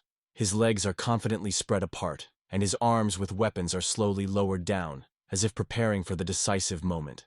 Earl Fen and Servan stare ahead in amazement and tension. Their wide-open eyes and eyebrows raised almost to their foreheads clearly convey the excitement of the moment. Alex, gazing into the vast distance, resolutely declares his plan of attack. He utters the code word Regulus, and the fury in his heart flares even more fiercely, like a mad ocean beast. A heavy drop of sweat runs sluggishly down his cheek, and an unexpected tear glistens in his eyes. Servan, leaning calmly against the wall and crossing his arms over his chest, looks intently ahead.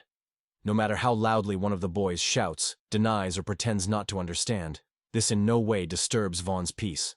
He remains implacably unmoved. Daffin's upbringing and life beliefs have turned into a cruel punishment for him. He himself lies helplessly on the ground, his lips tightly pressed together, while the boy stubbornly crawls forward. The Dauphin, gripped by terror, does not rise from the floor, his gaze cautiously directed upwards.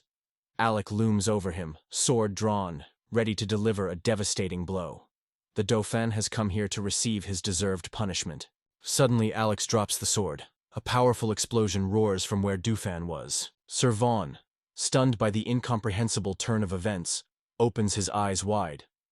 Before him is Alex, his hand lowered, his sword submerged in a thin cloud of dust still swirling in the air. The sharp blade of the weapon rests calmly next to the Dauphin, having done him no harm. The man stands unharmed. Dauphin asks what prompted Alec to do such a thing. Suddenly, Dauphin bursts into a scream, furiously asking why Alec Eglith spared his life. In desperation, he suggests that Alec felt sorry for him. Dauphin rises from the floor and sharply asks what happened to Alec. He indignantly accuses Lafayette of never treating him as an equal and of having despised him from the very beginning. Dauphin finds himself on the ground again, sighing bitterly and admitting that he has no idea what to do next. Alec stands next to him, watching his every move intently.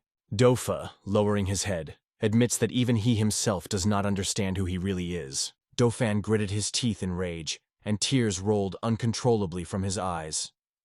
He desperately asks himself what to do next, how to distinguish true good from insidious evil. In the end, he admits that he feels completely confused. He does not understand at all what is happening, does not have the necessary knowledge, and has never been able to do anything. Dauphin cried even harder, unable to hold back his tears. Although he had always relied on himself, in the end, he ended up here. And once again, Alec was right. He was standing next to him, looking down at him with a slight hint of sympathy in his eyes. It was impossible not to notice. The fool reasons. If Alec had heard him, or if something unusual had happened to him, his father might have reconsidered his position. The shaggy creature continues to stretch on the ground, slowly freeing itself with its hands. Only in such moments does it truly feel the truth of its essence. Dauphin raises his head to the sky, tears welling up in his eyes, ready to spill. With a slight confusion, he asks why Alec is looking at him so intently. Suddenly, the doe that had ignited spoke again. It demanded that Alec tell it who he was and what task he had to perform. Alec slowly gets up and asks in an even tone why Dauphin is asking him such a question. Dauphin opens his eyes in surprise, not taking his gaze off Alex. I smile casually, and the guy adds that he's not going to make fun of other people's failures. He says that the world around us is just another scene in the big play we call life. Alex insisted that he had come here solely to make fun of the dolphin. He thought it would all come down to jokes and taunts on both sides. But in reality, he was the one who got the most heated. In the end, Alec listens to the wise advice of Delphin, who, without getting up from the floor, stares thoughtfully at the ceiling and shares his experience. Alec is constantly babbling, struck by the incredible strangeness of what is happening. An incomprehensible, bizarre feeling has settled in his soul. Dauphin gazes intently upwards, and then suddenly bows his head and squeezes his eyelids tightly. Dauphin clenches his jaws tightly and apologizes. It's so unexpected that Alex's eyes widen in shock. The guy asks his question again. There is a loud noise from the defense ranks. They exclaim that the situation has become even worse, but ironically turn to Alec, asking if he is satisfied now. Alexei, barely touching his cheek with his fingers, assures that he is not joking at all. He says that there is no point in asking him about further actions, because he himself is in uncertainty and has no idea what to do next. Alex admits that his whole life he has only tried to save himself. He still has not realized who he really is, who he has become, and what path he has chosen. Alex is convinced that such fateful decisions cannot be shifted onto someone else's shoulders. Olex, smiling faintly, calmly looks ahead and tells the dolphin to choose the right path for himself. A man in a festive donut costume sits on the floor and assures him that everything is fine. However, he is still puzzled. Why is he talking to Alex? Dolphin turns to Servan, who is standing at a distance, and asks him to convey something. The next moment, Daffy is clutching the robe tightly in his hands. He says he's returning it because it's been his all along. Dauphin also hands Alec a letter, inviting him to read a message his father left behind. In this letter, his father emphasizes that the position of court magician is always open to Alec. Dauphin reports that the king himself also wishes to personally apologize. Finally, he politely mentions his cloak, which still remains in your possession, and asks for its return. Alex claims that he no longer needs the robe and also returns the letter to the owner. Alex shares that the members of his new team are not at all eager to let him go. And besides, the way back is closed to him, even if he wants it with all his heart. The Dauphin suddenly turned away from the boy, muttering something indistinct under his breath. Without waiting for any permission, the young man moved towards the door, and as he walked, he told the man they were heading back to King's Landing, so there was no reason to stay in this place anymore. The man wonders why Alec is so disdainful of His Majesty's hospitality. Alex smiles brightly as he asks if there's still time to discuss this with the Dauphin. After all, he's just an ordinary city dweller. Dauphin, clenching his jaw, turned around and coldly declared that he had no affection for Alec at all. A big smile spreads across Alex's face. The friends decide to go their separate ways. Alex notes with relief that he can't stand fools himself, and is even more glad now that they see the world the same way. A powerful, desperate cry addressed to Alex suddenly rang out from the small hut, and its echoes quickly filled the entire space. Oleg Eglet is dozing peacefully, his face covered by an open book. Meanwhile, Ernest is watching him intently, chewing intently on his toothbrush. Suddenly, Ernest pulls the blanket from under Alec, and he jumps to his feet with a start, all his books flying across the floor with a clatter. Ernest warns him firmly that if Alec doesn't get up right now, he'll be screwed. Alec glanced at the book that had accidentally fallen to the floor. Ernest, full of zeal, reprimanded him, saying that it was time to improve his nightly reading habits. In response, Alec only smiled slightly, threw back his head, and, feeling a little uncomfortable, scratched the back of his head, silently apologizing to his friend. Ernest encourages Alec that it's time to get up.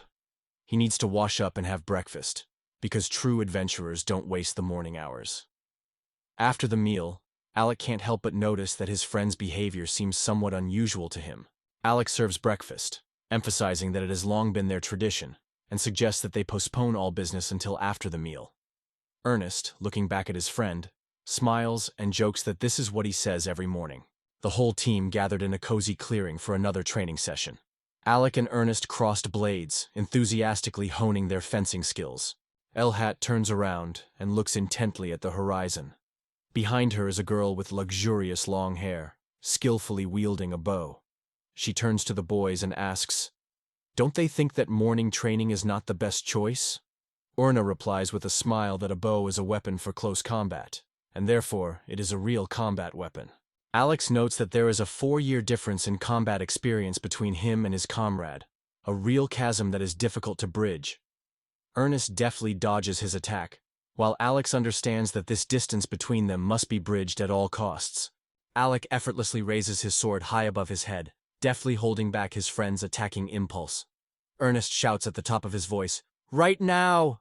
The battle between the two old comrades flares up with renewed vigor. Alex, gathering his will into a fist, courageously parries each attack, while his opponent relentlessly presses on, attacking again and again. The friends' gazes unexpectedly meet. Their faces show unwavering confidence. None of them is going to give up or retreat. Suddenly, Zliznyuk strikes his comrade and manages to break his sword in half. The two girls, stunned by what they saw, hold their breath and watch the events unfold. A fragment of a shattered bullet lands quietly near the grandfather. Ernest curiously asks how different their experience is, since Alec is a true superhuman monster. Alex is surprised how his friend manages to avoid meeting him time and time again. But today he finally decided. It's time to turn the tables and prove that he can get around him. Ernest notes that to emerge victorious in a duel with an ancient relic wielder of the same level, Alec would need at least another 100 years of relentless training.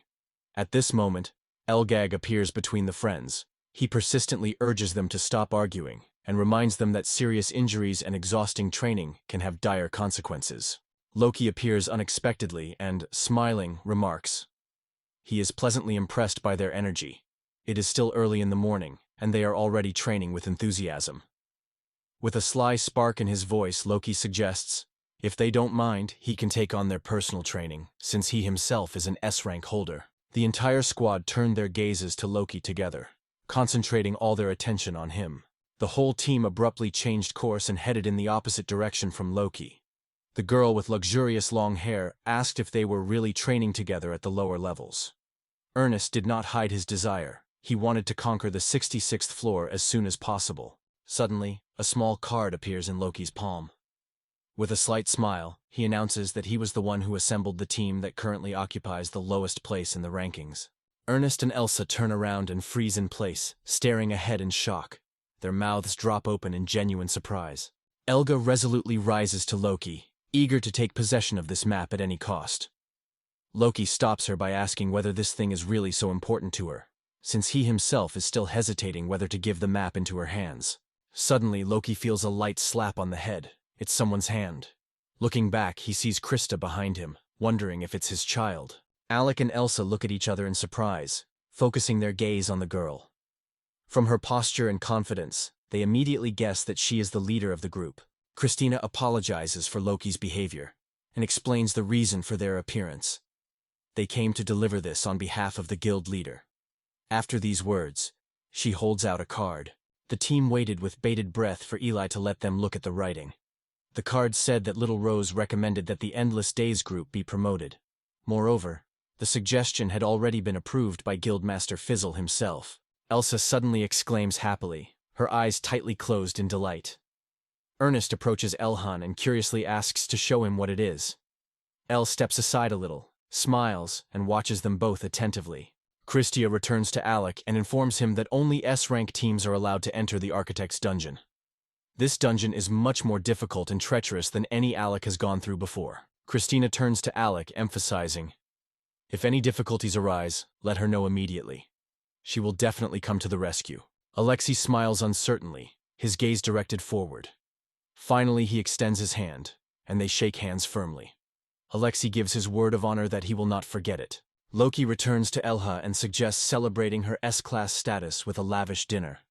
Elha enthusiastically accepts the idea. Ernest Alicon pointed out that they were happy to agree, and besides, they had not eaten anything for a long time.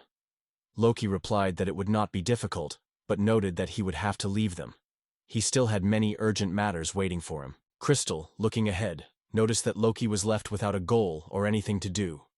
Two boys grabbed Loki by the arms and pulled him in the opposite direction. One of them noted at the time that Crystal had a wonderful sense of humor. Soon, Alec, Ernest, and Elha are walking leisurely down a deserted street. Ernest admits that he has eaten too much and adds that, in his opinion, Pecos deserves the highest rank. Alec, holding Elha on his shoulders, recalls how Loki could not hold back his tears at their farewell. Ernest points out that Krazia ate much more than the boys, and then disappeared somewhere unnoticed. Alex responds by saying that this bald girl is a real demon in human form. Ike looks over his shoulder at the woman dozing carefree on his back. He notices that the girl has clearly overindulged in alcohol. To Ernest, the situation seems like a fun diversion. Ernest, with a toothpick between his teeth, glances at Elga, visibly delighted by their acquisition of the title of Albalist. He remarks that it is a great stroke of luck that Alex has stayed by his side, not succumbing to the temptation to join the king's service. Alec glances at his friend as a thin tear slowly slides down his cheek. Embarrassed by his own emotions, he hastily asks Ernest not to mention it again. Ernest confidently states that only Alec and Elhack can do something like this. But if he were here himself, he would definitely defeat Alec. Alec jokingly invites Ernest to join them next time, somewhere far away, in another world. Kresia raises her hand forward, a circle shimmering in her palm, a star shining in its center. She calls forth a magical healing energy. The man's body was covered in countless scratches and bruises. But in an instant, all traces of pain seemed to evaporate, and he finally sighed with relief. A young girl approaches Krasia and thanks her with heartfelt gratitude. There are many wounded in the hospital, and there is a great shortage of healers. Krasia smiles and assures her that everything is fine. She was happy to be of use. Krescha turns away, her gaze sliding over the crowd. There really are an incredible number of wounded people here. The girl thoughtfully asks if all these people are united by the same bitter rage. The man Krasia cured addresses her by name and asks if she really didn't hear anything. The man shares that their squad was attacked not by demons at all, but by criminals from an underground organization that specializes in attacking adventurers. This dangerous group is called the Dark Guild. Alec is in a large, bustling library, where it's impossible to push past visitors. He's intently leafing through the thick book in his hands. Before him is a real treasure, a detailed chronicle of the dungeons of Arcadia, which he has long sought to find. Sitting down on the chair, Alex realizes that in 4 years he has not managed to gain the necessary experience. Now there is only one thing left to do, to catch up with the knowledge as soon as possible, and catch up with the level of the entire team. The young man, with his head bowed on the table and his gaze fixed on the distance, addresses Alec, calling him a buchan, and emphasizing his tireless hard work. Alec looks up and stares ahead, curious. He asks if this young man is really speaking to him. In response, the boy clearly pronounces Alec's first and last name, emphasizing that he has been expecting him all day. Alec apologizes to the boy, admitting that he was so engrossed in his reading that he didn't notice him. He adds that he still doesn't even know his name. The guy didn't give his name, but he drew attention to a cozy cafe with a terrace located near the library. He dreamily added that they make excellent parfaits there, and admitted that he has a weakness for sweets. A little later, Alec and his partner could be found in a cozy coffee shop. Alec carefully held a cup in his hands, while his companion was already enthusiastically finishing his fourth in a row.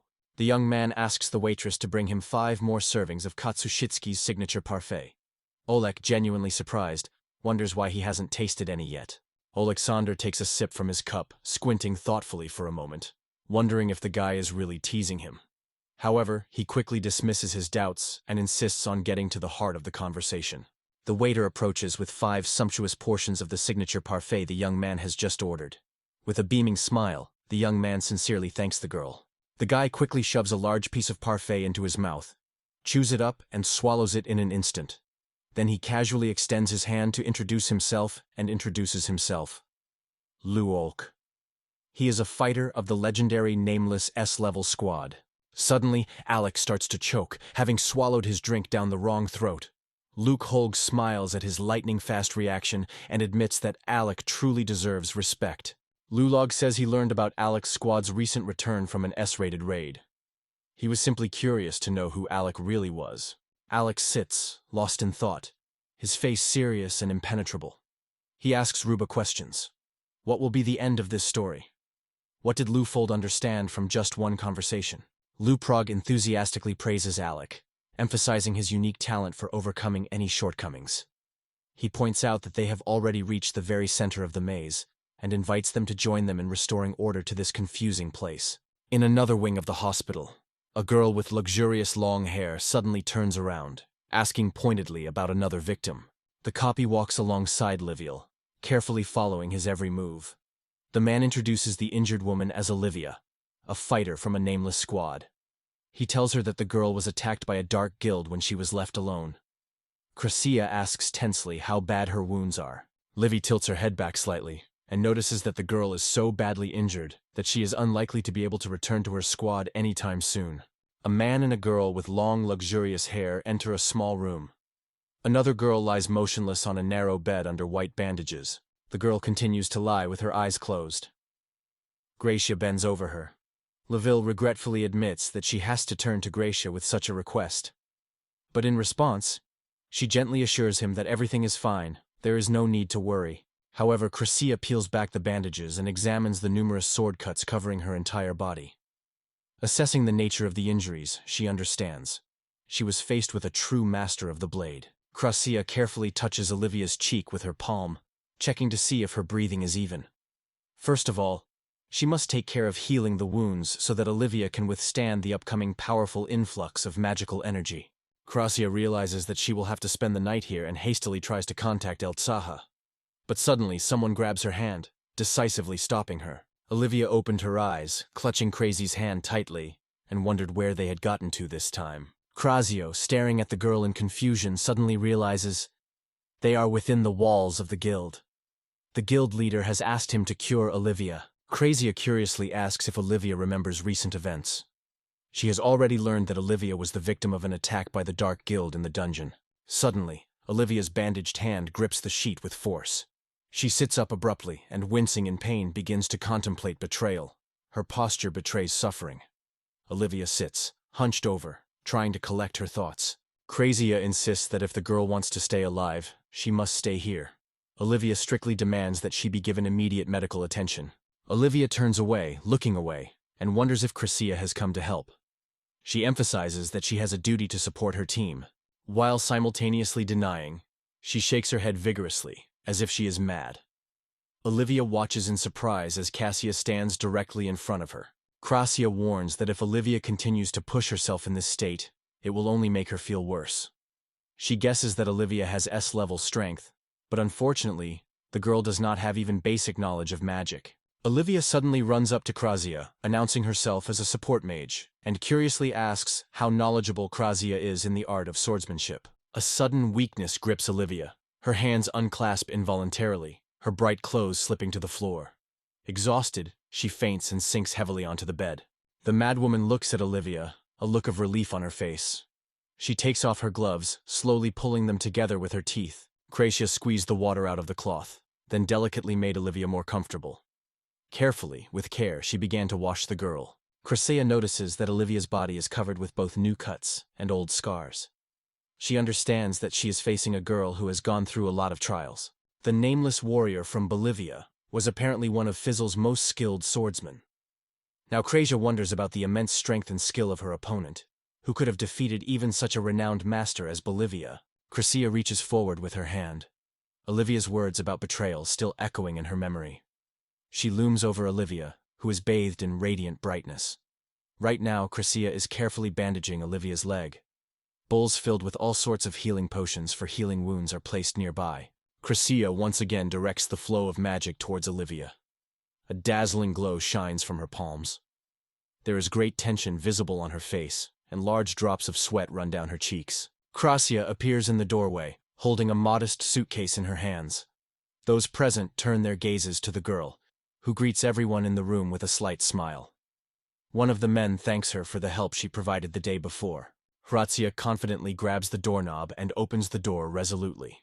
She calls out Olivia's name, warning that she is entering the room. Olivia is comfortably settled on the bed, completely focused on her calculations. The sword in her hands dances easily in the air, and she wields it skillfully. Leviel sits next to her on the edge, not taking his gaze off her, fascinated by her every move. A mad gaze instantly locks onto Leviel, insisting that he, as the guild leader, force Olivia to stop her antics. However, Leviel only smiles, and, casually pointing a finger at Olivia, jokingly adds that she never heeds his orders. Leviel insists he only came to talk, but Olivia still hasn't said a word to him about the overwhelming guilt that grips her. Gracia turns to Olivia and insists on naming the person who attacked her. But Olivia just lies silently on the bed, never saying a word. Olivia, closing her eyes tightly, confidently declares that she will remain silent, because all the blame lies solely with her. Olivia brushes it off, saying she doesn't care. Her legs still won't obey. To this, Leviel remarks, "Even the most unexpected, seemingly crazy actions can come in handy if they help someone." Grace approaches the guildmaster and announces that she has come to take care of Olivia. She politely asks him to leave them alone. The guildmaster nods slightly and silently leaves the room. A circle with a star in the middle is clearly visible on Olivia's leg. Gracia carefully helps her settle comfortably on the bed and reassures her. All she needs is a little rest, and Olivia will be able to walk again without difficulty, as long as she doesn't take unnecessary risks. Olivia silently watches Krasia with pain in her eyes, realizing that she is not listening to her at all. This is exactly the case. Krasia assures that she makes every effort. If she receives a task, she always undertakes to complete it. And if she cannot cope on her own, she will definitely ask for support from others. Cassia notices that people think the girl is a real master at this, when in reality she is just letting things happen. Suddenly, Olivia, without getting out of bed, bows low to Cassia and sincerely asks for forgiveness. Olivia realizes that she once said many harsh words carelessly, because at that time she felt completely helpless. But now everything is different. She has found salvation. Christina is deep in thought, staring into the distance. Meanwhile, Olivia mentally assures herself that one day she will definitely thank Christina for everything. Suddenly, Chrissia gently hugs Olivia's head and tenderly kisses her on the crown, giving the girl a pleasant surprise. Olivia walks away from Chrissia, her face a mixture of anger and anxiety. She holds her breath and asks, "What made Chrissia do this?" The madwoman, smiling faintly, assures that it is a calming spell, similar to healing magic. Olivia's mother had mastered the magic that could control tears and keep them invisible to the world. Krasia hands Olivia a small bowl of healing drink, sincerely inviting her to taste it. She assures her that this remedy will help relieve the pain. Wishing Olivia a peaceful rest, Krasia adds that this will help her wounds heal much faster. Olivia carefully takes the bowl of unknown liquid from Cressia's hands. Saying the girl's first and last name, she raises an inquisitive gaze at Cressia. Suddenly, something cracks and shatters into tiny pieces that fly in all directions. Olivia quickly apologizes to everyone around her, sincerely assuring them how sorry she is for what happened. Meanwhile, at the house where the team has gathered, Elka and Ernest open their eyes in surprise and immediately ask about the details of the raid. Olex approached his comrades and announced, "This young man's name is Luolga, and he comes from an unknown place." Olex also added that he would consider his offer. Ernest noted that his appearance was undoubtedly mature, which impressed Alec greatly. However, there was no time or opportunity to find out the man's true age. Elga claims that Luol has elven roots, and adds that among elves, mastering a sword to such perfection is a real rarity. Alec ponders her words, and notes that if Luol is indeed an elven, then his skill is quite natural.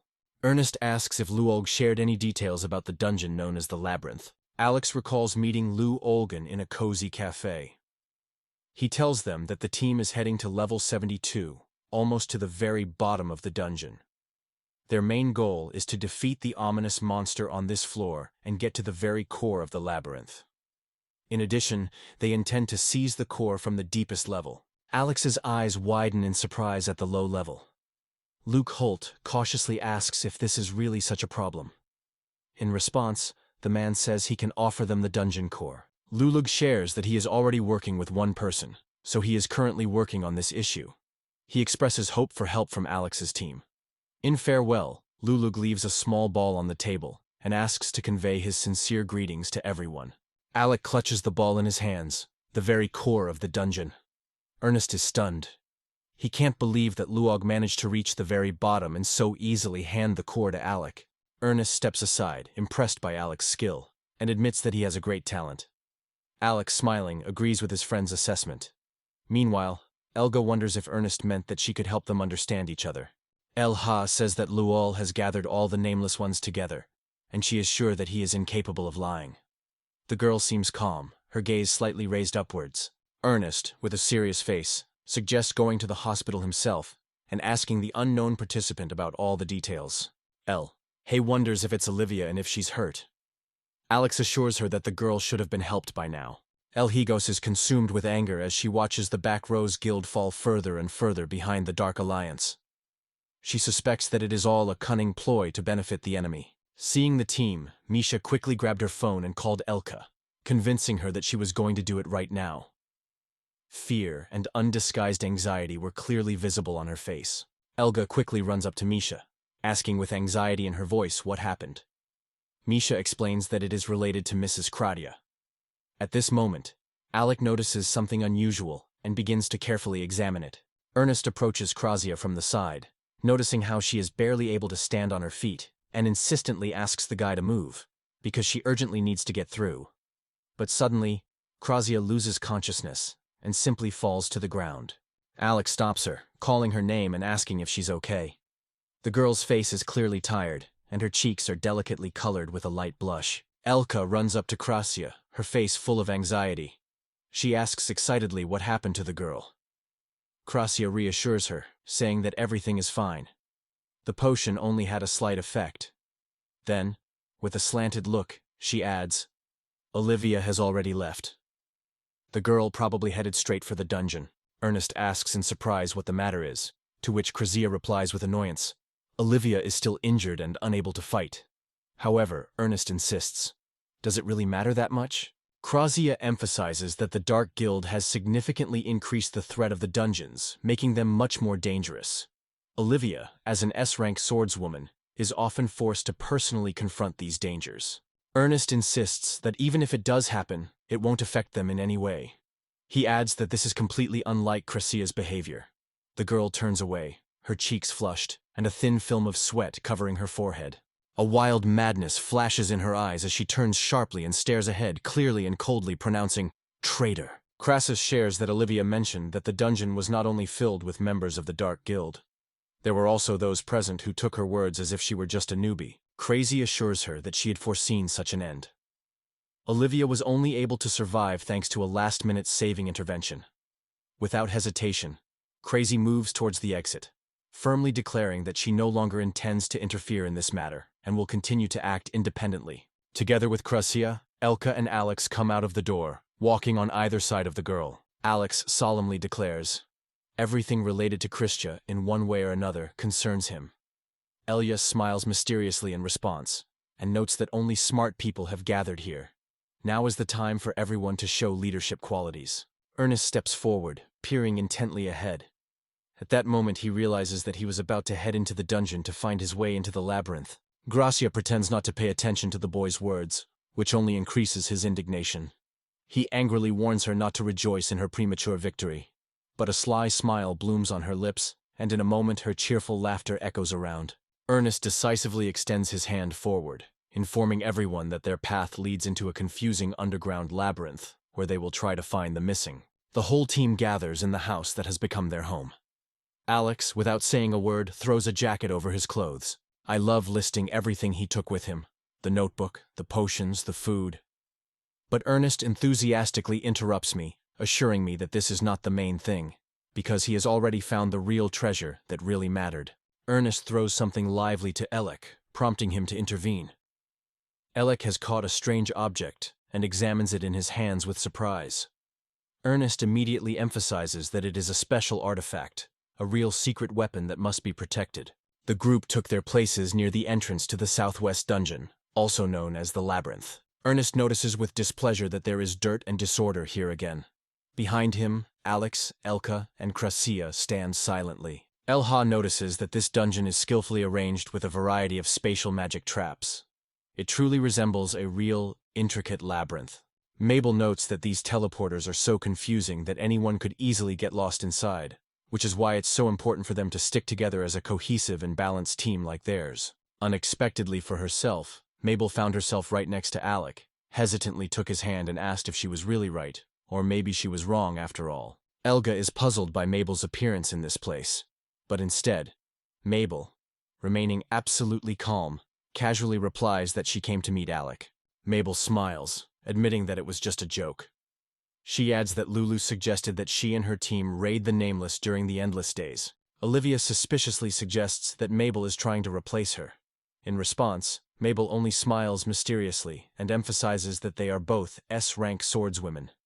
Without hesitation, Mabel resolutely approaches Alex, demonstrating her confidence. She sincerely admitted, she really wants to see Alex create magic again. It's so bright and exciting. LH stands firmly between the young man and the girl, clearly separating them. His voice is filled with anger as he announces Olivia's departure and sharply asks what Lupal is doing here. Naples notes that there is not the slightest trace left at the scene. They are like that. They disappear namelessly, leaving nothing behind. I stare ahead, intrigued. Ernest explains. It's just a group of people, each of whom is distinguished by their independence, both in social status and character. Despite the fact that the Nameless have their own leader, most members of the organization are accustomed to operating alone. They do not care where the others are, except when they go out together to clear out dungeons. Mabel notes that Olivia is also distinguished by the same poise and calmness. In response, Ernest cheerfully emphasizes that Mabel is the loudest of them all. Mabel tilts her head and notes that Olivia often gets the wrong impression due to other people's judgments, even though she is actually an extremely kind and pleasant girl. Mabel recalls sitting on the ground with Olivia standing next to her with her sword in hand, clearly annoyed that Mabel is constantly following her. Fascinated by Olivia's skill, Mabel enthusiastically asks to share the secrets of fencing with her, as Olivia is, without a doubt, the best at it. Olivia apologizes, noting that she usually acts alone, and the local area is just a path to the dungeon, her main goal. Mabel leans closer to Olivia and unexpectedly suggests that they go out together next time. She smiles quizzically and says that it must be a great idea. Olivia thinks for a moment, then admits that when it comes to work, it really makes sense and looks surprisingly tempting. Mabel, taking a step back, exclaims cheerfully, reminding Olivia of her promise. She enthusiastically adds that they will meet tomorrow in the heart of the dungeon. Mabel shared that Olivia had been standing guard outside the prison since morning. Elgin Alexius, it looked surprisingly touching. Mabel admits that it hurts her to see Olivia in pain. She is the most loyal friend, and she feels her every worry with her heart. Mabel stares intently into the distance and turns to Alec, begging him to help her find her friend Olivia. Alexei smiles broadly and convinces Mabel that she can safely trust him. Ernest insists. This is no longer the time to delay. They must take a decisive step forward. He turns his gaze to Elka, reminding her that now she must take all the responsibility. Alex picks up on this idea and agrees with his friend. But Elka suddenly turns to Alex, asking him to stop. Krasha looks away as soon as she hears Elga's address. Elga insists. It's enough to pretend that she doesn't realize what's really happening. Ernest emphasizes that since Elhe is the captain of their team, it is she who should inspire her comrades and keep them in a fighting mood. Olex adds with a laugh that this has already become their unchanging tradition. Elka looks away and admits, this is the first time she's done this, and probably the last time. Something like this throws her off track. She turns away and, hiding her emotions, clears her throat. Suddenly, Elka exclaims that they will conquer all hearts, and that endless days await them. Behind her, the entire team raises their hands in the air with joyful smiles, radiating sincere support. A team of daredevils has delved into the depths of the Faisal Labyrinth, and now finds themselves on level 72, in the mysterious secret temple of Toro. Ernest turns to Crescia, asking what she's doing, and urges them not to stop. Crescia, without looking away, calmly replies that she's concentrating. Elsa shares that it was Loki who revealed the secrets of teleportation to her, and now she intends to create a portal that anyone can use. Even if the traps separate them, there is always a chance to reunite. Meanwhile, Krassia has settled right on the star-shaped circle located in the heart of the arena. Ernest smiled slightly and teased Crescia, saying that it wouldn't hurt her to calm down her emotions a little. Otherwise, she would cry like a capricious child. Suddenly, Crescia deals Ernest a sneaky blow from below.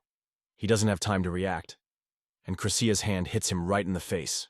L.A. High and Alex watch the events, stunned and frozen with wide eyes and open mouths.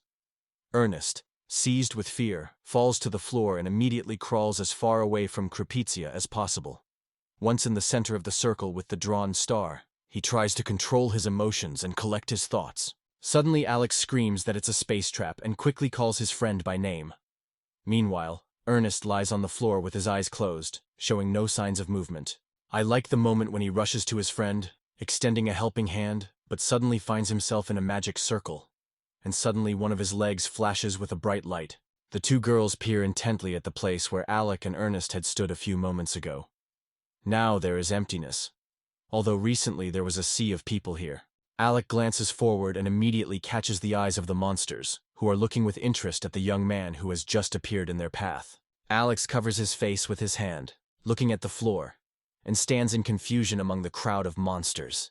He bitterly admits to himself that everything went wrong because of him. Suddenly, all the monsters screamed at once and rushed at Alec with wild fury.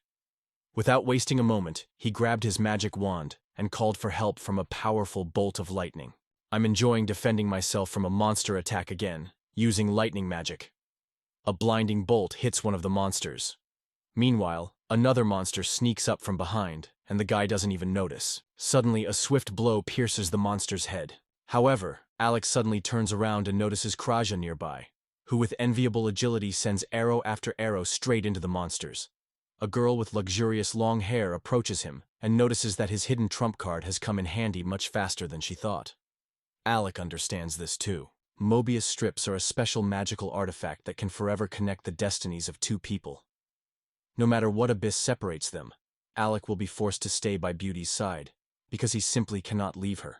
Alex admits that he had no idea he would have to say goodbye to the girl and the rest of the party so quickly. The long-haired girl smiles slightly and wonders if he's really worried about Elgot. The girl with luxurious long hair steps forward, looks the guy in the eye, and wonders if he regrets staying by her side. Alec, slightly embarrassed, quietly added that this was not the end. The girl with the luxurious long hair immediately got the point and, laughing, admitted that she was only joking. Krassia confidently declares that El Haika will remain safe. She combines true desperation with exceptional swordsmanship, and her face, framed by long hair, is illuminated by a thin, mysterious smile. The young man and the girl moved forward resolutely. She, turning to him, emphasized that they had barely escaped the most dangerous trap. The boy quickly apologized for what had happened. A young man and a girl are attacked by terrifying monsters, their heads and bodies protected by thick shells. Among them, One creature suddenly shouts, "Let's change!" The boy and the girl, pressing their backs to each other, together repel the attackers. The young man and girl tirelessly resist the onslaught of enemies, boldly engaging in a duel with every monster that appears on their way. Grace waved her orb, saying, "Next," as if summoning the next monster to battle. Alex turned to the girl and praised her for a job well done. The young man notes with admiration that the girl is skilled with a magic sword. She, having straightened her long hair, adds, "In this dungeon it is useless to count on the help of magicians." The girl rushes at the nearest monster and immediately cuts off its head. Her blow is so strong that the head flies into the air, abruptly separating from the body. This is a real miracle. The girl is determined not to back down. She will not allow herself to become a reason for ridicule just because she is a little behind the others. Alec carefully watches her and assures her he has never made fun of her. The girl with the long, luxurious hair looks back at the guy and remarks that he's not exactly a master at this either. He hasn't always used support magic. To this, the guy smiles and replies that she seems to have suspected this for a long time. Kratia notes that such confidence in his words borders on arrogance, especially considering that his dining skills barely approach Elgiaha's level. The young man, smiling, steps aside, politely leaving the girl alone, for he understands well that he will never catch up with the elf in the art of cooking. Alex drops to the floor and remarks that, of all the misfortunes, this trap is not the worst adventure of his life. The boy and the girl's gaze linger on the bandages scattered around. One of them says with alarm that Olivia has already crept too close. At the same time, Elka and Ernest are running headlong, trying to escape from the monsters. The girl asks with a strained voice why they had to open that unfortunate door, since it was already clear that it was a trap. Ernest only shrugs his shoulders in response and admits he simply cannot resist standing in front of a closed door. He must see what is behind it. The girl with the short hair waved her staff, casting a protective spell. Her eyes were still tightly closed. The girl summons a stone wall, and she and the boy fly up from the slab of the first floor, avoiding the crowd of monsters. Glancing at her companion, Elka declares that she is handing over the fight against the monsters to him. The boy instantly understands her intention and jumps down the next moment. The short-haired girl is sure that despite the fact that the guy is not distinguished by a strong physique, these monsters are quite capable of seriously exhausting him. A short-haired girl prepares to use her body enhancement. In front of the young man, like a black wall, a formidable army of monsters is lined up, ready to attack. Ernest does not slow down, rushing forward rapidly, never taking his eyes off the target. The short-haired girl holds out her wand and closes her eyes tightly, concentrating on the future. Then she suddenly opens her eyes, ready to act. Ernest quickly slips through the motionless ranks of monsters, who only silently follow him with their gazes. Not yet recovered from the events, they remain motionless, but strange sounds break from their mouths. The creatures watch the boy with fascination. Suddenly the first of the boys rushed forward and with a daring blow of his spear, chopped off several heads of the nearest monsters in one fell swoop. Ernest is surprised to see the monsters, gripped by fear, scattering in all directions.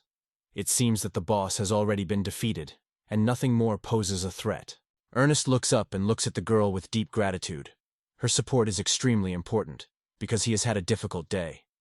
The girl with the short haircut looks down, then turns back to Ernest. Elga understands. It was surprisingly difficult to encourage the guy.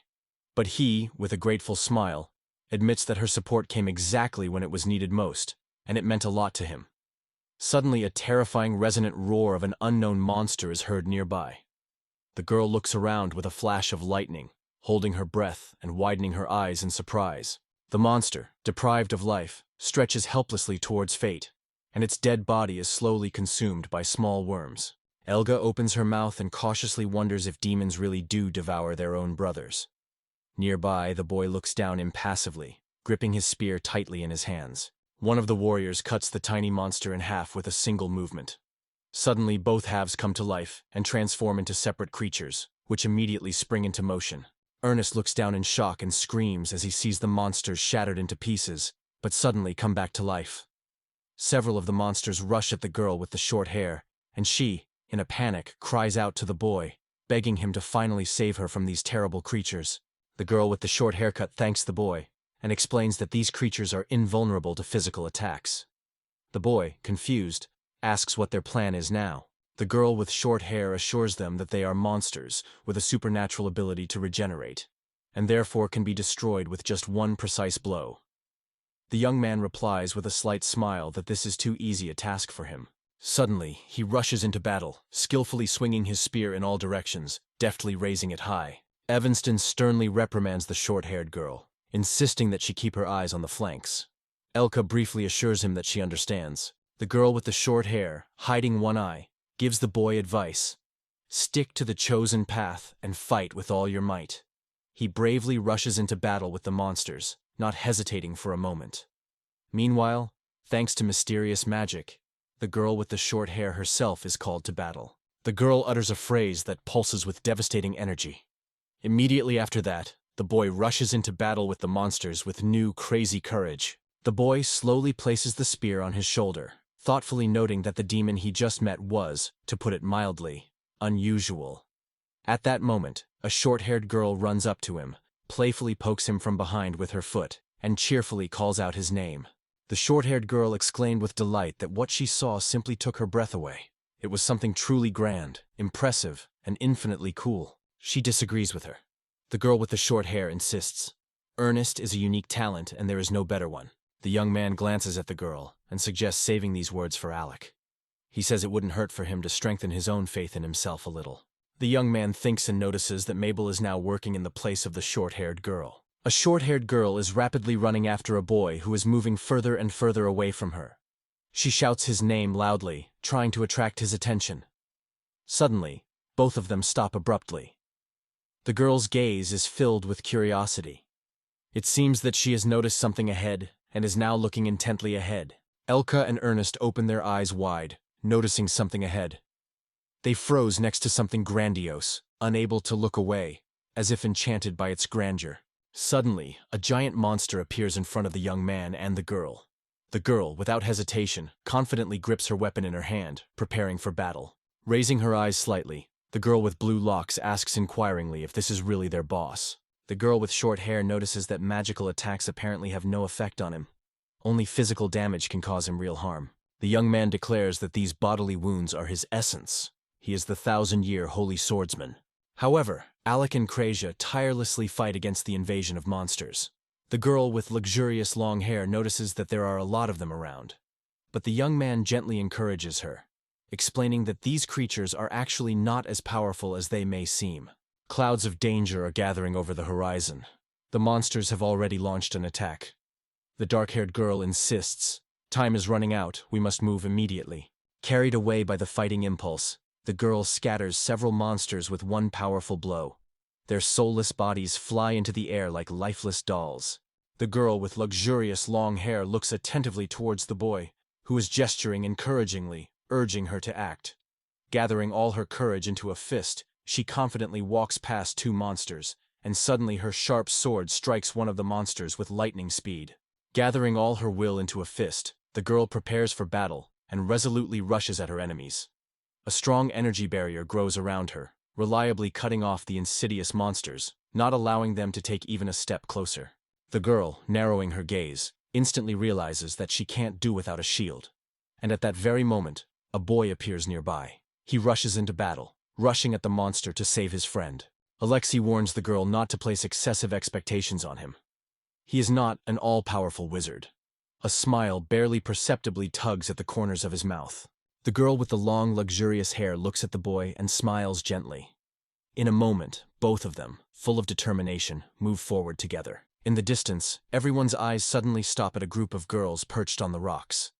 One of the boys calls out the name of the long-haired beauty, attracting her attention. She reports with relief that they have finally found Olivia. Olivia sits down on the cold stones, carefully bandaging her cuts. Suddenly, a girl with luxurious long hair approaches her and gently says her name. Olivia carefully observes the girl with the luxurious long hair, noting to herself that she remains as charming as ever. Her counterpart with long braids also does not take her penetrating gaze from Olivia. Olivia claims that she needs a girl with long hair for healing. They say that such girls are the ones who best master the healing spells. Krasia just looks at her sideways and says dryly, without any hesitation, "No." Kristia emphasizes that their only goal was to get Olivia back. She is sure that if the girl is helped to recover, she will try to escape again. Bolivia looks at the boy and asks if he can cast healing magic. The young man honestly admits that he does not have such an ability. Oleg approaches Olivia and asks her to listen carefully. He assures her that the girl with the long hair is not planning anything bad at all. Her reluctance to return Olivia is not at all connected with intrigue. Alexia assures that she has always treated everyone with cold indifference. But this time she has come a long way to support Olivia. So now they can't just leave her to her fate. Craziot suddenly turns to the boy. Irritation is clearly visible on her face. Her cheeks are red as fire. The young man remarks that he will listen to her teaching another time. Olivia looks away, saying that she already understands everything. A shadow of sadness appears in her gaze. Olivia explains that she doesn't want to wear long hair because it prevents her from working as efficiently as possible. The strange stairs lead down to where Olivia sits. She thinks that if the girl with the long, lush hair doesn't intend to be friendly to her, then her presence here is probably just a distraction. Olivia stands up, about to leave the place. As she passes the girl with the long, luxurious hair, she apologizes for not being able to thank her properly. Crozier initially remains silent, but then mysteriously remarks that this is what motivates people to master the art of fencing. Olivier suddenly stops, turns warily to the girl with long hair and asks what she meant. But she turns away, briefly and decisively stating that it is simply absurd to think that she owes anything to anyone, or should be grateful. The girl glances at Olivier, and adds that he does not understand support magic at all. The girl with luxurious long hair points forward with her hand, firmly ordering the boy, "Don't let Olivia go." The boy first gasps in surprise, but instantly comes to his senses and confidently assures that he understands everything. Crescia admitted that she didn't really want to do this, but she has her own intentions. She's in no hurry to reveal her plans to Olivia. First, she needs to find out what's really going on. Olivia refuses with determination and confidence, because this is the best way to finally get rid of the annoying interlocutor. The young man turns to Olivia and asks if she really means that she wants to get even with the Dark Guild. Olivia asks again, emphasizing that she has nothing to share with this guild. She doesn't need it at all. Olivia explains that she doesn't know what conversation Lulu had with him, but it has nothing to do with the guild or the squad. It's just about her personally. The young man notices that Mabel still feels anxious about her. Olivia learns of this and casually notes that, in fact, we are nothing special. Olivia notices that the young man and the girl are misinterpreting the situation. She confidently states that if they think that everyone around them is as skilled as their team, they are deeply mistaken. The Nameless is just a small community united within the guild, where everyone pursues their own goals and hopes. And now, fate has thrown Olivia a chance that she has dreamed of all her life.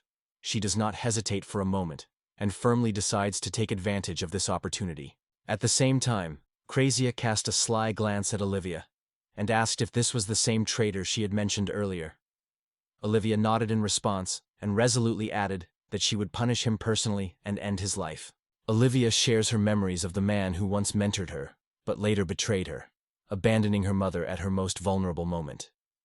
Her gaze trembles with bitter sadness and boundless emptiness. Alex froze, his eyes wide with surprise, staring intently at the horizon. The figure of his mentor flashed in his memory, and the boy turned to Olivia once again, curiously asking about his mother and teacher. Olivia turns away from the young man, and the girls, without hesitation, change their route. She sincerely hopes that everything is clearer to them now, but she still wants to repeat the main point. Gathering around Olivia, the girls form a tight circle, in the center of which a star shines brightly. Olivia warns everyone with determination in her voice, "Don't you dare stand in her way." Alec and Crazia instantly realized that Olivia was already standing at the teleporter. They rushed forward as fast as they could, eager not to miss their opportunity. The young man reached out his hand, and at the last possible moment they finally managed to find themselves together. Alec, holding his breath and wide-eyed in surprise, stares ahead as a bead of sweat slowly rolls down his cheek. A sea of monsters stretches out before the team, each of which is just waiting for the moment to attack. A group of people suddenly found themselves right in the middle of a monster den.